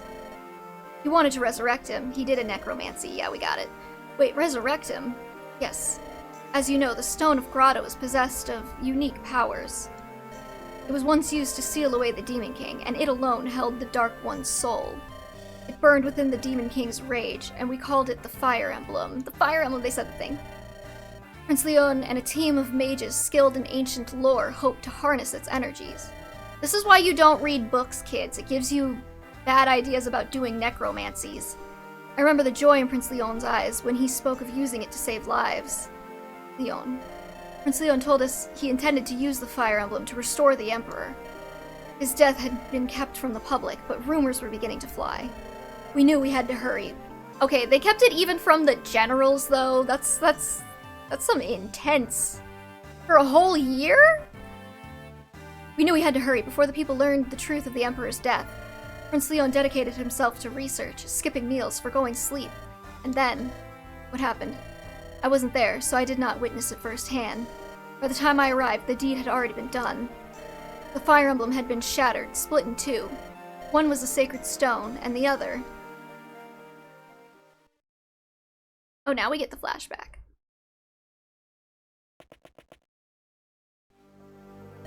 Prince Leon, what has happened? Prince... Oh, hello, it's you. What was your name again? Ah, yes, Noel. You're one of my researchers. I have glad tidings for you. My father's back. The Emperor.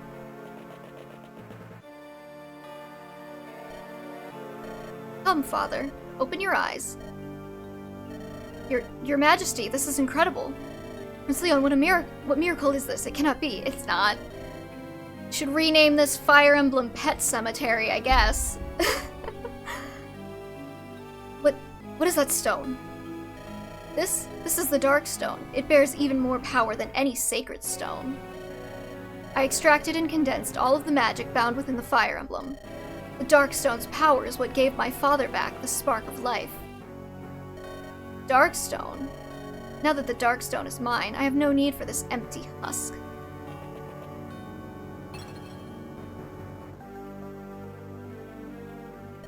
Prince Leon, the Sacred Stone, what have you done? They are all in the way. The Sacred Stones, I mean. 4 more remain, and they must all be destroyed. The only stone we need now is this Dark Stone of mine. Yeah, that's like some possessed behavior. After that, His Majesty ordered the invasion of Renee, as Prince Leon asked him to. Father McGregor grew concerned with Prince Leon's health. He tried several times to dissuade him from his path. Prince Leon executed him personally. I too was branded a traitor and arrested. My execution was scheduled for tomorrow. Leon, where is he now? Would that I knew. Prince Leon frightens me now. He is transformed. Leon is my friend. Yeah, not anymore. Not anymore, kid. This way, Prince Ephraim. I believe it's here. What is it? What is this place? This is the former resting place of the Stone of Grotto, the Fire Emblem. We've kept the sacred twins of Grotto here as well. If we're still lucky, they may still be here. Sacred twins. Those are the ancient weapons once wielded by the founders of our nations. Let's see if I remember my studies. Emperor Grotto's were the magic tome Gleipnir and Garm, the Black Axe. That is correct. You know your history well. Yeah, it's something I learned long ago from Leon. Well, let's see if they're still here, shall we? Prince Ephraim. Here, I found the sacred twin relics. And here they are. Yet I don't understand. The sacred stone was destroyed, but these were left untouched? Why? Probably because they break, because they suck, because this isn't modern Fire Emblem. I know not. Perhaps, no, never mind. It's an idle thought. Prince Ephraim, please, take these relics with you. Is that alright? Yes, I want you to have them, and maybe someone else wanted you to have them as well. Yeah, we'll just send those straight to the convoy.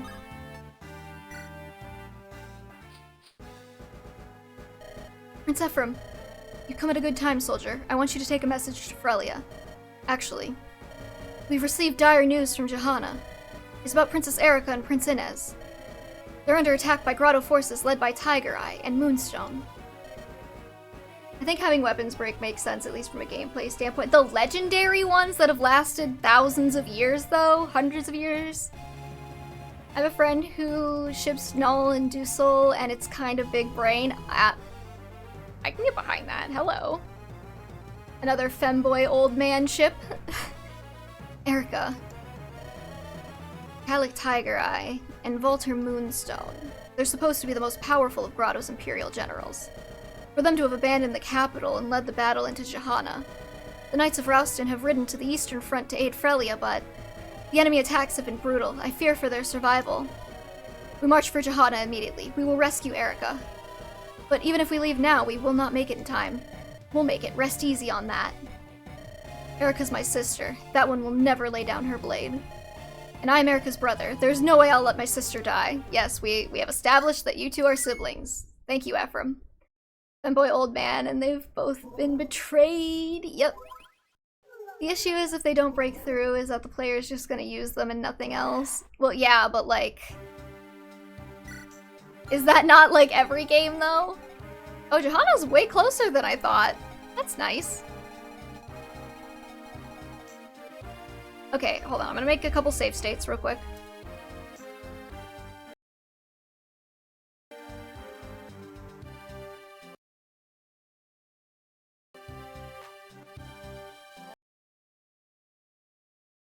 Oh, we don't really need the split one.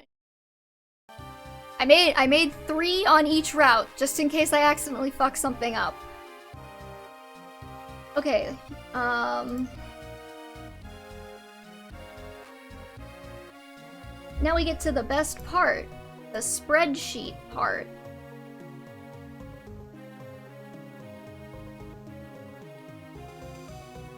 Where I try and figure out which team has better units. So we'll probably do like character level. Oh, we could grind with Ephraim if we wanted.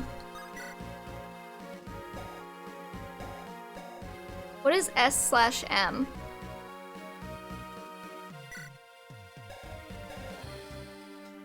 Oh, strength/magic, I guess. Huh, I didn't even notice that they didn't have separated strength and magic stats until now. Okay, cool.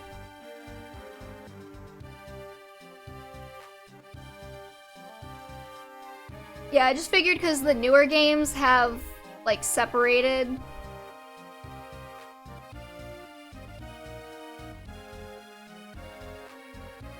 I just assumed that this one would too, and I didn't even notice that they didn't have, like, a magic stat.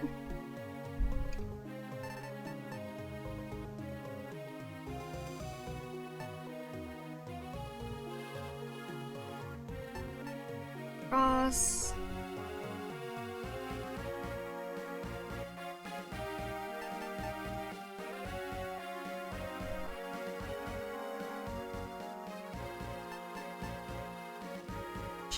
Joshua, Tana.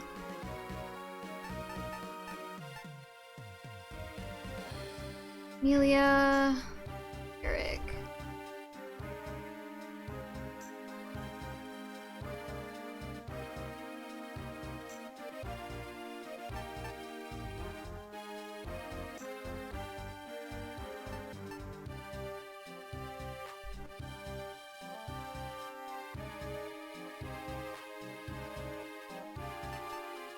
Mag.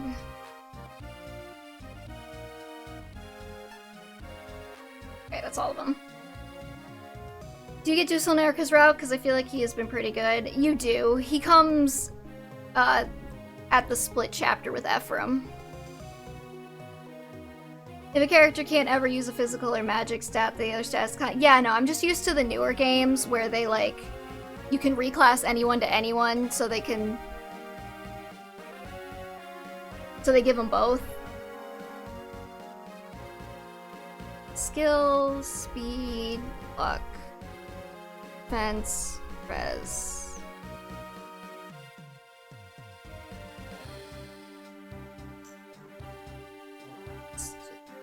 All. Maybe I should split them by, like... This is gonna be annoying.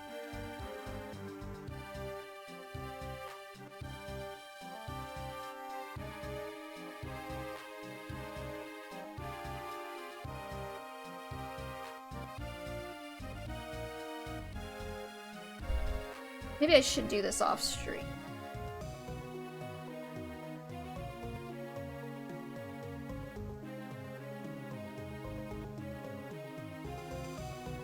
Just because I'm gonna have to input a lot of stuff into a spreadsheet so I can compare in a way that my brain likes.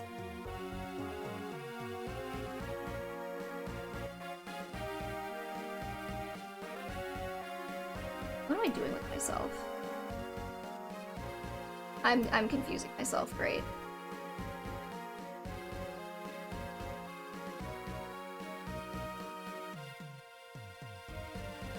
When does that ever not happen?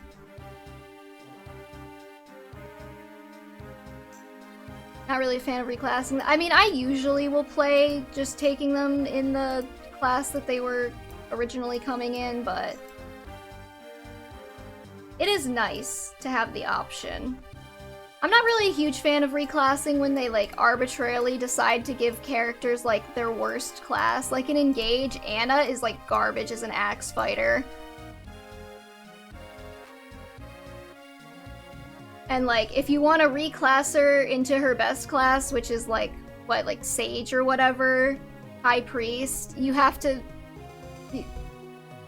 Hopefully you realized that she needed to do that before you lost Micaiah. And you can't get her stave proficiency anymore. So then she's just dead weight until you get Micaiah back.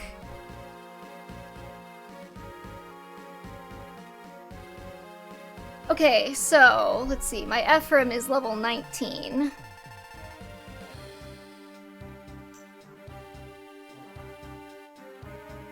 Yeah, you know, I'm just gonna do this off stream. I'll do it later. And then I'll decide. So I think that's gonna do it for us today. Thank you everybody so much for watching. We are now back to the point where the routes are reconvening. Options are there, I guess. I think making everybody able to access every class kind of makes characters feel less unique. They become more like the chess pieces. I agree, but I think it works better in games that have better class balance. Like, because in Three Houses, you just reclass everybody to Wyvern or whatever.